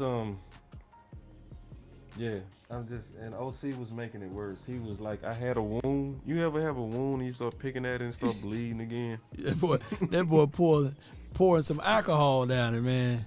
Put some peroxide on it at least. So did. Wade, thank you for the super chat. Boss, you're not lying. 90 wasn't bad, though. The 90 pick wasn't bad. Overshawn wasn't 90, bad. I can eat the 90. I can eat that. You good, OC? But the only thing is, before the OC go on this, the only thing I'm going to say about your camera Overshawn, not up too, Law, just by the way. You still got that picture. I still got the deal up. Okay, the only thing I'm going to say is that with the situation with Overshawn, I have to go back now and watch them all 22 before I give you guys my full assessment. I only seen like highlights and stuff like that, and there's highlight watching. So I'm gonna give y'all my fair assessment on them. Give me about to tomorrow sometimes or tonight because I got the all 22 loaded, and I'm gonna watch and get into deep details of them. But go ahead. Yeah, the only thing I was gonna say is that I do understand the middle linebacker. The Cow. Oh God! I think that I went. You come off of me, balls. Just come to yourself just for a second, please. It's not even that. It's not the video. It's the audio. Yeah, go ahead though. Try it one more time. Nah, it's just bad, bro. It's just bad. We might. Okay, I'll try. Just one more time, bro. One more time. Go ahead, Law. What was you saying? No. I'm gonna give you guys. Look, I know everybody want everything on a person now, right? But I'm gonna slow roast this thing, man. By the time Oxnard, I'm gonna know his blood type, right? So yeah. And this is the good part. This is the way I love to do it because I love to go inductive, you know, like going deep into the player psyche and look at all of the good games and rip open the bad games and go over those things. So I like this part of it. Even the Schoonmaker, you know, I like going into more and more details and finding the little things that make these guys go. And that's why I didn't converted all of my energy into it on the front end, because the player that I got all my hopes, my hearts to, you know what I'm saying, fool around, go to the Ravens or go to the Washington team. So I've been burned before trying to do this I've been doing this for many years now, y'all. So I like to just, once we get the player, to me, even if it's an ugly baby, it's my baby. You know what I'm saying? We're going to love it, you know. And nobody else going to call him ugly. You know what I'm saying? It's our little baby. So that's what I'm going to do. I'm going to try to find everything I can. But I'm going to also not leave y'all off the hook and give you guys my honest thoughts about it, objectively speaking. And I know I'm going to lose a few people about that because a lot of people still mad at me right now about the Monty pick. You know what I'm saying? Because I said, he did 325, 20, what is that? Bench press 325, 25 times, 22 times? Yeah. And I said, well, okay, where the tape at on that? You know, I saw the other one. I ain't seen that one yet. You know what I'm saying? And how you only had a 0.5 sack? You know what I'm saying? Yeah, and somebody said Overshawn is a Dan Quinn type. He's definitely a Dan Quinn type. And see, listen, I can see Overshawn being kind of like in time what it looked like Issy is becoming. You know what I'm saying? Israel McQuamu. You know, I can see him being that in terms of a big nickel. Because that's where the league is right now. The league is all about having them safeties that can get out in that box. And Dan Quinn loved those types. And to me, that puts, I'm going to just be real, that puts curse on the bubble. That puts also, just keeping it real, to me, that puts a flag on Cox. You know what I mean? Because now they starting to get those types. They getting the Cox types right now. That's a clear Cox type, and you got him in the 3rd round. To me, somebody is on the bubble, in my opinion. Because I like Overshawn, but I don't believe Overshawn was a 3rd rounder from my target. You know what I'm saying? So that means that they believed in him and wanted him bad. But you was also talking about what we missed out on, and you was talking about the OC, especially you were talking about Osiris. Go ahead. Yeah, man. I mean, I think it's my audio okay, first of all. Yeah, just go. I'll let you know. Okay. All right, cool. So at the end of the day, man, I think that Osiris was a guy that would really be a guy that took us to the next level. You know, and I don't agree with the tight end pick. I just don't, unless I'm really missing something major about this tight end. And I watched tape on this guy, so I don't think I am. I don't think he's that dude. I don't think he's a steal like that. I think that he's a filling a void for a place that you already had a good amount of depth and 2 good tight ends, and you could have got a tight end later in the draft. So I don't agree with that pick whatsoever. I just don't think that was smart. Now, the Overshawn pick, obviously, they like this guy. This guy runs a 4.56, something like that.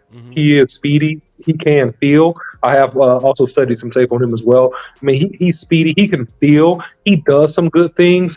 But however, we don't have youth in the running back room outside of a recovering injured Tony Pollard, right? We could have went back. I understand. We could have got Maffa right there. We could have done several things there. So I'm okay with the pick, but what I picked Overshawn right there, no, I wouldn't have picked him right there, right? We could have went Maffa. So I don't fully understand the full rationale.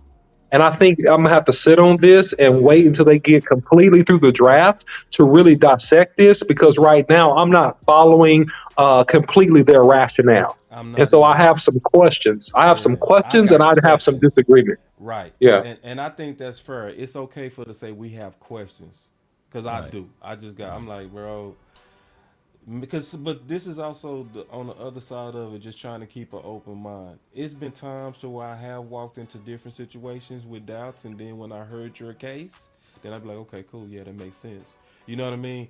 I want to hear the press conference. I'm obviously listen to the press conference because they go explain their logic, and I think I got a good nose for the wee woo. If it's wee woo, y'all go get a video from me. You know what I'm saying? Y'all go get a clear video from me to where we go really break down was this wee woo or not, you know. But if it's justified, you go also get that from me as well, to where I'm gonna say I see the logic in it.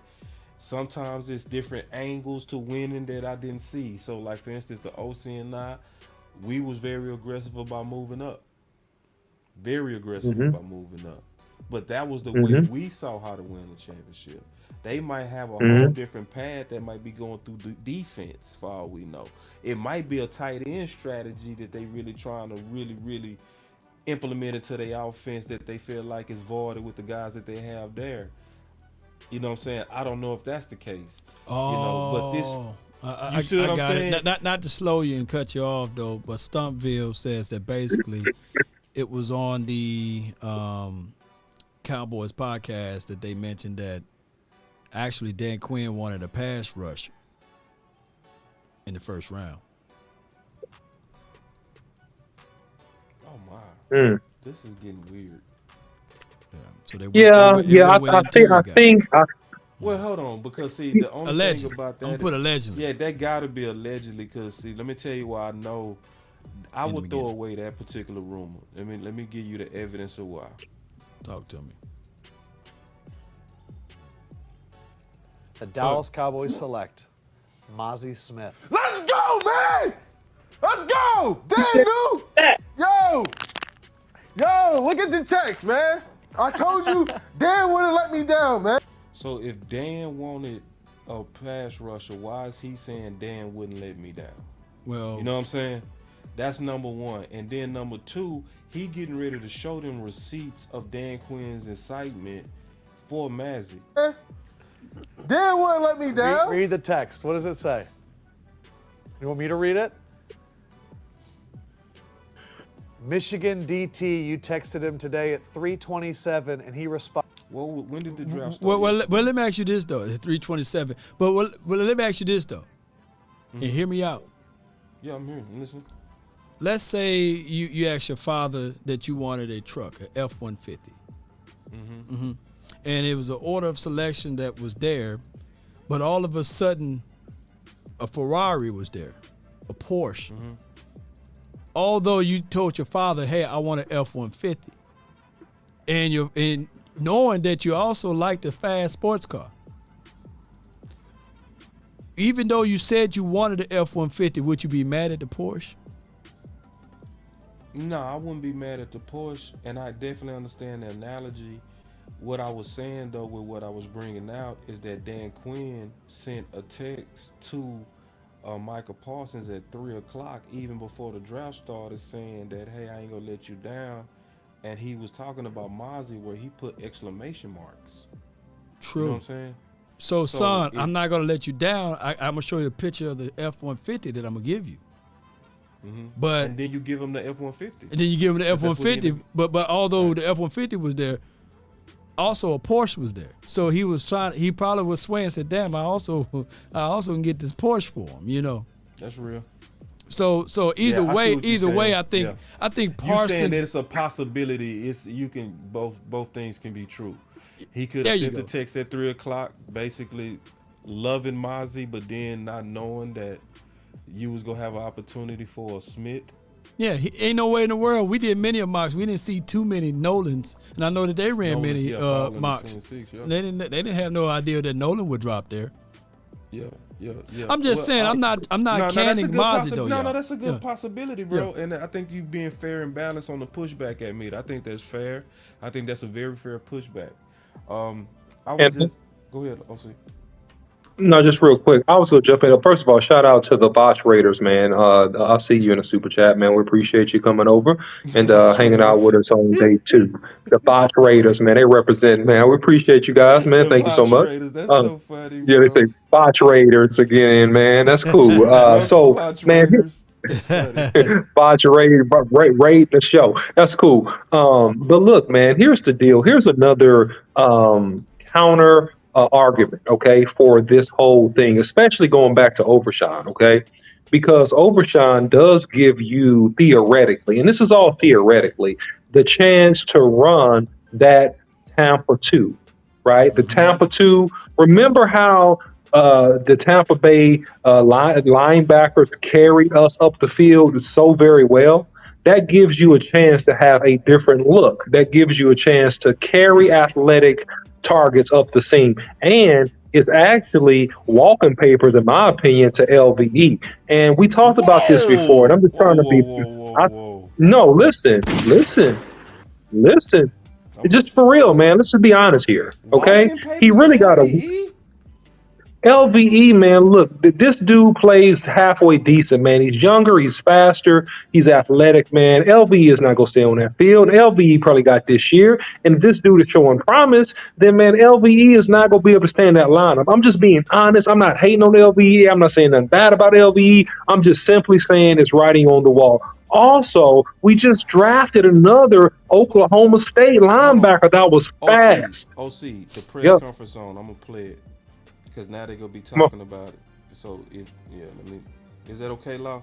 Oh yeah, man. I'm live on 2 channels, man. Live literally on 4 channels right now. Okay. Yeah, Law, you. Ooh, I'm live on 4 channels, y'all. We live like 95, baby. If you can pipe that audio in, I think they will appreciate it. I'm gonna pop it in right now. I'm going to the Dallas Cowboys channel right now. If you was gonna shut it down, that was what I was gonna do anyway. I normally just play the audio.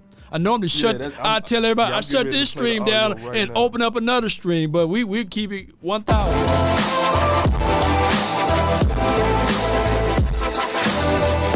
Let's go. You know, you play with 2 linebackers a lot now with the sub defenses, and so they got to do a number of different things, and then you also got to contribute on 4th down and love to play the game. You watch this dude play, you turn on the tape, it shows that he loves to play the game of football. Calvin Watkins, Dallas Morning News. It looked like John Fossil was also excited to have him around. Can he also, I'm assuming he can also contribute on special teams? Can you talk a little bit about that? I love it when people ask questions they already know the answers to. Hell yeah, we're excited about him on special teams. I mean, just to reiterate what Jerry and Will said, I mean, this is an excellent pick for us. It's a great fit. Frankly, we were just kind of holding our breath to make sure he stayed up there. So, excellent pick. I think he's a great fit. The physical characteristics everybody's already hit on, but his play style, to me, is, that's what you're looking for as a coach. Donovan Wilson, that type of energy and impact. Didn't I say that? You said it, dog. Really to have all these guys, but you said it, man. I love it. In the 3rd round, we felt that was good. Well, did that last year kind of help him a little bit? Good eyes, bro. Because you had that COVID year, she has a 5th year. How much would that last year help him? There's so many of these kids that have to develop. The COVID year, as we know, kind of set a lot of guys back. There were seasons they didn't have, they weren't able to practice and all that. So getting that extra year in, you got to get those extra reps in. You're able to gain that, like he was able to gain that weight. You go from safety, and then you start moving down, and you mature a little bit. And so, and getting those extra snaps just gave us an opportunity to see all the different things he could do. Mike Todd, Archer, the ESPN. With the tight end, what was it about that drew you to him? Were you guys getting concerned that you're running out of guys that could be the inline guy as well as a guy who can put out in space? Well, I think just like anything, I think this is, without being redundant, this is an excellent tight end class. We recognize it, but I think they all have specific skills that they bring to the table. And what I really liked about Luke is very, very well-rounded. We like everything about him with his physical traits, but he has the ability to play the wide position off the ball. He's done the insert schemes, is what we call them. Keeping the tackle on the ends and inserting on the linebackers. So he runs better than probably we give him credit for. So I mean, his vertical presence, we think we can really build off of that. So very, very well-rounded, and that's what you're looking for. So as a play caller and a game plan designer, these tight ends give you the chance to get in on different personnel groups and stay creative, be able to attack both in the 1-back, 2-back, and no-back offense. Does Schoonmaker have a chance to walk in as a starter, do you think? Well, I think the biggest thing when you talk about the tight end position, to define a starter. I mean, is it 40-plus plays a game? Is it 30?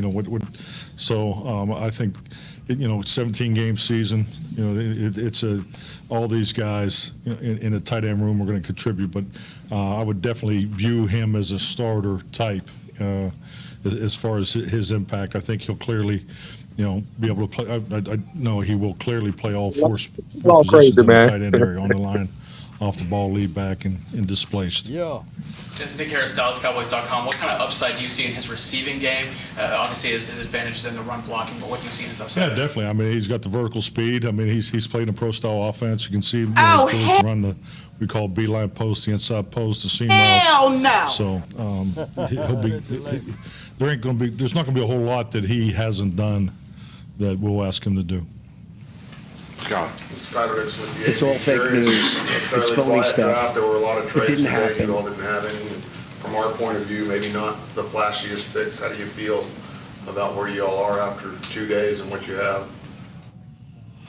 I think we've the three players that we have chosen. We really they will play. They'll be actively playing. And that seems trite to say that, but we've got players here that fit in with where we need depth or where we need, in some cases, we need to have them out there. I think that Mozzie Smith played in average 60 plays a game. 40, 50 plays a game. So I look at plays, to answer your question, I see a lot of plays out of these three picks that we've made today. On the field a lot. I see You are them, fake news. Available. I see them, they've played big time places and big time situations. We ought to be able, we ought to be able to find a spot for them here. And that would be, from my perspective, my goal is to come out of here with guys that are on the field this year. Well, did you guys just spend a lot of time in Ann Arbor? No, we spent enough time in Ann Arbor. We spent a bunch of time watching the tape. Our scouts that go into that area, when they come, when an area scout goes into an area, they come back with passion about a player. They came back with passion about these players. You turn on the tape and you see why.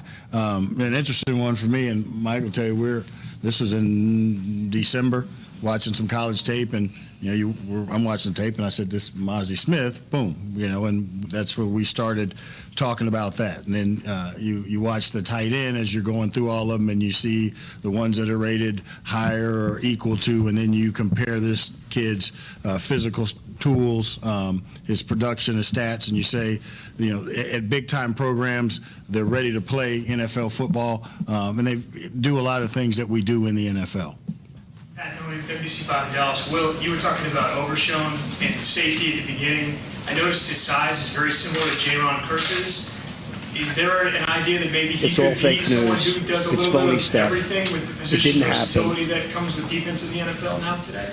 Coach McCarthy talks about it all the time. It's doing two things. When you can find a player that can do 2 to 3 things at a very high level, it's attractive. And when you move down from safety, you're used to seeing the field a certain way. Then you get closer, you're able to use your speed, your athleticism, your matchup, and also on special teams. So we're definitely looking at all the different ways you can use a player, and the versatility is key. True. I'll say this, you started the initial meetings we had with the draft when we had all the scouts here. Right, I started those initial meetings, and you asked, you'd set it up and asked Dan to come in and give his thoughts about what that guy looks like right there. And he wasn't talking about a name. He was talking about how we can take a player and maybe project him over here for our defense and put him in. And we were sitting there looking at him tonight. You could have, in my mind, rolled back to the very first meeting we had this year, talking about how to, when can we project that type player for what he can do, and you're absolutely on it. The curse thing does come to your mind when you think of him. Steven, you said last night that you all went into that pick feeling like you had options. Similar feel today, as it kind of laid out, did you feel good about how things were, and how do you see things for tomorrow? Yeah, I think we felt really good as we moved through, and at the end of the day, the biggest thing of all, especially with the Overshown pick, is really having belief and confidence in your board, and just saying, hey, this guy's up there and he's blinking, and he's a hell of a football player. Let's just take him. We're fortunate he's there, and let's jump all over it. And shoot, it was just that's how it fell.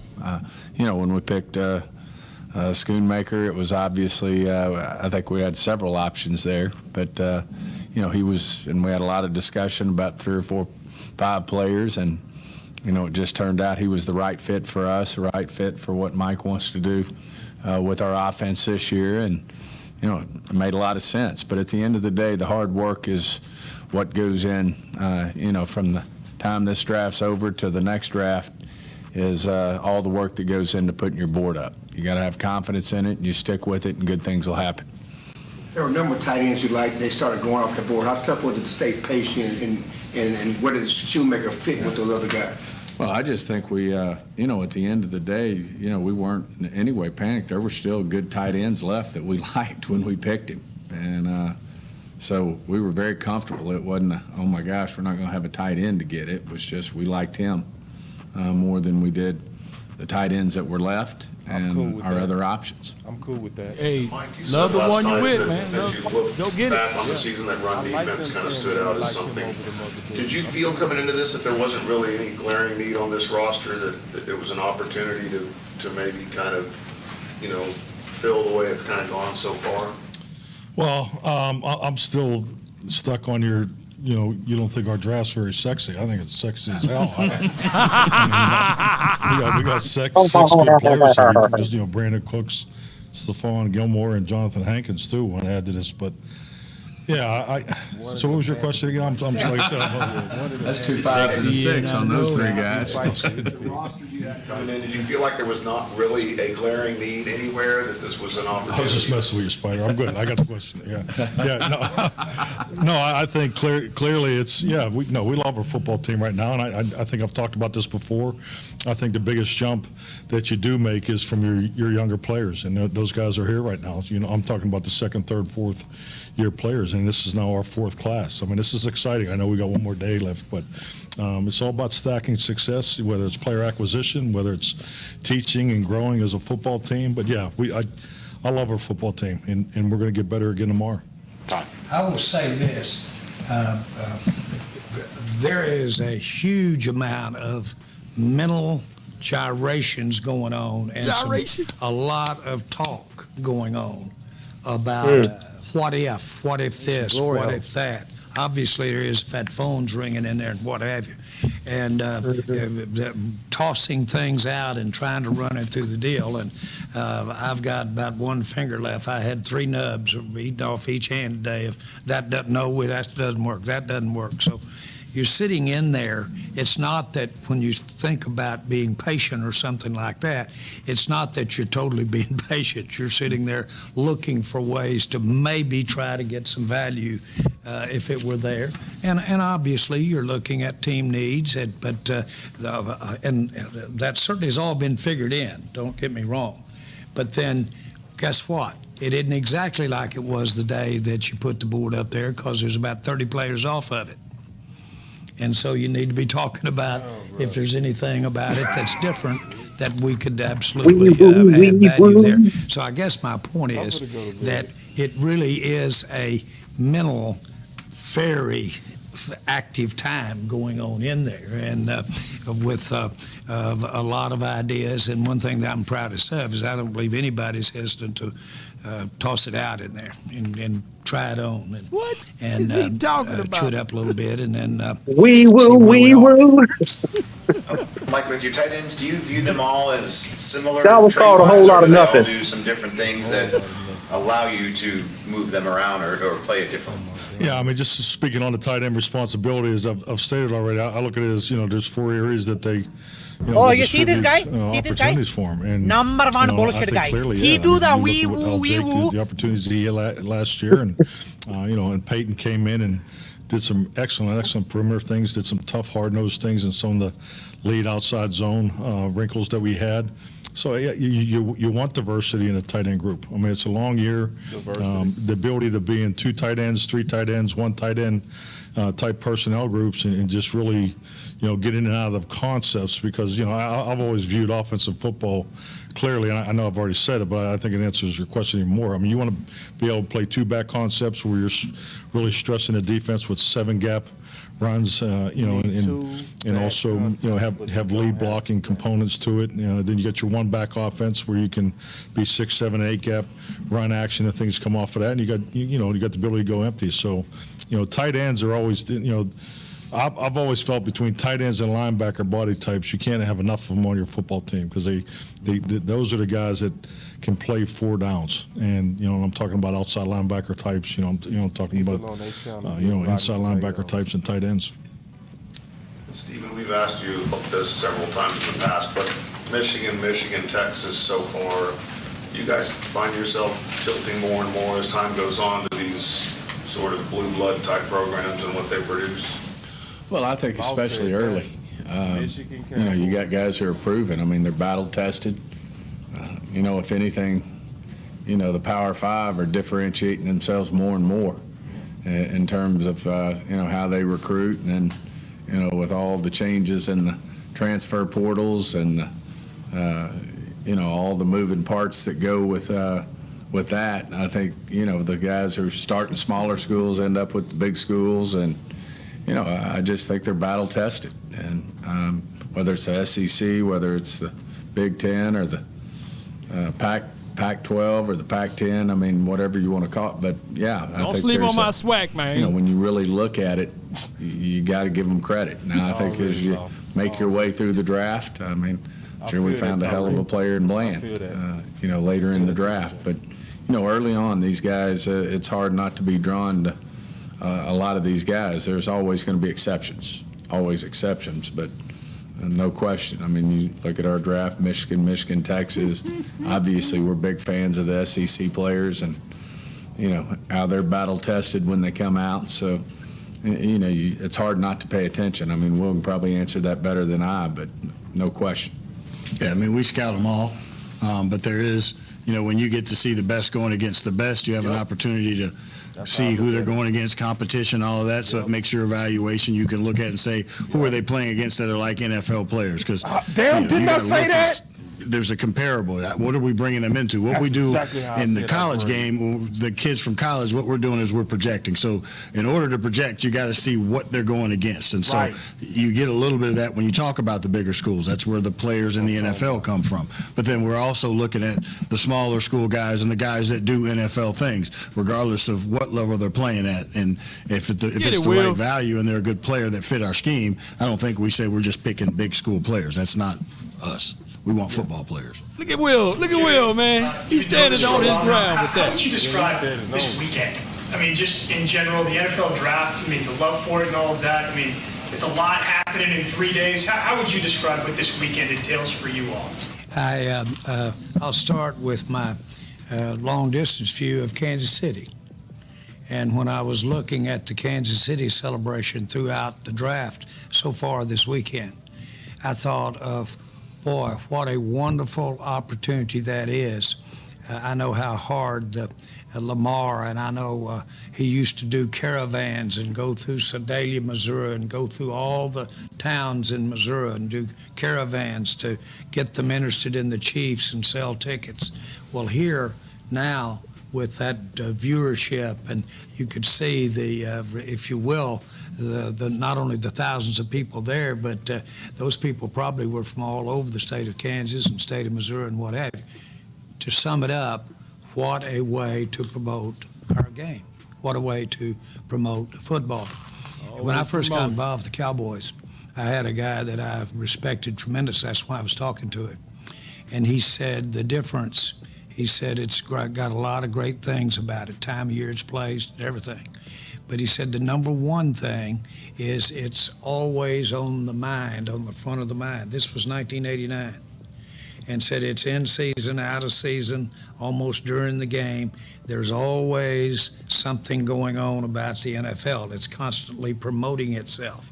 And it's not necessarily puff stuff either. It could be controversy, it could be things like that. Well, this draft and evolving it and having the team participation. Wonderful promotion of our game and lets us really sell it. And, all weekend, I just couldn't believe it. I will reiterate, we're the first team to ever put a camera. Jerry, where you gonna put him to sleep, man? And so we really always believed it was interesting to somebody to see what goes on behind the scenes. And of course, it's come a talking long about way where it is today. 1989, man. I'd say generally, as far as NFL sport, talking about just caravan. the fact that it's such so visible and interesting. And I think I heard the commissioner. Y'all straighten me up on that, but on the deal. But I The think I commissioner? heard him say What does he have to do with the draft? the viewership was in the Does he have 20 to do with millions. anything, Jerry? We saw in the paper that it was 10 or 12. In the but paper? you- Who maybe you reads go the into newspaper, the, man? Nobody reads the newspaper, Jerry. Digital and over the top, all that kind of stuff. But that many millions of people. Millions. Oh, boy, what a great What are you thing to talking be about? able to have people, if it's just glancing at what we do in the NFL and what we do in football. 1989 what we do in marketing. sports. Everybody in this room now is here by choice. You've heard me say this 1,000 times. I'm with you. We're brothers and sisters because we're here because we want to be involved in sports. This is a great day for Kumbaya. sports. Promoting it up, and it's Promote it got up. the same kind of viewership as some of the World Series and some of the things like that go. So Now we on this baseball. is a triumph. Oh, please. Jerry, do you look at any musts or that you have to fill in day Stop 3 asking running back, questions. kicker? How do you That's do your their fault. They approach to keep asking Jerry questions. Stop asking Jerry questions, man. I'm kidding. Stop asking Jerry questions. Michigan man. Well, of course, we'll. This day 3 is unbelievable. Not only the draft, but the free agency that's associated with it, and we'll come out of here with 30 players tomorrow night. The ones we draft. I'm talking about tomorrow. And free agents. We'll have 30 players tomorrow. 30 names will come here, and so we've had some success in coming up with some serious players. This weird. This weird. I'm confused. So, Marsh, I'm so confused. What are you talking about? Good. What are you talking Let about? it Oh, they gone, bro. All right, Bye, Jerry. Bye. You stupid. Bye, Jerry. Bye. Bye, Jerry. We'll see you later, Jerry. Oh, my goodness. Uncle Jerry with the long gosh, stories about absolutely nothing. Let me tell you about Absolutely it in nothing. 1989. And the growth. And when they had caravans with the black windows, like, remember like the A-team used to have the caravans with the black windows, and they used to jump out and say, "Go Joe!" They had the caravans and pick up little kids to the caravans, drive all the way around Missouri, trying to market. Join the caravan of love. Stand up. Oh man. I'm your What brother, don't you know? Okay, y'all. So, hey, I'm gonna just say it like this. I'm gonna be all the way honest. Law, you gonna feel me when I say this? OC, you gonna feel me when I say this? Occasionally, there are certain films you never watch. There are certain coaches that'll say, "We not watching film. That game was so bad, I don't even want to watch it." Mm-hmm. That's how I feel today. Wee woo, wee woo. I feel like, listen, I just need to sleep, bro. I ain't gonna Go take you a nap, man. I need to take a nap on this whole day, bro. Okay. I got to, bro. I'm over here like, wow. Let me just say what I think real quick. You cannot finesse your way. That's the new word, finesse. That means to wordsmith your way into or out of situation. You cannot finesse your way out of this board not being the best freaking board. This is what I think. I'm going on record. Well, you cannot smooth and sweet talk your way out of one of your regional or a couple of your regional scouts missing it and having some of these guys ranked higher than what they really were in comparison to everybody else. Can I push back just a little bit on that? Just a little bit. Push back, please. Because maybe you can help me. Maybe Law can help me. Because that part I do commend in terms of going with the guy that you feel like you believe, because I preach that myself. So if I'm preaching it myself, I can't go against them when they do it. Well, I didn't preach it. And my thought about the situation is that I didn't preach it. All right. So first of all, OC didn't say that. So what I'm going to just clearly state right here is this. You had higher rated players. If you look at any of these draft boards, you had higher rated players in the second round and in the third round. And I understand about getting your guy, but we didn't have just a need for tight ends. We had him. They're like, well, we need another vertical threat and a guy that can run at the seams. Hendershot can run at the seams. Chuck Ferguson can run at the freaking seams. I don't understand why you do this in the second round. I'm sorry. Please explain it to me. Maybe I'm too. And they said it, though. They said it from themselves. We had guys that's higher, but we wanted to get this guy. We really like this person. So, I mean, great. That's the luxury you have when you don't have any holes on your team. You just looking at it like, this is what I want. Praline and cream ice cream may be better. That's fine. Cookies and cream may be better, but I just wanted some vanilla, and that's what they wanted. And truth be told, no, they want that mint. They want that chocolate mint. Uh-huh. They want chocolate mint, Lord. That's that weird ice cream, that chocolate mint. You know what I mean? Some people like chocolate mint, but anyway, whatever. So yeah, man. I mean, look, this is their deal. Like I said, and I'm gonna continue what I said yesterday. This is truly a wait and see situation, right? It truly is, right? And I gotta sit on this, but I'm gonna be real. On my initial, this is my initial, okay? Yeah. I don't like it, man. I don't like what you did today. I don't. I think you could have did some different things. I think you could have done some more practical things, right? I think that somebody is trying to make sure that they are like justified in the freaking room of their picks and who they thought was good. Like, I think some of the scouts messed up on a couple of these guys, and I'm just being honest. They might say they like them, whatever. I'm saying that some of these scouts from what he said, I agree. Because what did he say? Scouts, they come back and they visit these guys, and when they come back, they're even more excited about what they saw. And then we look at the tape, and then we be like, oh. But like, you right, bro. Like, I'm finna throw the fam away, bro. Cause see, I'm trying to find, like, bro, Osiris was right there, bro. Like right there, bro. Like, I know people got different opinions of Osiris, but all of us likely would have took Osiris over Shoe. You know? In the conversational piece is that Osiris, there's people right now would have been satisfied or happy if he was the 26th spot, right?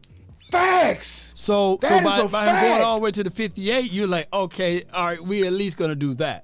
So that's equivalent to saying that, hey, if Luke Schoonmaker was there at 26, they would have picked him. It's equivalent to saying that. You know what I'm saying? And so look that's why look we're at looking at this. way. Look at this law at the bottom. When you look at the accolades on Osiris, when you look at the accolades, career sacks allowed 0. Out of 1,400 pass blocks. Like 1,400 pass. Let me put that in context. Let me put that in context. Let me put this real quick, boss. I'm gonna put that in context for you. 1,400 pass blocks, bro. That is a minimum of 3 full seasons. Okay. All right. I gave up. Look, this was my junior year. We had 500 passing attempts when we went to the spread offense. Okay. 1,400. That is 3 full seasons of SEC college football giving up no sacks. Oh my goodness. Oh my goodness. So then let's talk about oh my goodness. On top of that, why did you spend all this time talking about how and why protecting your quarterback was one of the most important things? Yeah. And you had a guy that literally was an All-American, which I ain't gonna put a whole lot of stock in that. I'm gonna put the stock in the production. Let's add one more factor to it. He did that with a mobile quarterback. That's what makes which is even harder. That's even harder. He didn't have a quarterback that get the ball out. He had a quarterback that was gonna hold that thing. You know what I mean? So, and that was go move and bounce and wiggle and jig and jag. Oh, snap. Now I'm seeing what you're saying all together. Yeah. God, diggity dog. That's boy. what. Keep you going. See what I'm saying? That make what he did even more impressive. And it's like, because it's no landing spot. He's not blocking he's not blocking to protect a certain spot. Right. Right, he's not blocking. He's not 1-2 kick. Okay, I know you right here behind me. It's like, no, you could be over here. You could be over here. I don't know where you are, and I got to mirror this dude for 5 seconds. That's basically what it is. It's a mirror drill. I got to mirror the dude for 5 freaking seconds because I'm not sure where you're going with this football. Yeah, man. I mean, this whole press conference, I'm sorry, man. This is a whole big cover-up, man. This is I call it the cover-up. Let me ask y'all to this then. So would you feel comfortable, would you love this draft day if we would have went with Osiris and Overshown? Would you feel a little bit I different? would have been loving it. Well, so it's Luke. I would have liked it. It's Luke that is I would've the loved issue right now, right? It's Luke. It's So Luke compared to what we passed on. Okay. Yeah, it's the players that were available in the second round, man. It's to me, in my opinion. Yeah, that's what. Yeah, the players that were available in the second round, and then you pick that guy. Yeah. That threw me for a loop. Overshown, that's not my favorite pick, but you know what? I got to give you one. I can live with it. I can live with Overshown. You know I why can you live live with with it. it? You know why It's you not live with it? Because you trust Dan Quinn too, right? You like, damn, that's Dan Quinn. I know that he can And turn like the that player. into yeah. And he can I like turn the it- player. Yeah, like the player. So he like the player. He gonna play like Donovan Wilson mixture of J-Ron Curse. So let me ask y'all this though, and I'm just trying to bring everything home. Mm-hmm. What Luke will have to do this year to make us feel better? He gonna have to. I'm gonna put it like this, and this gonna be sad to say. He gonna have to do what haven't been done in the last 10 years. True. He gonna have to do like 600 to 700 yards and about 5-6 touchdowns, and the only person that did better than that was Pitts.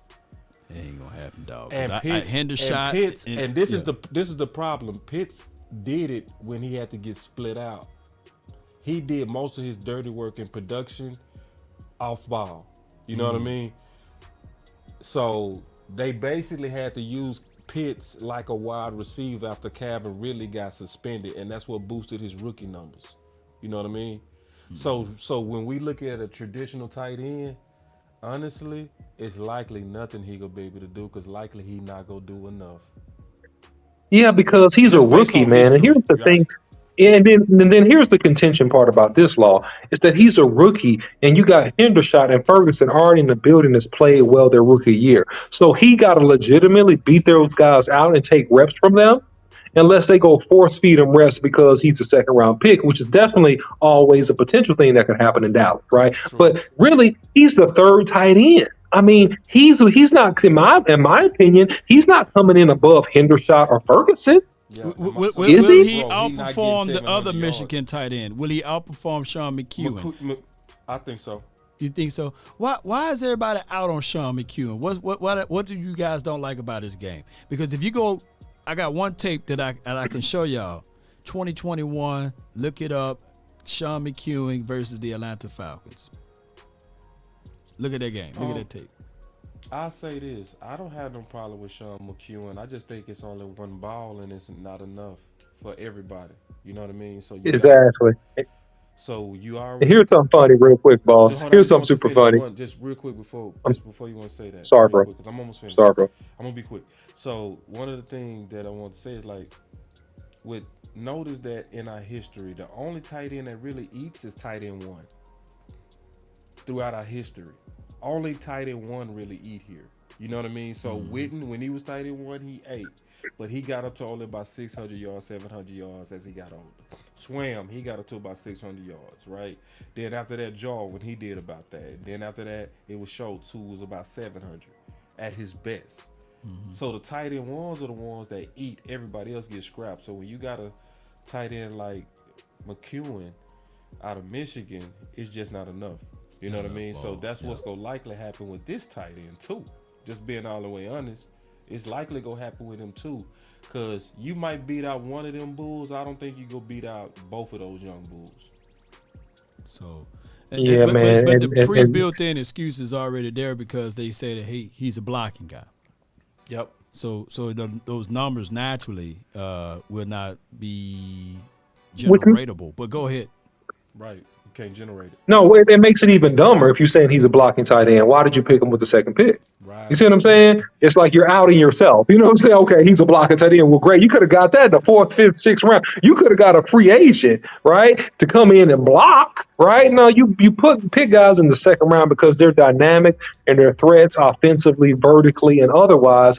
If they're a tight end, right, and you're picking them with the second pick of the draft in the second round. Shout out to Queso52, man. He said Ferguson and Hendershot, they laughing at this pick, saying, "Man, we good. No more special teams for us."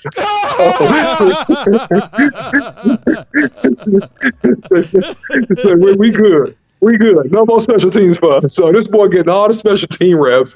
So they happy about that, man. And look, here's the silver lining. Now, did DeJuan Jones get picked yet, Boss Cowboy? Ooh, come on, man. Why you gonna do us like this, man? No. Listen, I'm going somewhere with this. Did he get picked yet? No. The Okay, listen. It's rumors out there that he had some knee issues that came up. I haven't read anything about that or saw that, but I've been seeing people in the chat say that, so I haven't confirmed it. I just want to tell you that, but go ahead. Go ahead. Yeah, no. I'm not doing that to pick. I'm saying this, okay? I'm hearing you out. This is the silver lining. And Trey, shout out to Trey Fargo. He put this in the chat. Look, Maffa is still out there, okay? Yep. Maybe you get Maffa tomorrow. DeJuan Jones is still out there. If he has knee issues, I hope he doesn't. But if he has, knee issues, it may be, hey man, get the weight under control. Let's get stronger, right? We can correct the weight issues. But see, Maffa, I like. Look, DeJuan Jones at this point in the draft, I like you, man. I like you a lot. I like you a lot. I like you a whole lot. So there's still a possibility out there with some good players, and you still have a quite a few, to me, in my opinion, a handful of really good backs that you can add to this offense out there as well. So, like I said, I gotta see the body of work. It's way more than a handful of backs, just to let you know. It's a ton of backs. No, and this is my opinion, okay? I think it's about 5, 6. I'm gonna show you because I have it. Because what I do is I've been keeping up as they coming off. So I'm gonna just show you. So we still got Rashawn Johnson, Zach Evans, Eric Gray, Keaton Mitchell, Evan Hall, which is one of my favorites, Dwayne McBride, I think you like him, Chase Brown, one of my favorites, absolutely, Sean Tucker, who you like a lot, OC, I remember you talking about him before, Muhammad. Yep, I do like Sean Tucker a lot. Oh, so we got a lot, bro. We do got a lot. Yeah, you're right. We got a lot. Chris Rodriguez, Deuce Vaughn. You know what I'm saying? It's a ton, bro. Yeah, we got a lot. Yeah, it's a lot of running backs. So because I've been keeping up with it, and that's one of the main things I said I was gonna do for the draft show, is make sure that we had our own version of like the simulators. You know what I mean? Where you can see what's available. Yeah, no, great job. You're right on that. I stand corrected. Yeah, it's a lot of backs out there. You're correct. It's a lot of backs. This is what I want to say, bro. This just hit me, bro. And I'm gonna just be honest. I ain't gonna lie to you. I ain't gonna never lie to you to kick it. I'm gonna just tell you what's on my heart and my soul. I think what's going on is tight end is still overvalued. I think that's what's going on. Just tight end itself. It's still a belief in tight end in the league when I'm gonna be honest, tight end should be being treated right now worse than running backs. See, it's a very, very, very clear hypocritical theory that's going on. Let's just be honest. I ain't gonna bullshit y'all. Excuse me, I didn't mean to curse. God forgive me. And y'all forgive me for that. I'm really trying to be better at that. It's a hypocritical thing that's going on. The track record of tight end is worse than any position right now. It's worse than any position right now. But the people that's been knocked on their value and the people that's been told we can find somebody like you in the later rounds are the running backs. But the running backs are the ones that's doing the ugly, tough job. And a lot of times they end up being the superstars that come out of nowhere. See, don't leave that part out. We don't see these tight ends usually become tight ends out of nowhere. Because when you start talking about tight ends out of nowhere, you can really only name two. Kittle, Kelsey. Kittle, Kelsey. It's the last time we even talked about tight end. And then Pitts ain't even really playing tight end. He playing more receiver. And Ertz, throw Ertz in there. He's pretty good. Ertz is a dog. But Andrews before he got hurt a little bit, he was up there. Yeah, Andrews is a dog. I'm not gonna leave the dude out. And I thank y'all for the correction. Goddard is another guy that we had on our radar, but the Eagles done overscooped him up. But I would say this though, And somebody said that's a crazy take. No, it ain't a crazy take. It's a very logical take. What it is I don't go with crazy, dumb opinions that a whole lot of dumb people be having. Because, yeah, you calling it crazy, but you ain't looking at history at all. You not. See, when I look at history, I see a whole lot of first-round running backs that actually do real good that we don't even see in tight end. Hardly ever. Let me ask you a question. When was the last time, let me name you by your name, sir. James, when was the last tight end besides Pitts that had over 500 yards year one? First round. You can go look at a first round. Matter of fact, you can go look at Olsen. You can go look at Clark. You can go all the way back to those guys. You still ain't gonna find them. So that's what I'm telling y'all. If you go look at real history instead of following the crowd, because that's what happened to people. They hear running back is overvalued. Running back, you hear it so much that you say it like a rabbit, and you say it like you just repeat it like a parrot, instead of just stopping and analyzing what's going on. It's hypocritical. How the hell you saying? And I'm just keeping it real. That's why I don't trust these analysts. It don't make sense, and that's why I'm also saying tight end is being overhyped and overvalued. I think this gonna be one of the last times the Dallas Cowboys fall for it. You know what I'm saying? Because I think over time it's gonna become that much more evident. Because look what we doing. Look what Dan Quinn do. What did he do with Overshawn? And who is an Overshawn? Overshawn is a linebacker that's gonna be a lockdown type of big nickel. Who is that for? That's to take away tight end types. And it's been working. The only people that ain't figured it out is the fans. And I'm just being honest, man. It's hypocritical and it don't make no sense. And tight end itself is being way overvalued. That's why they had all these loonies and weirdies trying to mock tight end to us in the first round. And that's all people been mocking to us. That's all we've been seeing. So I believe the Dallas Cowboys drunk some of that poison. I'm just being honest. I'm being all the way honest. I think they fell in love with what the media was saying on us having to have a tight end. So we lost Kincaid and they went crazy and they went there and got them another tight end. They about to eat us alive on Monday about that, though. I could see how the 4-ladder network gonna paint that picture that the Cowboys really wanted Dalton Kincaid. They couldn't get him. They went and drafted Mozzie, and in the second round, they wanted to get back to that tight end. The other one that they didn't want wasn't there, so they panicked and they moved up to get. They go spend it like that. They're gonna spend it like that. So we what the Cowboys made it difficult. We're gonna have to fight all off season. You know what I'm saying about the selections of the Cowboys, but we do have a good track record as far as our draft picks. So. I will give them grace and mercy on that, right? Like their namesake on drafting holds a lot of value. He said, I guess you know more than all the teams that drafted tight ends in the past 2 days. I do. Because, see, unlike you, James, this is what I actually did. I went and actually looked at the history of these tight ends. I ain't just talking. I even looked at the tight ends from last year. You won't find even one of the top tight. I looked at all 5 of the top tight ends from last year. Not one of them had over 400 yards. Not one. So, yeah, I actually did the research. Yeah, I can sit down on my sword, hold my nuts in my hand, and tell you to your face, yes, I do know more. Man, I'm sorry. No, I got my guy. I'm sorry, man. And I hope I'm quoting his. I hope I'm quoting him right. I think it's Sam Jordan. He says, I'm going on top of my head. He said that the Cowboys went with, not the Cowboys, but the Bills. They went with Kincaid, Osiris Torrance, and Dorian Williams. Oh my God. So if you said now if you want to hold your nuts to it. Yeah. Don't bet it for this year, because I think Allen gonna be able to give Kincaid, at least 600. I'll say 600 to 700 yards. I will bet he don't. I will bet. I would take that bet. You take the bet against James. We could take a bet. What's his name? James Walden. Solid, man. Yeah, I would take that bet. No, it's not gonna happen, and I'm gonna tell you why. It's not that Kincaid is not good. This is also what I think is going on with the tight end position. When he was at South Carolina, right?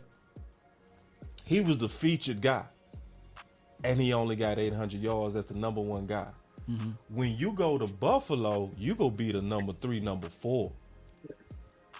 You know what I'm saying? So It's not that he's not good, Law. If he was in a system like the Ravens, I would probably say I wouldn't take that bet. You wouldn't take that bet. They bet. feature tight ends. Yeah, feature, yeah. But in a system to where they saying my quarterback got to air that thing out, most quarterbacks go think about them perimeter weapons before they think about that check down dude. You know what I'm saying? So I think you got the player right. You know what I'm saying? I just don't think that it's enough balls to even feed tight ends now. Unless And it's a true number one type like a Kelsey. Yeah, and the reality of it is this, man, and this is what people don't understand. This baffles me that people and scouts, in my opinion, don't really understand this. Unless a dude is truly elite with his size, speed, and hands, unless he's special, he's not going to be getting open versus these NFL defenses unless you throw in button hooks and out routes. He's not really going to be getting open and burning people down the field unless he's a special type dude that has a special athletic ability. And so the question you got to ask yourself therein is that do any of these tight ends, especially the one we picked, does this guy have special athletic ability?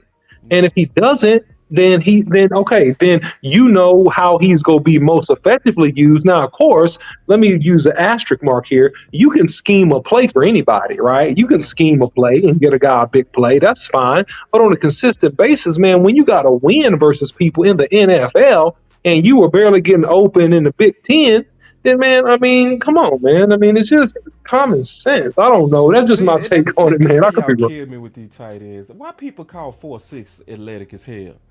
Only tight end can get away with some damn 4'6" men athletic as hell. You know what I mean? The dude, I don't care if he don't get 500 yards. Well, I do, bro. If you're a second round pick, I want you to be very productive for the Dallas Cowboys. I don't want no measly 500 yards with a second round. Because I guarantee if it was a receiver and we had a receiver only get 500 yards, we'd be trying to run him out of town, wouldn't we? We'll all be trying, but when it's a tight end, we just give him a clear pass. Oh, he's athletic as hell. When has 4'6" ever been athletic as hell? Look, man, I'm gonna tell you, boss, this, man, and this is me being a good person or me trying to be a good person. I feel sorry for some of these guys. Like, I feel sorry for this tight end because you know he go get cooked, bro. If he don't have a whole bunch of yards, man, he go get cooked. Man, look, and that's why, look, dude, and then look, I hope he does. I hope he has a lot of production. I wish him well. I'm saying if he does not, if he was the second pick in the draft, we drafted you in the second round, and look at you, you only got 200 yards all year. You know, people, that's how people are, man. They're going to go bananas on a dude, and that's why I'm concerned with Mozzie. I'm like, man, Mozzie, you better come here and do something, Chief, because, dude, if you lay a goose egg and you that first pick, it's not that I don't think he needs his time to develop. He does need his time to develop, and he should be given time to develop. But man, if you don't give us some real good production, bro, it's gonna be people gonna be talking bad about you because this is Dallas Cowboys football, and it's no mercy. It is no mercy in the dojo. It's no mercy. It's no mercy. They thinking about he gonna be opening up running lanes. Man, yeah. I don't know why people have like these just Herculean. Like I guess I'm the only one that's peeping this right now. You know what I'm saying? Man, I think I'm just one. It's crazy. Man, I got this super chat from Cactus Jacks. He says, so disappointed in this draft. I'm a huge Michigan fan. I know both of those guys very well. Good players, but not 1 and 2. I wanted Hyatt and I wanted Washington in the third. So he wanted Hyatt in the second and Washington in the third. Yeah. So, this is, I'm going to just say this, Appreciate you for your support. I'm not going to be one of those people that's beating up on running backs and giving tight ends a pass. I'm sorry. It's not going to happen with me. You ain't going to never see that happen with me ever. I'm going to just let y'all know right now. It makes no sense for all these dudes with real 4.4 speed. Can we talk about this just real quick? Just and then we can get off of this. But this is crazy to me. Bro, listen, and I'm going to tell y'all the truth. Bro, I studied a lot of these dudes very heavily, bro. I know the guys that had the highest speed scores. Deneric Prince ran a 4.41, y'all. Okay? A 4.41 at his size. That is athletic as hell. Okay? He 216 and ran a 4.41. That's athletic. not 4'6'3", okay? And it's just the hypocrisy of this theory is just getting on my nerves because now I feel like this bit my team on the butt. You can go look at Chase Brown, right? And I'm just talking about these dudes that they got rated at the bottom. We talking about 4.4 speed with him as well. 4.43 and a 40-inch vertical, and they got him at the bottom. Explosive. And his broad jump, he'll jump out the gym, bro. And that come on, bro. And I'm showing y'all this. I ain't making this up. Then, dog, I can go look at even Hall. Look at Hall. Hall runs. He had one of the highest speed scores. 4.47 or 37-inch. That is athletic, man. So, man, I'm just peeping this game, bro. I'm really peeping what's going on. Is Alabama Kande still out there? Who? Izzy. Izzy? I don't see him on your list here. Israel. Alabama Kande. Oh, he didn't make your list. I stopped looking at the draft after we picked. Up until when we picked, he was available. He might have got picked up because he's somebody, to your point, I know where you're going with that, Law. We talking about somebody with 4.2 speed. I know where you're going with that. 20 touchdowns. Yeah. And so guess how old he is. He can't even buy a beer, I believe. He's like 20 years old. He not even 20, bro. Yeah, I think he's super young, man. See, this ain't making no sense, bro. Like, let's just think He ain't about got his man body. The dudes who running 4.2s, giving 20 touchdowns. 20! Twank it up. 1,400 yards. 216. This is what people are saying. Yon. We can find those anywhere. Tight ends running 4.7s and 4.8s. Start athletic.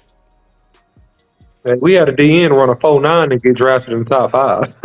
I ain't never seen that before. Y'all ain't gonna ever hear me talking like that. I'm just sorry. I'm not gonna be that. Dude out of Tech, didn't he run a 4.9? He ran like a 4.9. So he got drafted with the 4th or 5th pick. Oh man, that's something else. I'm anyway, just letting y'all know. Y'all ain't gonna never hear me doing that. I'm just letting y'all know. I've seen through the wee woo.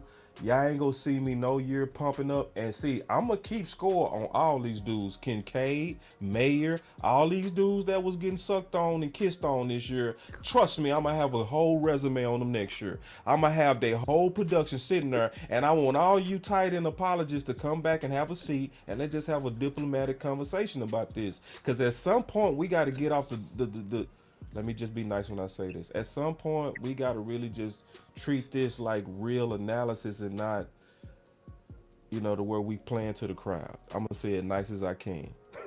I did my best so they don't say it. I really did. Put all Because I type of wanted to say lipstick on that something. one. Yeah, appreciate you, bro. I sure did. I wanted to go off. Man, we going to get on up out of here. I'm going to get on up out of here. Fighting man. words for real. I think you done beat me today, man. I'm finna get on. Okay, let me get my fighting words Okay. said. I'm going to sleep. I'm done. Fighting word. yeah, man. So look, man, the Cowboys still got draft picks left. I think that's the good news. I think when you reach the game teaches, man, we got a tight end in the second round. Unless it's something I really don't know. I don't agree with the pick, man. I understand the 3rd round pick and getting more depth at linebacker. Interested to see what the young fella does. Although it was probably some higher rated players there. So again, this is a wait and see proposition. This is my second day in a row saying this. A wait and see proposition. I got to wait for the last day to really get my full narrative on what I think that this draft was, man. But I do think some people missed, unfortunately. We historically draft well, but I think some scouts maybe missed on maybe ranking some of these guys, to be honest with you, based on what I've seen today. But hey, stay tuned. It's not over. We got a chance to make up some ground. It's a lot of good players that are still on the board. All right, so you guys stay tuned and join us on tomorrow, man. That's my final word. No doubt, no doubt. Well, that was a nice and wonderful final word. The picture and the puzzle is not all the way completed yet. So regardless of how we may giving you guys our raw, unbelievable play-by-play analysis of this draft, allow us to wait till what it is, Monday. Give us to Monday. Give us to sleep Monday, on it. right? To really digest and to look at the complete picture. but I will be crazy not to give y'all live analysis. Even though some of y'all, I don't like to do it because y'all rake us over the coal or what have you about it. But the reality of it is just give us until that time frame. Let us make our mistakes. Let us get our bumps out of the doggone road here. And emotions. Emotions, yeah, that's a better way to say it. And guys, we gonna be all right, but allow us to be fans too, Thank you, Law. Allow us to do that. I love that from Boss today, man. I love when Osa came in and just came in off the top ropes and not holding back punches. If he worked for ESPN, you would have to listen to somebody in your ear. Right. Yeah, exactly. Yeah, man. Great final word, man. Thank y'all, and we'll be back tomorrow to cover day 3, 2, 1, drop it. And remember, you're listening to nothing but the best. Drop it hard. Let's go. Thank y'all for being patient with the technical difficulty of how the show started, man. But y'all stay up. It's the final word. We'll see y'all tomorrow. No doubt. See y'all tomorrow, fellas. All right, bro. I'm gone, dog. On your end. All right, Jay. All right, this is my guy, Boss, man. I'm still live on this end, but I want to tell y'all again, man, much love to you guys when we started this. I remember I had to jump into the other multiverse, and I turned blue and purple, and I had to sink through the time warp, and now I'm back over here. So what I'm going to tell y'all one more time is that allow us to go through this process, and then we'll start picking some pieces together. How many more draft picks do we have? Somebody got that number? Shout out to you. I am awake. Yeah. How many more draft picks do we have? Y'all let me know. I want to know. I need to know. Gotta know. I know y'all still here. Somebody's still here, right? Jay Versick, shout out to you. Speed Force. Yeah, I'm back over here. We got 6 more draft picks, Jay Versick. 4 more? 4 more? And the reason why I say that, man, because regardless of how we feel about it, we made ground up by our free agency. 3 to 4 more draft picks. Regardless, the only way I would have loved the Osiris Torrance pick. Not gonna shake y'all on that. I would love the DeJuan Jones pick. But we still got Mafia available, and we got 4 more picks. So, and then we got the undrafted. So when you look back at this list, the Cowboys did a good job. They did a good job on already overseeing this list right here. So there's no way but up from here. I get it. The team is making a lot of splashes right now. A lot of people are looking at them saying, ooh, ooh, ooh. But even with those teams, with all of the rookies, a new broom can sweep the floor good, but that old broom can get those corners. And if I can get a time machine and take y'all all the way back to last season when we drafted Jalen Tolbert, remember, everybody thought that he was going to be able to catch everything thrown his way, right? Look where he's at. And when we start talking about even the tight end today, it'll be hard for him to see the field. It'll be hard for him to see the field if even the wide receivers, Brandon Smith, Antonio Callaway, Simi Fehoko, all of those guys, you can only have so many receivers or tight ends out there.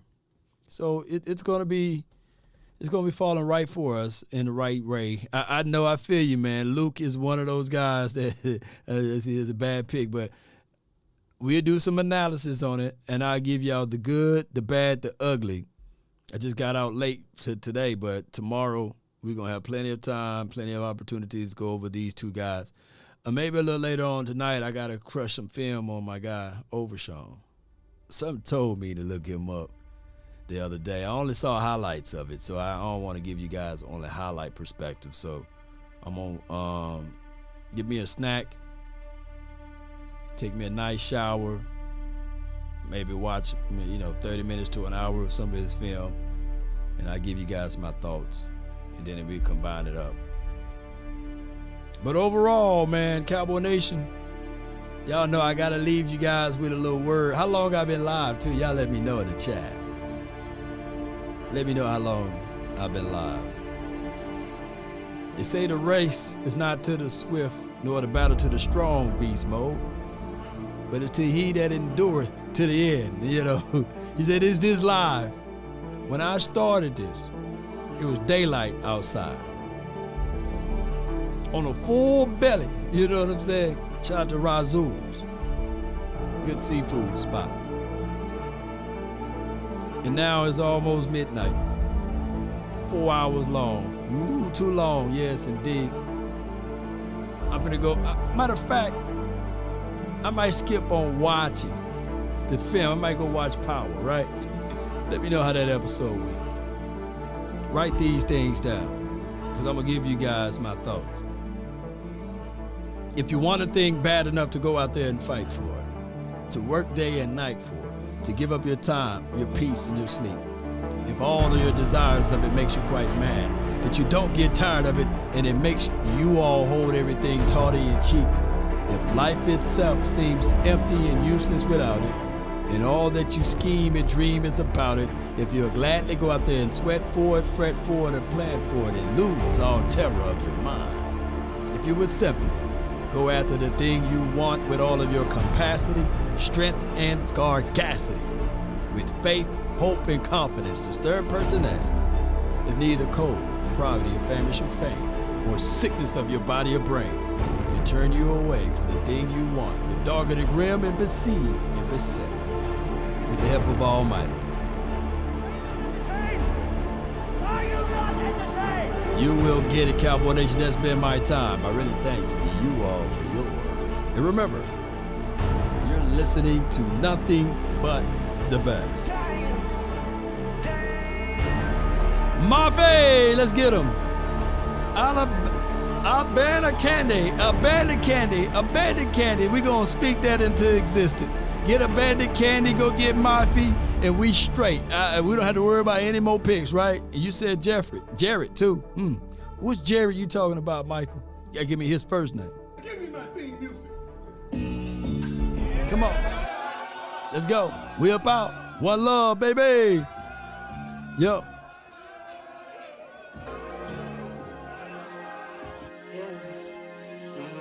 Oh, Grady Jarrett. Bobby Jones. Appreciate you. I don't know. I've been really in the field. Let's go. Roll my credits. I appreciate you, Matt Batten. I might just do that. Where my credits at? Come on, credits, run. Count that too. Shout out to you, Sally Lawyer. Appreciate you, Earl James, Ramon, Jeffrey, Cactus, Glenn, Joey, Jay Versick. Charge it to the game. Who will law? Hey. Awake says leave Izzy alone. A band of candy. Hey. Oh, the Jay Versick. The credit's still in the slow verse. Yeah, that's what's happening, huh?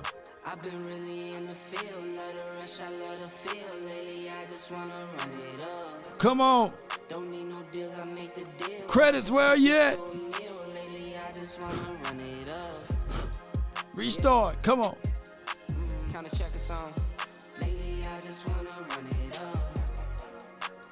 Where you at, credits?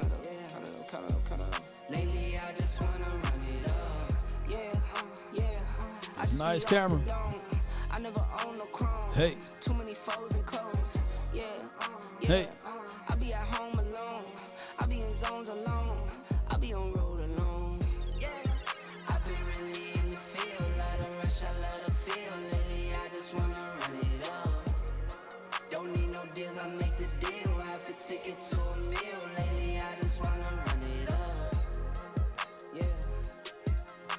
time to check a song. Lately, I just wanna run it up. Count that too, count it up. Lately, I just wanna run it up. I guess the credits don't want to work today, but that's been my time. I really thank you all for yours. Lately, I just wanna run. And we up out. Give me my theme music.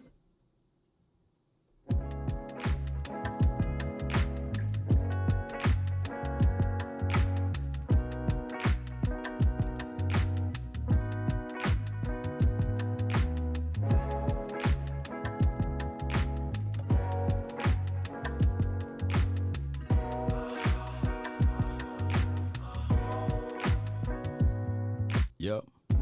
Take a drag of my cigarette. Breathe me out, breathe you in. Yeah. Take a bite of my burger, babe. Save the last bite for you. And you. For you. Don't let the street lights hit you. You know it's dangerous to go alone. Don't let The street lights hit you. Can I be your Player too. I'll follow wherever you go, whatever you do. Player too.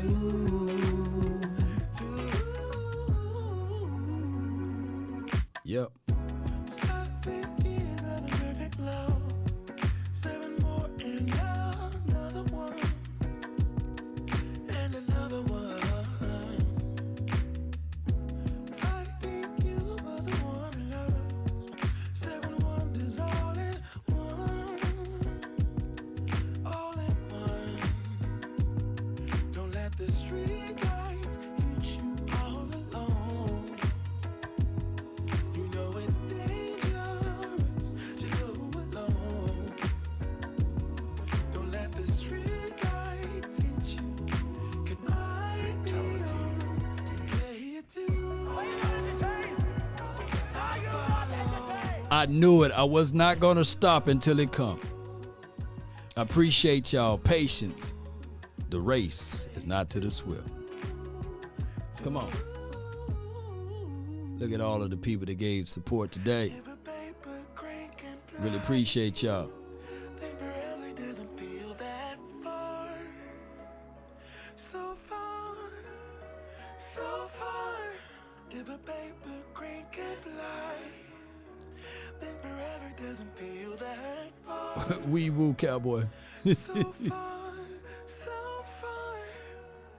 If a paper crane can fly, fly on, fly on, fly on, fly on, fly on. Jerry, how you feel about this draft? Are you embarrassed? Are you embarrassed? Are you embarrassed as an organization Jerry, about tell how him. the team is Hey, playing? get your damn act together yourself, okay? You have to be your biggest fan. The Lakers cooking, baby. They're really tough and they're really rough. Yeah, Jay First, appreciate you, But man. there's something Shout out inside to of you, us Choctaw, that Montana. you just have to follow We that. up out. Because you don't know who you're going to